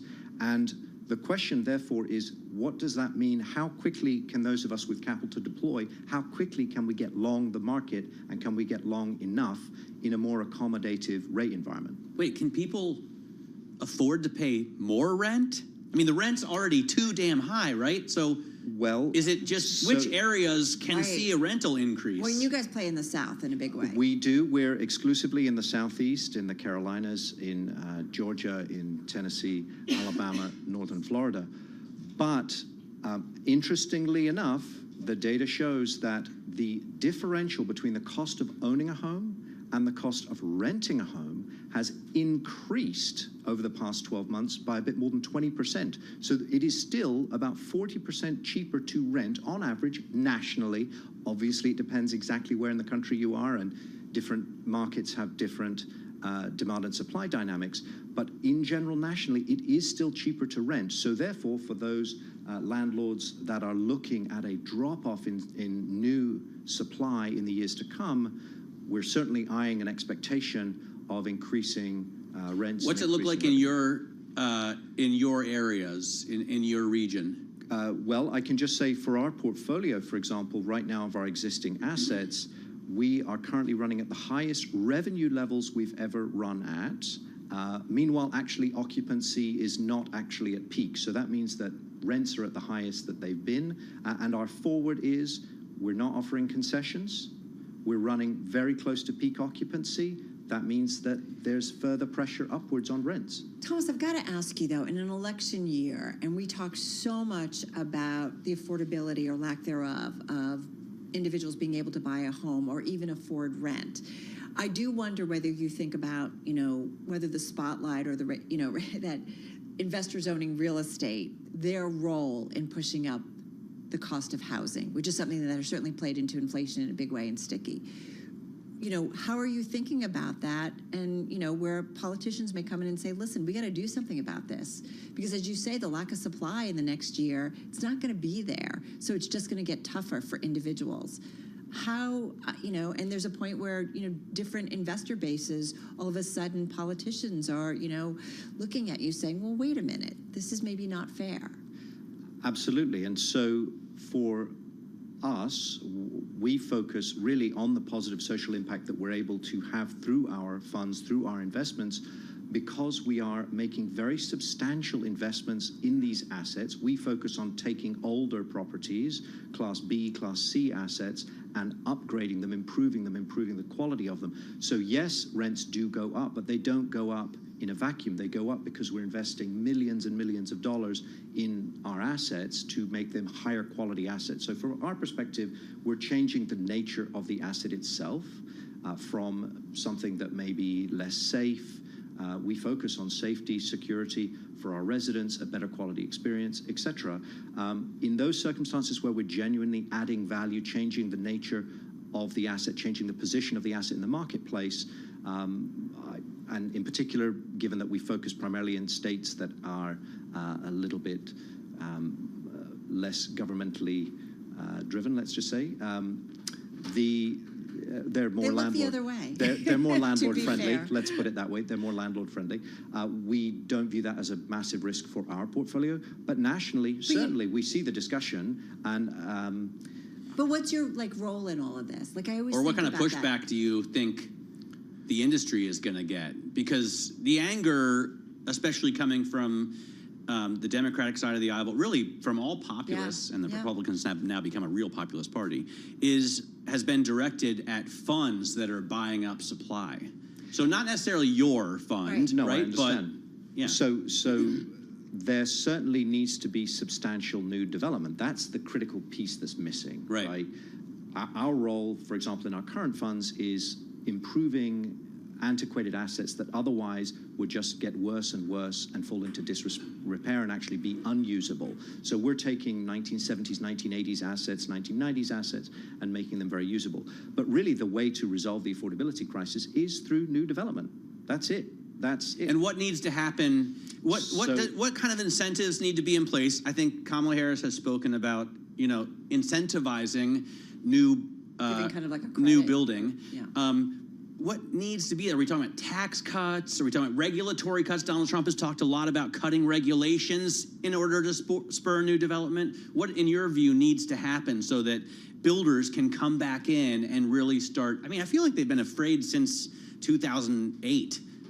Certainly. In fact, if you look at the average delivery of single-family homes in the 10 years after the global financial crisis versus the 10 years prior, the total delivery was 50% less on average. So certainly they've been very nervous since 2008 and haven't delivered. But there is a little bit of dealing with the not in my backyard component. There is, remember, a lot of these regulations aren't necessarily federal.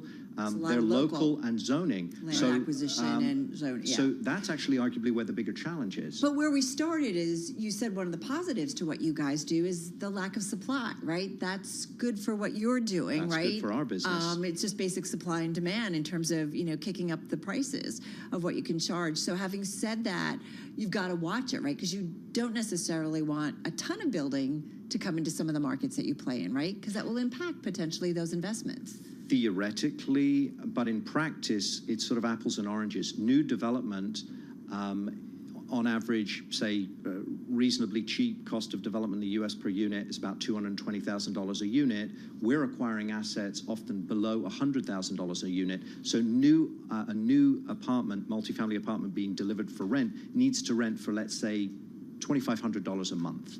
Our average rent across our portfolio is $1,000 a month. Is it really? So it is totally different. To step up from a Class B or Class C older, renovated unit into a Class A newly delivered unit is almost 2.5 times. So think about that.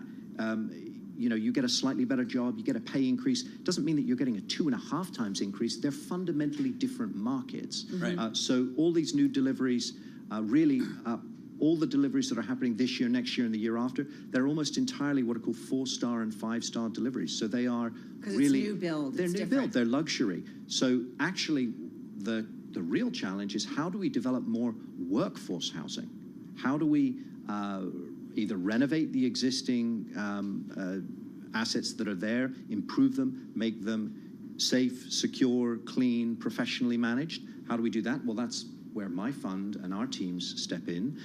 But then how do we deliver more affordable housing, not just luxury homes, right, and luxury apartments? How helpful is then this first 50 basis point cut, and how much do they have to cut before it's no longer restrictive for your industry? So we, for example, because of course the changes in Fed funds are already effectively priced into the longer end of the curve, and that's ultimately how our debt is priced. We aren't borrowing on a floating rate basis, we're borrowing 5, 7, 10, 12-year fixed. So I don't particularly care what happens to Fed funds, I just care what Fed funds implies for long-term yields, and thus what happens to the long end of the curve, or the medium end of the curve, where we're pricing our debt against. For us today, we're actually borrowing pretty equivalently to where we were borrowing 5, 6 years ago, because spreads have compressed. So when we borrow money, Fannie and Freddie spreads are almost at all-time tights.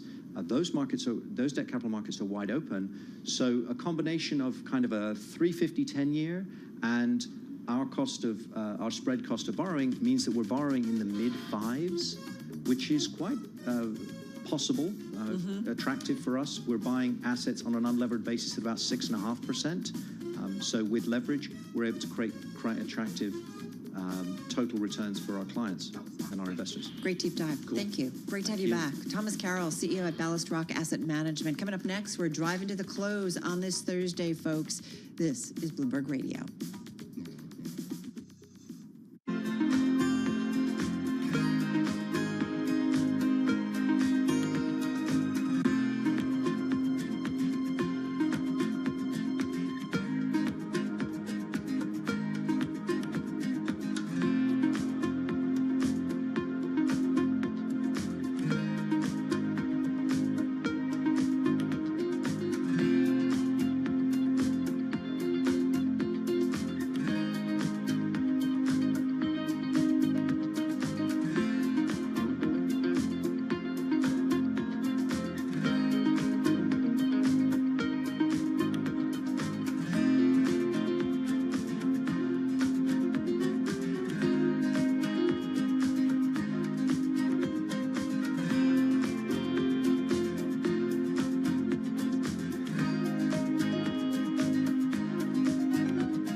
3:40 on Wall Street. We do check markets all day long here at Bloomberg. Stocks holding on to gains a day after the Fed cut rates by 50 basis points. S&P up 101 points right now, on track for a record close, on track for its first close ever above 5,700.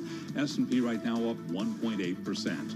The Dow up 532 points, up 1.3%, while the Nasdaq Composite Index is up 467 points now, higher by 2.7%. 10-year 3.72%, the 2-year 3.59%. Gold up 1.1%, 25.86 the ounce. West Texas Intermediate crude up 1.5%, 71.96 a barrel. Coming up, 3:50 Wall Street time. Our Emily Chang will be interviewing Salesforce CEO Mark Benioff.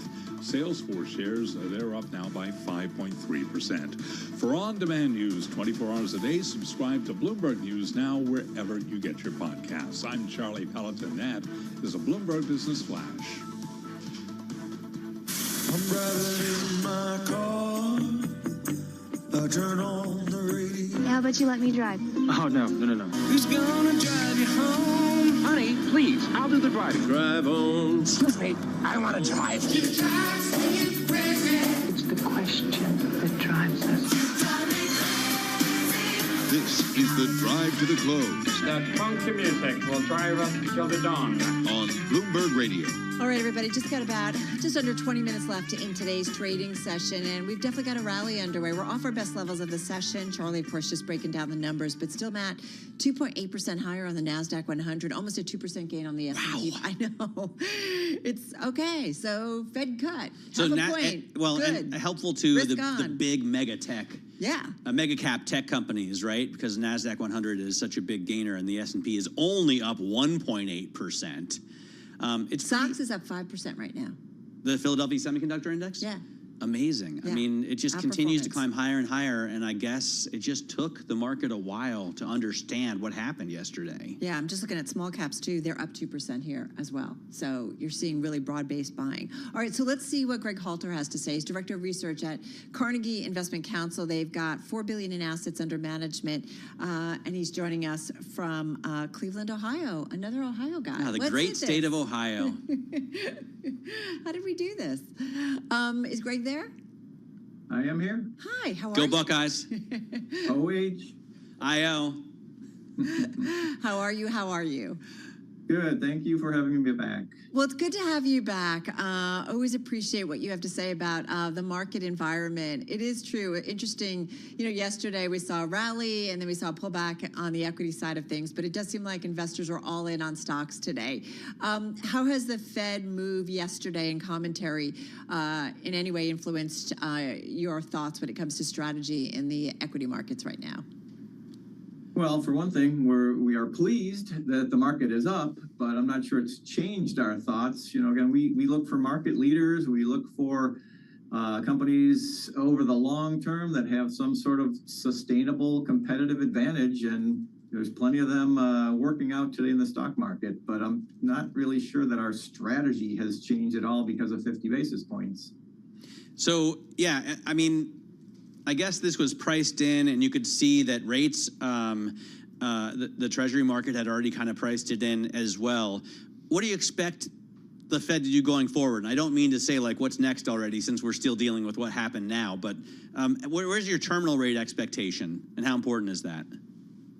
Well, I don't know that we have a number to provide for you. I would just say that we do expect for yields to be lower, certainly over the next 12 months. Obviously, if you look at the dot plot, what is out there right now, it does indicate that rates are set to go lower from all spectrums. To 2.9%. Down to 30 years. Yeah. So, I mean, I wonder if the Fed is being a little bit too conservative here. We've heard from, John Paulson said he thinks 2.5%, right? Whereas Howard Marks says 3%. I guess it's not that important. Yeah, I don't know that's, are we dealing in basis points? I think the direction is more important, and lower rates are certainly going to help anyone that's on a variable rate, from the consumer to the commercial side of lending, anyone who has loans. On the other hand, we've got 6.3 trillion in money market fund assets, and those are going to be yielding less. So there's less income in the savers' pockets as well. So again, I think you have to look at both sides. Can we assume all of that money? I feel like there's been, folks salivating over where that money's going to go, assuming it's going to come out of money markets. Although I thought I heard a few months ago somebody saying historically, money market levels kind of stay around this. This is just what we see. But help me out here. And is that momentum certainly for other asset classes eventually? I really don't think so. I think history is on the side of what you had mentioned. That money tends to stay there. It tends to be very sticky. And if someone's getting 4.5 or 4.75 relative to the risk they perceive in the market and the volatility, a couple weeks ago we had a huge drop, and some people got nervous. So 4.5, 4.75 as rates come down. That's not all that bad. If we get back to 3 or 2, where's the tipping point? And you may see some of that go into the market. And, we've had an increase of a couple trillion, I think, over the last 4 years in terms of money market funds. By the way, there's 3 trillion sitting in checking accounts, demand deposits, earning nothing right now. So there's an opportunity for people to earn money. They should be taking advantage of that. And for whatever reason, they're not. It's baffling.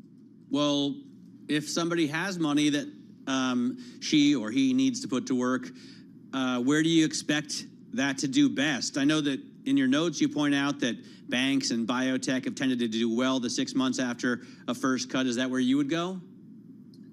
Yeah, I think that's a good place. Again, you're talking sectors.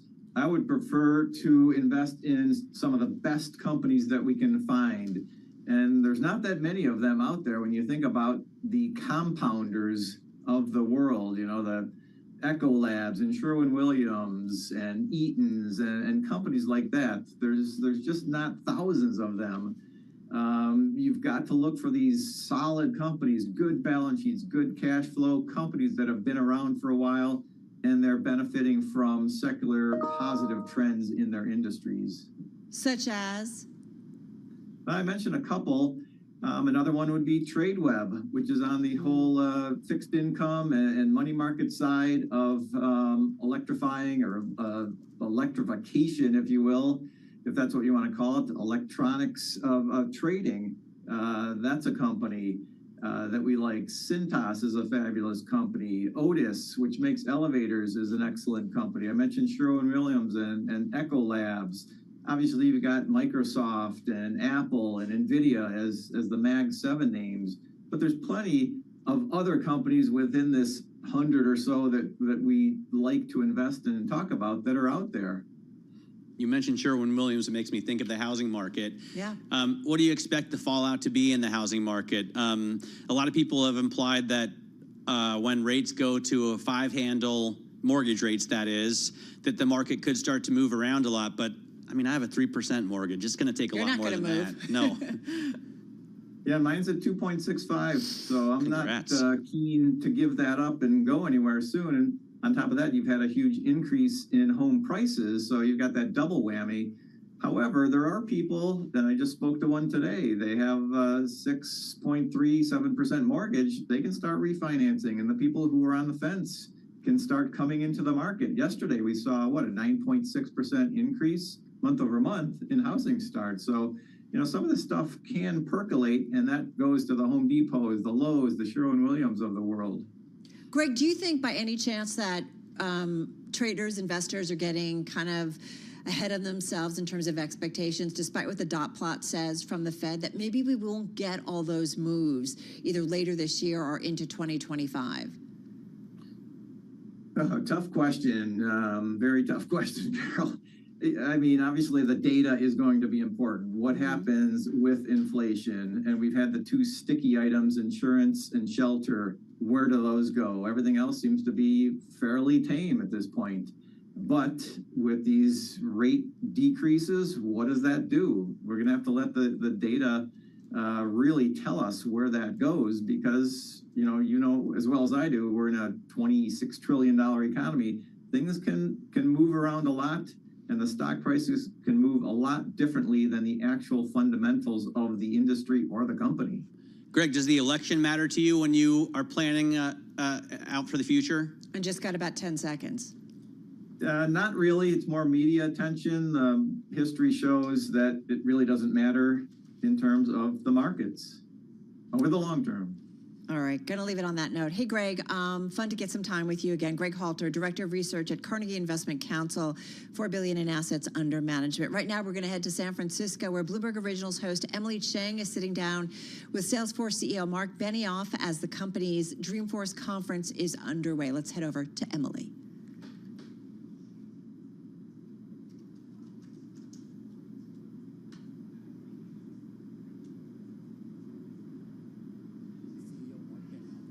Emily, take it away. Romaine, thank you so much. Mark, it's always great to be here with you at Dreamforce. You're the star of the show, the rock star of the show. Thank you. Agentforce, of course, and you rolling that out is the big thing. I've been talking to some of your customers. They're very excited. Tell us about what LLMs you built this on. Is it OpenAI? Is it Anthropic? I've never seen the customers more excited. And the reason why is these customers have been convinced something that's not true. That they have to buy an LLM, they have to go to a hyperscaler, they have to get a database, they have to buy a security technology, they have to choose a chip, they have to hook it all together themselves, they have to DIY their AI. It's not true. You do not have to DIY your AI. And when we started the show, they didn't really believe it. So that's why we created a whole factory across the street, as you saw in Moscone West, where we have put more than 10,000 customers through already to show them that on the Salesforce platform, which they've already been committed to for more than 20 years, had great success in sales and service and marketing and communications and commerce and analytics and Slack and in all of these technologies, that now they're also building AI. And this is a shock to them, and it's exciting for us because we're showing them how, once again, we're future-proofing their company with the Salesforce platform. So you've basically DIY'd it for them. And well, that's our can you job. tell We're a us software company. what models you've built it on? Is it We have our OpenAI? own. Is it We have many, Anthropic? and they don't need to know. Okay. And they don't. Why? What chip am I using? You know, what hyperscaler? They don't care. They don't care what I'm using. You know, it's like, what type of flour is in the cake? What kind of sugar did I buy at the store? Why does it matter? Do you like the cake? Is this the final product that you like? All right. And I think that for our customers, they don't want to know all the pieces. They want to know, does this work? And can they make a greater success for their own companies? And so when you see like a company like, you know, Wiley, who's here, and they're like, lower their cost by 50% day one. Right. And that is the power of technology that we're going to help to make it easier for them, lower their costs, deliver a high ROI, and the Salesforce platform just delivered that for them. So let's talk about how it works. You know, a lot of companies are rolling out agents now, ServiceNow, Microsoft. How do we know this isn't just another buzzword like Copilot?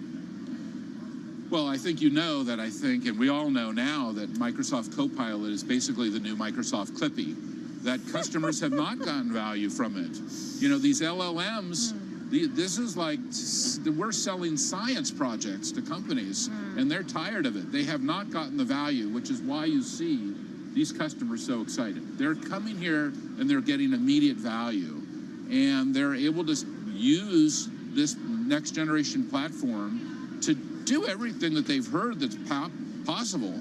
Create an agent is a great example. How do I fine-tune an agent? How do I create guardrails for an agent? How do I ground an agent in data? Well, all the data is in the Salesforce platform. All of the metadata is there. The logic is there. The workflow is there. They're just adding agents into their existing workflow. And no one knew it was possible before the show, so we knew that because we hadn't created the product, and now it's so exciting because we've onboarded tens of thousands of customers, and we've convinced them you don't need to DIY your AI. You can just use, and you're going to get the best AI, the highest accuracy, the lowest hallucination rate. Our customers are saying in many cases it's 2x the accuracy of the best models. So look, you know, it's not all always going to be smooth sailing. Disney actually just announced they've dropped Slack because they got hacked and said they're switching to an enterprise-wide collaboration tool, which sounds maybe like Microsoft. What are you doing to improve Slack security, and what's your, response to that? Well, listen, I think our security is rock solid. This is really important. And also, there's no finish line when it comes to security, but companies have to also take the right measures to prevent phishing attacks and to lock down their employees from social engineering. So we can do our part, but our customers also have to do their part. That's extremely important. But the second thing that's important is, over 25 years, we've shown that this model is the most trusted, most secure, most capable model. Disney's a great example. They run the Disney Store on Salesforce. The Disney Guides are on Salesforce.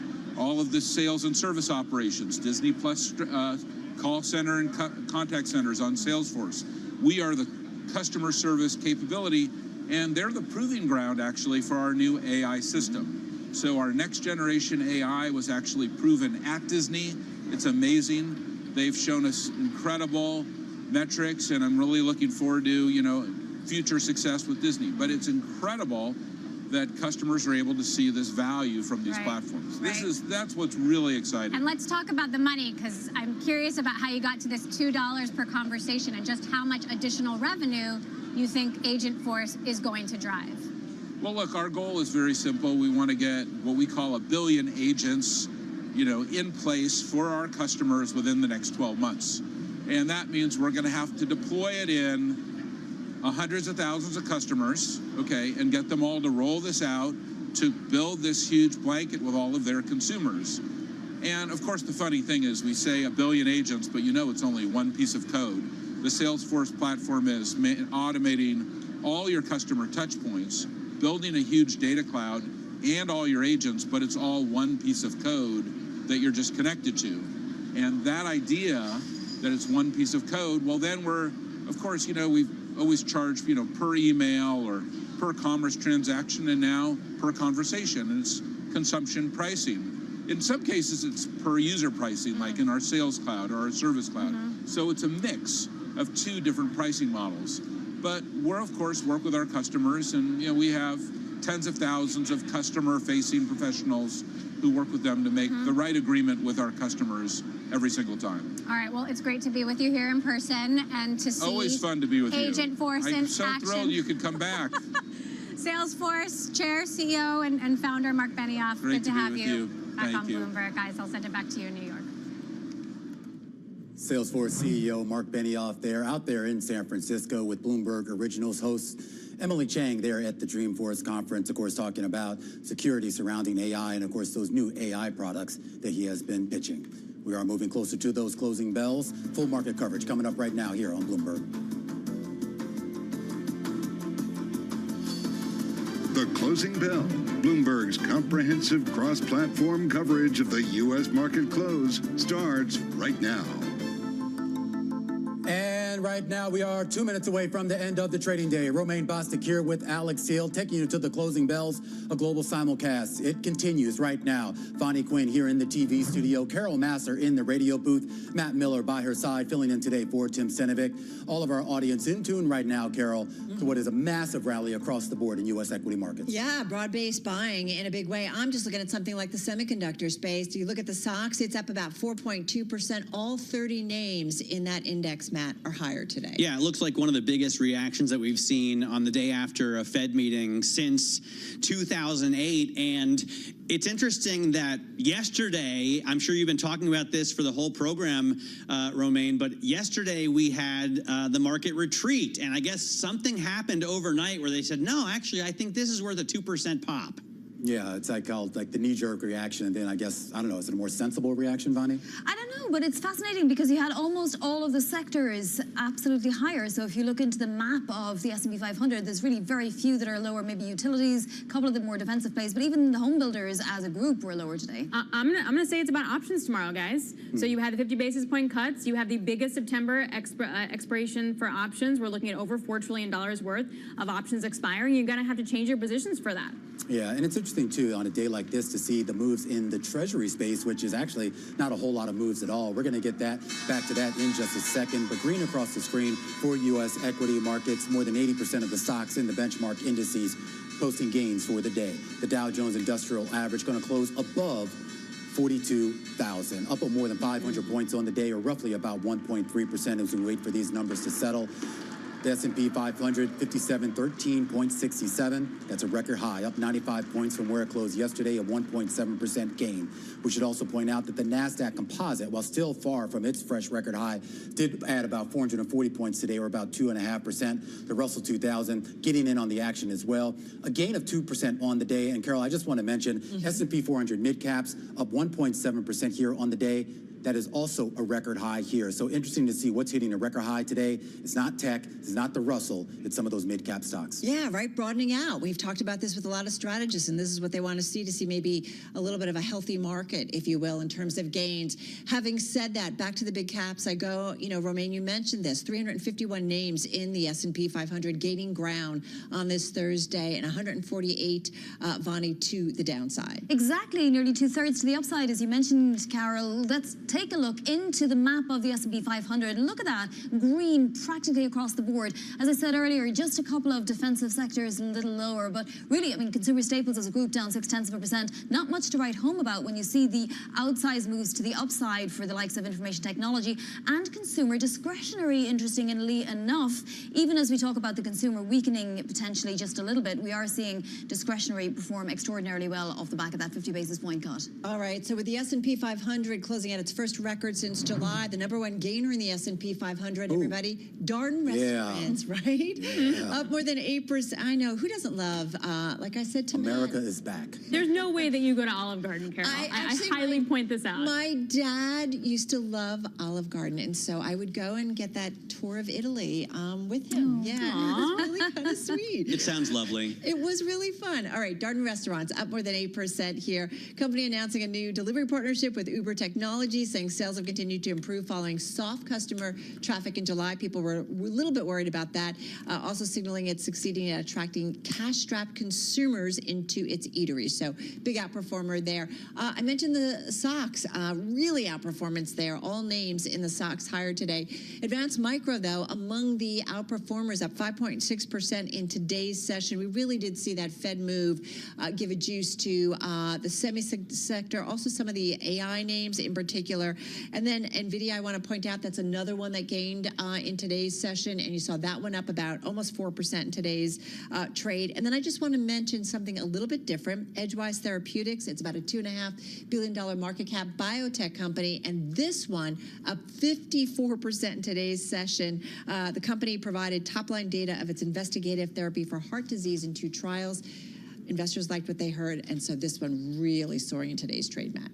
All right, I have, What do you have? some movers that involve diseases as well, so I can top that. On the downside, right, 4D Molecular Therapeutics, FDMT. Hey, Matt, I'm going to interrupt you here. We're actually getting FedEx earnings out right now. The shares plunging in after hours trading. The company providing a revenue for the first quarter, its fiscal first quarter, of $21.6 billion. That's slightly lower than what the street was looking for of 21.9. Adjusted operating margin, a big miss there, 5.6%. The street was looking for 7.4. Operating income, $1.21 billion, a big miss there. The street on average looking for 1.63. And on the EPS side, $3.60 a share. The street was looking for 4.77. And here's your forecast, and it's not good. The company's saying that full year adjusted EPS will be in a range of $20 to $21 a share. Its previous forecast was 20 to 22. That is awful. When I talk about the economy in relation to the Fed, right, I'm like, these rates aren't restrictive because we're looking at 3% growth and earnings were up 11% and unemployment's only 4.2%. If someone said, well,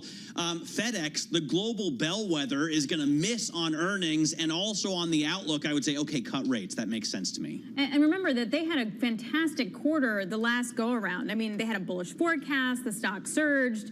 I am curious, I don't see anything specifically about the consumer yet in their report. Also, remember, there's some questions about its freight unit and if they're going to spin it off, what kind of valuation that would present.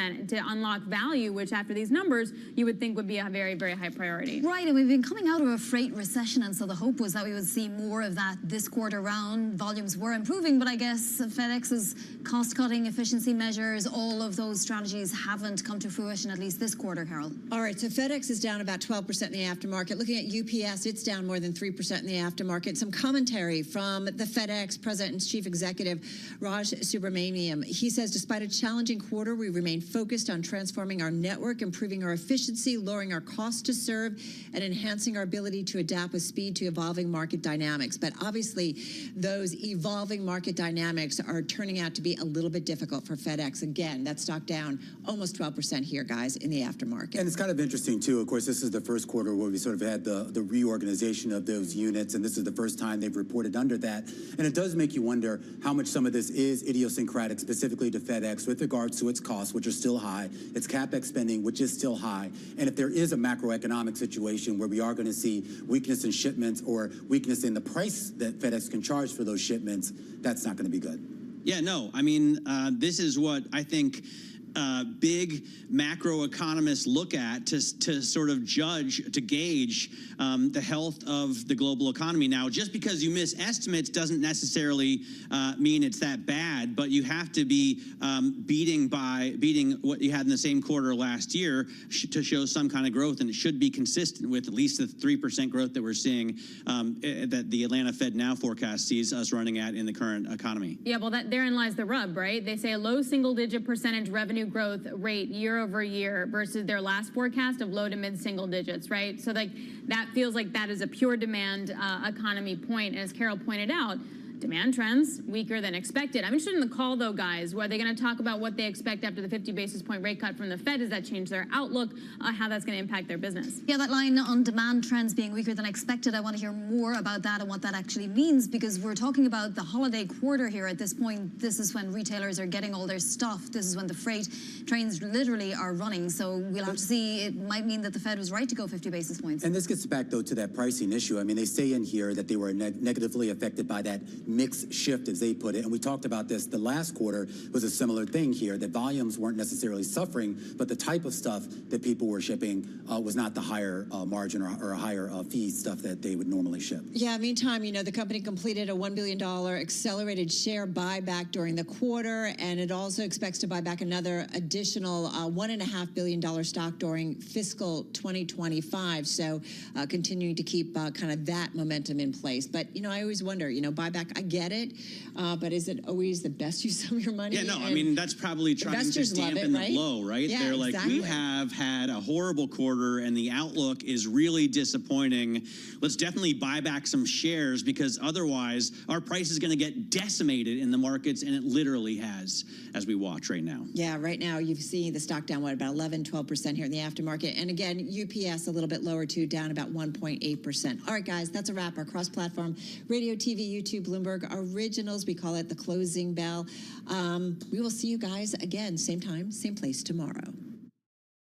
This is Bloomberg Business Week.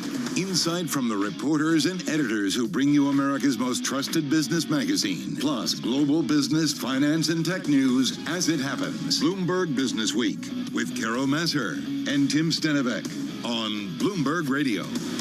All right, everybody, this is Bloomberg Business Week. Carol Masser along with Matt Miller in for Tim Stenivek on this Thursday. Just watching FedEx here in the aftermarket. Meantime, we want to kind of shift gears a little bit to something that certainly caught our attention during the trade today, and that was JetBlue. That stock was up as much as 3.7%, finishing the day down about 0.5%. We did see, though, the stock come out with some news, planning to build its first ever airport lounges as it expands premium offerings in an effort to boost profits and support its turnaround. In fact, JetBlue CEO Joanna Garrity, who has been at the company for nearly 20 years, caught up with our own Lisa Abramowitz earlier today. We're focused on delivering the organic plan. Going through a transaction can take its toll on an organization. It also creates a level of distraction, and so we're very much focused on executing our Jet Forward plan. All right, that is the CEO of JetBlue earlier with The Lisa new CEO. Abramowitz. The new CEO. That's true. She's been there for a while, but not in that seat. No, she's right. Very different job. Pressure's on. Let's see what Bloomberg Intelligence Senior Aerospace, Defense, and Airlines analyst George Ferguson has to say. He's at BI headquarters in Princeton, New Jersey. So lounges, airport lounges, does that move the needle for an airline? You know, I frankly don't expect it to move the needle at this point, right? To me, it's just another example of where the airline industry is right now, and where it is there's just too much economy seating. So I expect softness in that as we go here into earnings season. The low-cost carriers, ultra low cost, I think will have the most challenging time with profits here in 3Q. Everyone's trying to go upscale, so JetBlue's doing it. The Mint product, I think, is a nice product. People like it, but they're saying, hey, I don't want to mill around at the gate before I get in my beautiful Mint seat. So you got to give me something to get me away from the great unwashed masses. And Joanna's given them a couple lounges, 2 lounges, to be exact, to start, right? Still I mean, a it's big also, challenge. it's not new, right, George? Is this Terminal 6? Because they've been beating that drum for like a year now. Well, you got me on the terminal because honestly, I live in Terminal New Jersey, 6 at so I hate- JFK is like their keep going. new big thing that they were planning like 2 CEOs ago, and now, I guess that's where they're gonna have at least one lounge. I knew they were doing a lot of work there, yeah. And they, at JFK. The other one's going to be in Boston, right, which is another focus city. Both are decent business cities and high-end passenger cities, so they seem natural to me. But again, JetBlue is in a low-cost world, really. It's an upscale low-cost carrier, which is a really difficult place to be right now. And so, you know, I think when you think of that world, I'd call Southwest and JetBlue sort of in a similar space. Really? Really? I never even think about them in the same space. Really? Well, I think I think they're in the same space because they're a genteel, low-cost ride. Okay. And they have higher costs as low-cost carriers, right? They can't match Spirit and Frontier. So when Spirit and Frontier come in and give you that great, cheap fare that you probably don't ultimately pay when you're done with your flight, they can't just get that low because their costs are too high, right? And so both of them are trying to figure out how to manage this world where they're the high cost of the low-cost carriers. They're premium economy carrier. I love me a Mint seat. I'm just going to say. I haven't done it a lot, but I do But love I'm with it. you. I wouldn't think Southwest is in the same category as JetBlue.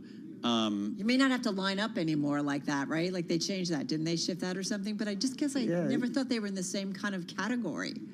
Well, again, I'm categorizing them by sort of the cost to deliver a seat mile. Yeah, okay. And I'm categorizing them by experience. I think the experience is better than Spirit and Frontier. So that's why I'd say those two are in that world. Southwest is a much larger carrier, but no premium, right, to date. No mid product, and that distinguishes JetBlue a bit. Wasn't this day going to eventually come? I mean, we've talked with you about JetBlue. I mean, for such a long time, they had new planes. They didn't have to deal with like unions and costs and overhead that all the legacy carriers had. Well, now they had TV. And they had like unlimited snacks and those blue chips. But no, having said that, you know, they're now kind of one of the legacy carriers, right, with all that overhead. Yeah, I often say that, you know, the day a low-cost airline is born, it starts to die, right? Because a year later, all your employees want increased pay. You know, they need health care. They stick around long enough. Everybody talks about a retirement plan. When you're a brand new low-cost carrier, you know, you go fill your company up with brand new employees. They're all at the bottom of the pay scales. You could deliver seat miles cheaper. It's really hard to keep costs down as a low-cost carrier. The best one globally, I think, frankly, is Ryanair, and they work extremely hard at keeping those labor costs down. Labor costs are the big differentiator in this business. They work really hard at keeping them down. They have multiple jurisdictions of countries they can use to play the game. JetBlue, Southwest don't have that. So in this country, much harder to keep those costs We've been doing this together, Carol, for like 20 years. I've never understood why people invest in airlines. Like, are any of them like a long-term investment? Isn't that what Buffett always said? And by the way, I recently heard, George, a comparison that I thought was really interesting of the AI infrastructure to airlines, because you have to put this massive investment up front and then you have tiny little margins and it never really ends up making that much money. Does anybody invest in an airline like long term, buy and hold? Has that worked? I'd be careful. I'd be careful. I think there are some really good airlines globally that probably warrant at least a look. Look, Ryanair is an exceptional airline, right? And through thick and thin, they do well. Southwest had been one of those. I still think, they have a pretty good market share, a really nice product. So I'm not saying that you invest in these, but I'm telling you, these are the ones that are profitable over the long run. There's others like Alaska and Copa. You really need, again, to have some sort of differentiator. Some of them have a geography. Copa basically mixes and mingles people from North and South America through their hub in Panama, do it all with 737 single fleet type to keep costs down. I think that gives them some real staying power in the marketplace. Others, like Ryanair, do a really good job of managing labor costs. I have to But say, it's a challenging business. I do this a lot. Like, I get into a plane and I look at the seats around me, and I know, especially, courtesy of who we work for, we usually get to fly pretty nicely. But I know, so I have an idea of what it costs, and I'll count the seats and do a rough calculation. I'll look at the seats behind me. I don't understand the math of this business. Like, how do they make money on most flights? I think when you start to look at, I think they do a little bit, but I think when you start to look at some of the really more successful ones like Delta, and you start to back out some of the, frequent flyer program, the credit card sort of revenue streams and things like that. Yeah. You wonder, are they an airline or are they a marketing / credit card kind of company? But yeah, it's a rough business. Before you go, Boeing, talks ongoing. What do we need to know? Anything? Any update? Yeah, so I think, the next thing we're really watching for is when they slow down deliveries from suppliers. It's going to, that becomes the real challenging point where you potentially are starting to degrade the ability of your suppliers to survive, throttle back, get you the deliveries you need to ramp up production and make that company very profitable. So I think, management's probably watching that pretty closely. Right now, I don't think we're in a position where they've materially extended their recovery, but it's probably been extended, a couple weeks. But again, you start not taking deliveries from the suppliers, you start creating challenges down on that supply chain that may be hard to recover from and just pushes out further than whatever time you lose because of the strike. All right, we're going to leave it on that note. Hey, George, thank you, as always. Bloomberg Intelligence Senior Aerospace, Defense, and Airlines Analyst George Ferguson joining us there from BI headquarters in Princeton. A few headlines crossing. Nike, John Donahoe, he's going to step down to retire. He had come back to the company, but he's going to retire. Nike says Elliot Hill, will replace John Donahoe as CEO. So, and the stock jumped 7% in the aftermarket on the announcement. So it looks like, at least at first glance, investors are happy. And Elliot Hill, I should say, is actually the Nike veteran who's returning, longtime veteran, who's coming back as CEO, replacing John Donahoe. So as you said, stock on the move, up more than 8% here in the aftermarket. All right, coming up, we're going to get into why mobile voting is our final shot at saving democracy.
It's 4:21 on Wall Street. We do check markets all day long here at Bloomberg. Developing story after hours. Major management change at Nike. Stock rallying after hours. Nike says Elliott Hill will replace John Donahoe as CEO. Donahoe is retiring. After hours, we do have Nike shares advancing now by just about 7.7%. Moments ago, we heard from FedEx. It has cut the top end of its full-year profit outlook. It did report quarterly earnings below expectations on softer demand for package deliveries. Shares are plunging after hours. Right now, we got FedEx down by 9.4%. It said adjusted earnings for the current fiscal year will be $20 to $21 a share, below its previous forecast for as much as $22 a share. Again, after hours, FedEx now trading lower by 9.5%. A record day for the U.S. stock market. S&P closing at 5713. First close ever above 5,700, up today by 1.7%. We had the Dow Jones Industrial Average up 1.3%, up 522 points. NASDAQ up by 2.5%. 10-year 3.71%. The 2-year yield, day after the Fed decision, 3.58%. Spot gold up $29 the ounce, up by 1.1%. And West Texas Intermediate crude up 1.6%, 72.05 a barrel. Major move for Bitcoin, up 4.9%, 63,198. For on-demand news 24 hours a day, subscribe to Bloomberg News Now wherever you get your podcasts. I'm Charlie Pelleton. That is a Bloomberg Business Flash. All right, Charlie, thank you so much. Well, judges are racing to resolve fights, many in swing states, over how Americans will cast ballots and tally results in the November 5th presidential election, as absentee and early voting is poised to start. All these legal fights brewing in the memory of the wait to know the results of the 2020 presidential election raises the question of whether it's time for America to innovate how we vote. I know our next guest is going to have some thoughts on this. Bradley Tusk is political strategist and founder of Mobile Voting. He's got a new book out, Vote with Your Phone, Why Mobile Voting is Our Final Shot at Saving Democracy. Bradley, by the way, has worked on a few Democratic political campaigns. He served as campaign manager for Mike Bloomberg's 2009 mayoral race. He, of course, Mike, is founder and majority owner of Bloomberg LP, the parent company of Bloomberg Radio and also of Bloomberg Philanthropies. Bradley, great to have you here with us. Yeah, thanks for having me. First up, before we get into your book and how we can maybe make it simpler, Sure. This political race, lots of twists and turns already. Top of mind for you and what you find kind of fascinating. I mean, one is it's 50-50, right? You can have a Fox News poll come out and that Harris is up 2 and another one come out that Trump's up 2. It doesn't really matter. The truth is it's 50-50. And the truth is we're talking about 100 to 200,000 people, probably that number is even dwindling every day, in 6 or 7 states, and then kind of core-based turnout in those states as well. And it's really whatever appeals to that specific group. So like, I'll give you an example. I was on a podcast earlier today, and the host was throwing a theory at me that the eating cats and dogs thing was good for Trump because immigration is the #1 issue for a lot of voters, and therefore it reminds them of it. And I was like, I think you're being too smart here by half. To me, it's pretty simple. If Harris were to win, it's because she is not Donald Trump and she is not Joe Biden. And that's it, right? It's not like she was successful in her 2020 race or that popular as vice president. But all people want to know is she not either of those guys? And the more that she can show that she is lucid and sane, which are the things that those two guys can't necessarily claim, that's her path to victory. So, yeah, we had Steve Eisman on this morning. And last time I had him on, when Biden was still in the race, he said 100% chance that Trump wins. Now, he thought there were going to be like massive protests in Chicago. It was going to look like 1968. Right. That didn't turn out to happen. But he now says with Harris in the race, it's a completely new game and it's a coin toss. He has no idea who's going to win. But he says that markets are going to be happier if Donald Trump wins. Do you get that? You know, yes and no. I mean, I think that there is a kind of immediate reaction of the Republican who is sort of more conservative, is therefore more pro-markets. At the same time... You've worked for mainly Democrats, right? Chuck Schumer, I have, although, Rod Blagojevich. Your boss and my one-time boss, we were the Republican candidate for mayor at the time. That's true. So, yeah, and I actually am an independent. I've been an independent for a long time. So what I learned is to not trust either party. But at the end of the day, there was a lot of chaos between 2016 and 2020, and markets tend to not like chaos. Markets like predictability. Right. And, you know, Harris, what I don't see her doing is saying, maybe we should sort of change the independence of the Fed, right? To me, the greatest potential risk of anything that's come out of the mouths of either of these two candidates would be, making Jerome Powell a political appointee who serves at the pleasure of the president, because then ultimately, if we can't count on the Fed to make independent decisions on rate cuts, then I think our economy is in serious trouble. So it really just depends how you look at it. Like in my business of venture capital, which is my day job these days, Biden has not been great, but I think that whether it's Trump or Harris, we'll have a new SEC chair. So Gary Gensler has been a disaster for crypto. He will be replaced. We'll have a new FTC chair, Lena Khan, who has been very, very tough on M&A. She will be replaced. And so the good news is, I think we saw the rate cut yesterday. That was very, very welcome news. And I think we're going to see new regulators in place, kind of no matter what happens on election day. And both of those things are good. Do you think with Donald Trump, we've talked a lot about, he's now come out and, was in New York campaigning to reinstate SALT, right? The state and local tax deductions. Which he took away. Which, and for those of us who live in like the New York metro area, it's been, pretty painful. The cap is killing me. As it's killing me. As a political strategist, is that smart? Look, what does it do? It doesn't do that much for him in the sense that he's still not going to win New York. And so, yes, it will run up more votes on Long Island. But what he is doing is he's helping those House candidates on Long Island and the Hudson River Valley. Their elections get more likely if Trump really stumps for them, and if people think that, if Trump is president and if Mike Lawler or whoever it is my congressman, SALT will now come back to me. That is really helpful. So I would say he's almost taking one for the team here in that he's really should basically just be in the swing states, but I think he's thinking, look, I want to win, but I also want to have a Republican House and a Republican Senate. He's thinking about down ballot, right? Yeah, and that's why you would come to New York, and very specifically, look, he wants a sweep. Yeah, it's the same reason why Kathy Hochul killed the congestion pricing, right? It was simply that those same congressional candidates would have just been destroyed on that issue because it's their party. And and Albany doesn't care about New York City. Not at all. We know that. They don't even like New York City. No, they probably care more about any city but New York City. Talk about your book. Vote with your phone. What? Yeah, no, I've been excited about this book.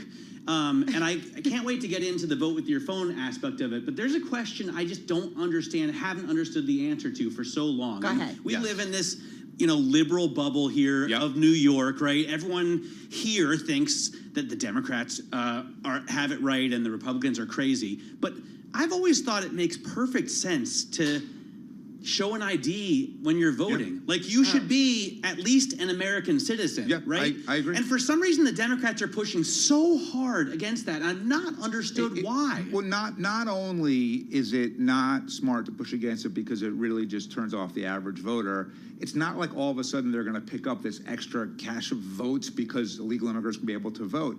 Look, the mobile voting technology we built allows for both facial recognition scans and biometric screening, because I think that you should be able to ensure that you're you. And so when you log onto the app, there's multi-factor authentication, just like if you were, logging into Amazon or Google or whatever it might be. And then it could be as strict as, let's take a facial recognition scan, let's check your fingerprint, and then we know that Matt is Matt, and then at that point, you can go ahead and vote. But yeah, I agree with you absolutely. All right, so why isn't this happening? So we're there now. We're at the mobile part already. Tell us where you are. Yeah, so we got the idea for it. I was running the campaigns around the U.S. to legalize Uber. And at the time, we were this tiny little tech startup, and taxi was this sort of big, powerful industry. And they had lobbyists, and they had political muscle, and we had to figure out how to compete with that. And what we realized were our customers really liked us, right? And our bet was, if we make it really easy for them to tell their elected officials, their city council members, mayors, state reps, whoever was relevant, hey, I want this thing, leave it alone, that would have an impact. And it did. Ultimately, millions of people told their elected officials, leave Uber alone, I want to have it. And we won in every single market in the country. And what I started wondering was, like, these same people, I guarantee you, they don't know who their state senator is. They're not voting in city council primaries, but because we gave them something to care about and we made it really easy, they were willing to do it. So the question was, what if they could vote this way? And so I started the Mobile Voting Project in 2017, and we funded elections in 7 different states where either deployed military or people with disabilities voted in real elections on their phone. It worked. Turnout increased significantly. Denver, who did it, did a poll, and not shockingly, 100% of people participated. Said, "Yeah, I prefer pressing a button to going somewhere." Yeah, right. And then I got surprise. And then I got a ton of grief though from the cryptography community that it can't be safe. And my view was, while the elections that we had done were audited by the National Cybersecurity Center and came back totally clean, I know politics, and I know that if politicians can hide behind an excuse like it's not safe, they don't want to change the system because they just don't want to anyway risk losing their grip on power. So I felt like I had to take that excuse away. So we started building our own mobile voting technology, which we are now most of the way done with. We're in year 4 of doing this. I've put about $20 million of my own money into this project. This is totally philanthropic. And the tech that we have built is end-to-end encrypted, end-to-end verifiable, air-gapped, biometric screening, multi-factor authentication. Most importantly, it's open source code. And once we finish it and we run it through various authorities, we're going to put it up, and it's going to be free for any government to use. And then the really hard work begins, right? So yes, funding those elections around the country to see if the demand was there, was work. Yes, building new voting tech, a lot of work, but try changing the rules on people who have power. That's going to be the really hard part. And I wrote this book to kind of begin making the case for it. And we're going to have to build a movement because, look, there are plenty of times in American history where really meaningful things have happened because people demanded it. They didn't want to give women the right to vote, but eventually enough women demanded it that it happened. They didn't want to pass the Civil Rights Act or the Voting Rights Act or the Americans with So we Disability need people Act. saying, this is Any how of I that. want Yeah, it. people have got to say, look, I want this. And the reason why it's so important is right now our politics are controlled by the extremes.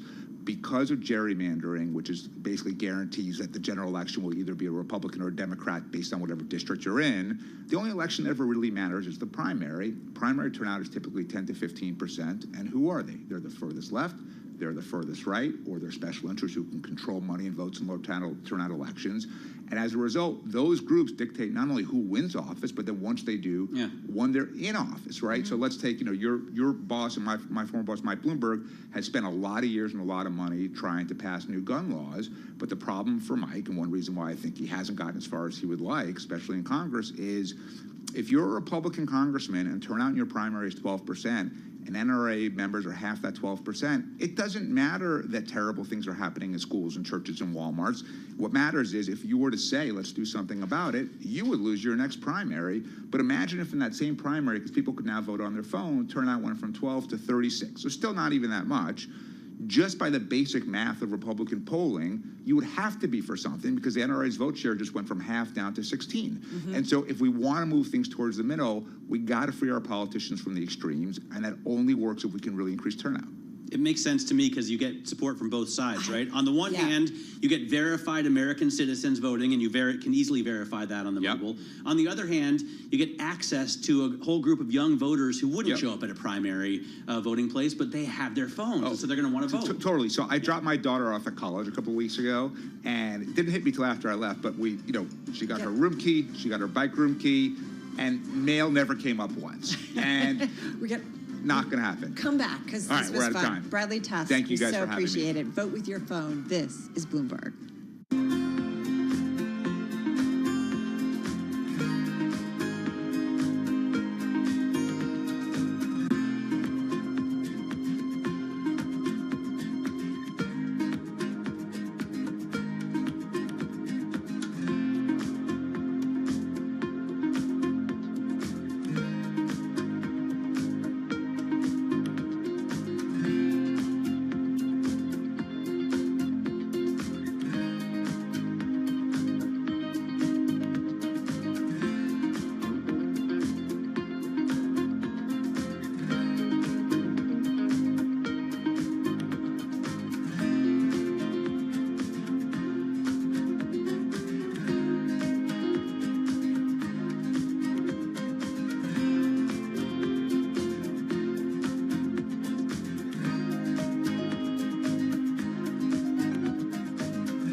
4:40 on Wall Street. We do check markets all day long. At Bloomberg, keeping an eye on Nike shares after hours. Nike shares pushing higher right now. We got Nike up by roughly 9%. There has been a management change. Nike says Elliott Hill is going to replace John Donahoe as CEO. Donahoe is retiring. After hours, we do have Nike now up by just about 9.3%. The other big story, an earnings story after the close of trading, FedEx cutting the top end of its full-year profit outlook. It reported quarterly earnings below expectations on softer demand for package deliveries. After hours, we got FedEx down now by 9.3%. A record on Wall Street today for the S&P 500 index. It is the 39th record this year and extends this year's surge to about 20% for the S&P 500 index. The Dow, the S&P, NASDAQ all advanced. S&P today up 95, again up 1.7%. The Dow up 522, up by 1.3%. NASDAQ up today by 2.5%. 10-year yield at 3.71%. The 2-year 3.58%. Spot gold up 1.1%, 25.86 an ounce. And West Texas Intermediate crude today up by 1.4%, 71.93. So a day after the Federal Reserve cut rates by 50 basis points, Greg Halter is Director of Research at Carnegie Investment Council. He was a guest right here on Bloomberg Business Week, and he told us rate cuts will help housing and consumers. There are people that I just spoke to one today. They have 6.37% mortgage. They can start refinancing, and the people who are on the fence can start coming into the market. So, you know, some of this stuff can percolate, and that goes to the Home Depots, the Lowe's, the Sherwin-Williams of the world. Greg Halter of Carnegie Investment Council, a guest right here on Bloomberg Business Week. And mortgage rates, by the way, continued their decline, hitting the lowest since early February 2023. For on-demand news, 24 hours a day, subscribe to Bloomberg News Now, wherever you get your podcasts. I'm Charlie Pellet, and that is a Bloomberg Business Flash. All right, everybody. Earlier this year, Bloomberg reporting on how the world is rapidly losing usable land for self-inflicted reasons, ranging from intensive agriculture and overgrazing of livestock to real estate development and, yes, climate change. The crisis is further fueling food and water insecurity, as well as adding to more greenhouse gas emissions. So our next guest is trying to work on making it better when it comes to food production. That's And excellent news. I didn't mean to be such a bummer there. I mean, but it's the truth. It's the truth. No, it is the truth. Look, no, I'm just like this bothers me. For example, in Germany, they want the left. They want to put a speed limit on the Autobahn because they say, you know, the CO2 emissions are powering global warming, which is probably true. But I don't want a speed limit. So the first thing I say is, when you stop eating beef, then we can talk about a speed limit, because it really does have a huge effect on greenhouse gases. I actually have cut back on the beef. Let's see what Sorella Harada has to say. She's co-founder of Simply. It's a regenerative organic food brand, and she joins us from DC. So good to have you here. Matt and I can go on forever like this. Tell us about your company and your brand and what you're up to. Absolutely. Well, thank you, Matt and Carol, for having me here today. Simply is the leading regenerative organic staples brand in the industry, and we're on the mission of really connecting people around the world through the joy of food, and that really conveys on being able to source the best ingredients from around the world, work directly with that international farmer, and care not only about what you're harvesting but also what you're leaving behind, and that is the soil. And if you're able to take care of that soil, you're going to be able to sequester carbon and fight climate change. What is so I've recently started looking into a plant-based diet. Good. I'm glad to hear because that. I'm into this I'm a little too worried about your for the heart. health reasons, obviously, but I'm not immersed in the jargon enough to know what you mean when you say regenerative organic food. What is that? Yeah, regenerative agriculture really is the highest gold standard in agriculture. And it goes back into the principles of not just looking at the harvest, not just looking at what comes out of the soil, but the soil itself, and taking certain practices to be able to have nutrient density back into the soil so you can sequester that carbon and fight climate change. So that looks into rotational crops, minimum tillage, coverage of those crops, and that is going to produce crops that are going to be more nutrient dense for you. So if you go into a plant-based diet, you're going to get the fibers and the proteins and that you need from these plant-based products like grains and beans. You know, it's funny. I did a lot of stuff with Chipotle years ago under Steve Ells, who created the company, and they certainly were Not on Sunday. I hope you weren't working with them on Sunday. On Sunday? They're closed on Sunday.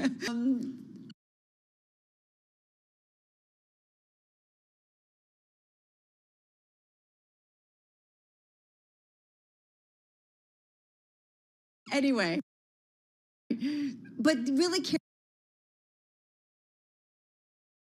about where the food came from, and they thought about food production in a big way, and they only worked with certain, providers, if you will.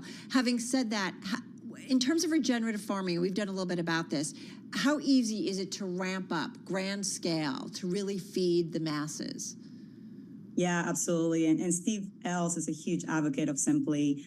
He carries some of our Gigante bean products in his new concept kernel in New York City. And because of the value and the brand promise that it has behind, we believe that regenerative agriculture is scalable, and that big ag, you see now big ag and big CPG really making claims of moving some of their sourcing and supply chains into regenerative agriculture by 2030 or such. And the way to really look at regenerative agriculture and a scalability perspective is being able to convert where food is being grown, to fight monocropping and really look into multi-cropping.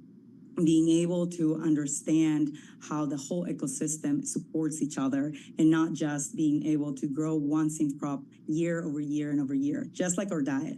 We can't just eat one specific food item every single day, right? We need different nutrients, and soil is just like that. At Simply, we have our internal regenerative pathway program, which we really focus on working with farmers and meet them where they're at, if that is conventional agriculture or transitional, and really help them, educate them, and really incentivize these practices to move them to that gold standard of regenerative organic agriculture. Did you already list all the accolades that she's gotten? I didn't list all of them. Inc. Female Founders 250 list, EY Entrepreneur of the Year. In terms of their business, 2,900% growth in retail placement over 3 years, 492% year-over-year growth at Whole Foods Market specifically. Right. So this is a business that is kicking butt. Do you find getting financing easy? I know that venture capital historically has done very poorly with female founders. How has it been for you? Well, we're fortunate that we're well capitalized today, and we've had investors as early on as Seth Goldman, founder of Honesty, that really see that the industry is moving this way. Consumers are, the growth in the numbers you just shared is because the new generation and Gen Z are really reacting to finding value on maybe some of these categories that you might have thought are boring and freshness didn't matter. We call ourselves the silent hero of every healthy plate. And these are products that you eat every day. So you should care of where they come from and the nutrient profile of that as well. So as we continue to grow, we have a set of investors that they really are able to believe the growth that we have, and being able to see where the market goes as well. Sweet Green Shop, True Foods Kitchen, and Just Salad all use your products. That's good, because I eat all those things for lunch. You do. Matt talked about the growth. You just talked about the growth. Are you guys profitable? We don't really share our numbers.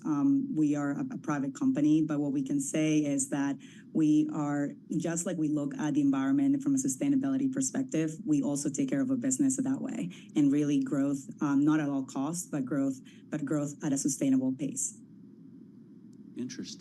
Interesting stuff. It's making me so hungry just. Well, you're always hungry, and I just ate a banana. Not that you were interested, but was it you're always a hungry. Regenerative organic banana? I don't know if it was organic or anything. Probably not with bananas, right, Sorella? That's a tough one with bananas.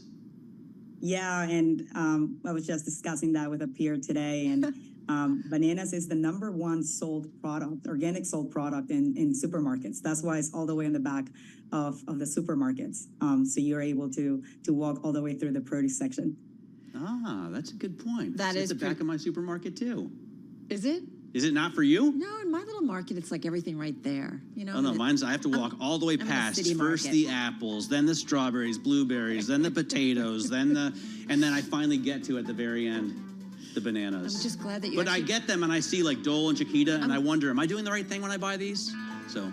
I don't know. Sorella, come back soon. This was really interesting. Sorella Harada, co-founder of Simply, joining us from DC. You're listening and watching Bloomberg Business Week. We're talking cars when we come back.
listening to Bloomberg Business Week with Carol Messer and Tim Stenevec on Bloomberg Radio and Television. All right, she is definitely one of my all-time favorite people here, no doubt about it. I know, Matt, you think it's you, but it's really Hannah Elliott. She's Bloomberg Pursuit's auto columnist, who's also Matt's co-host on the Hot Pursuit podcast, and we got a lot to talk about. Where do you want to start? Go, because I don't know. Where do you want to start? We had a great time yesterday. We recorded our podcast yesterday. We put it out tomorrow, and we talked about a number of things, from a car show that I went to over the weekend, a big land yacht that I was driving, the Infiniti QX80, and also air fresheners. I really want to get to that, but go do cars first. Let's talk first about the giant SUV that I was driving, which I really like, the Infiniti QX80. It's all new, the 2025 model year, and Hannah's going to get it next week.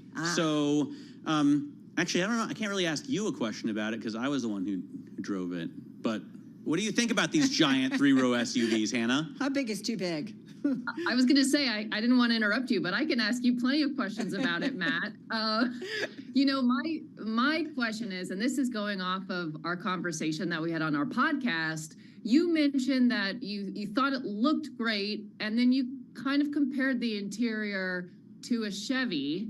No. And I know that this SUV costs about $100,000. Oh. So my question to you is it worth it? Would you spend, if you had $100,000 to spend on a big SUV, would you buy this one? You're throwing some shade. So no, I mean it's a good point. What I meant was that the infotainment system is a Google-based system. Okay. So that's the platform that they use, and Chevy also had that in my Silverado.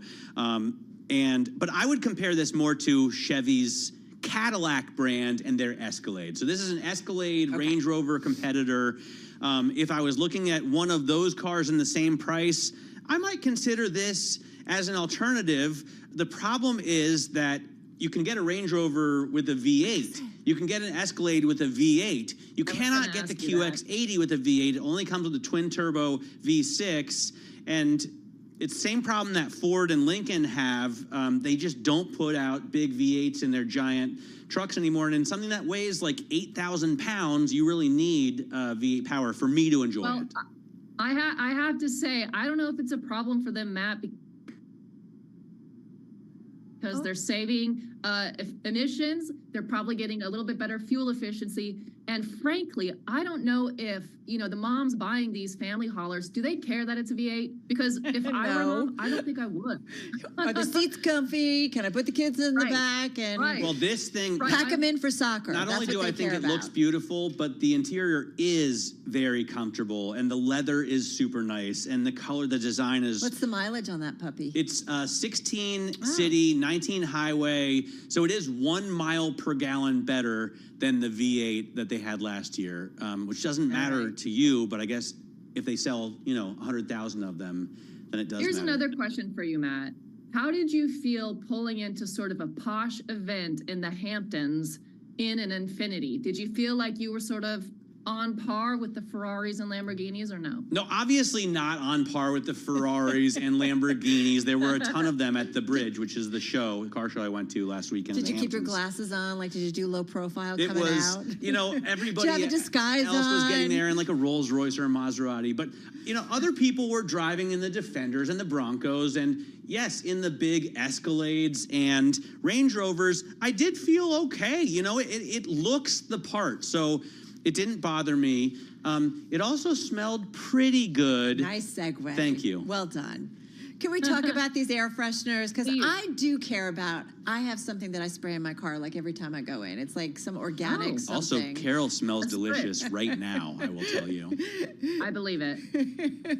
It's actually a brand that you write It's about. Diptyque, It's Diptyque. which I'd never heard of before I read your story, Hannah. So your point on air fresheners is the cheap ones are the worst, right? But the expensive ones are... Wait, the hanging tree is not good?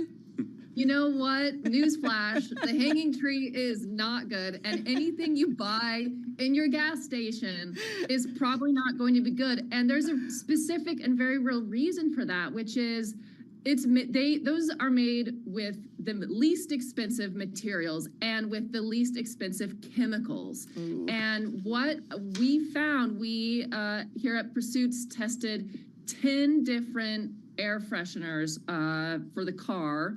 And we did find there's a direct correlation between price and quality. And the more you pay, you're going to tend to get a better, less nauseating air freshener. But the bigger thing that I found with this story, which to me was really interesting because we all have very specific ideas about what kind of smell we want in our car. I think everybody wants the new car smell, of course. And then once that wears off, it's like you don't want curry or fish or like smells that are great to eat but not necessarily to drive with. The idea is this is a really big open space that automakers and large fragrance brands haven't really attacked in the past, but they're starting to. It's very smart. And yes, they're smart. So there are 10, including some offerings from Diptyque, some offerings from Frederic Malle, some offerings from Acqua di Parma. There are these known fragrance companies that are starting to develop air fresheners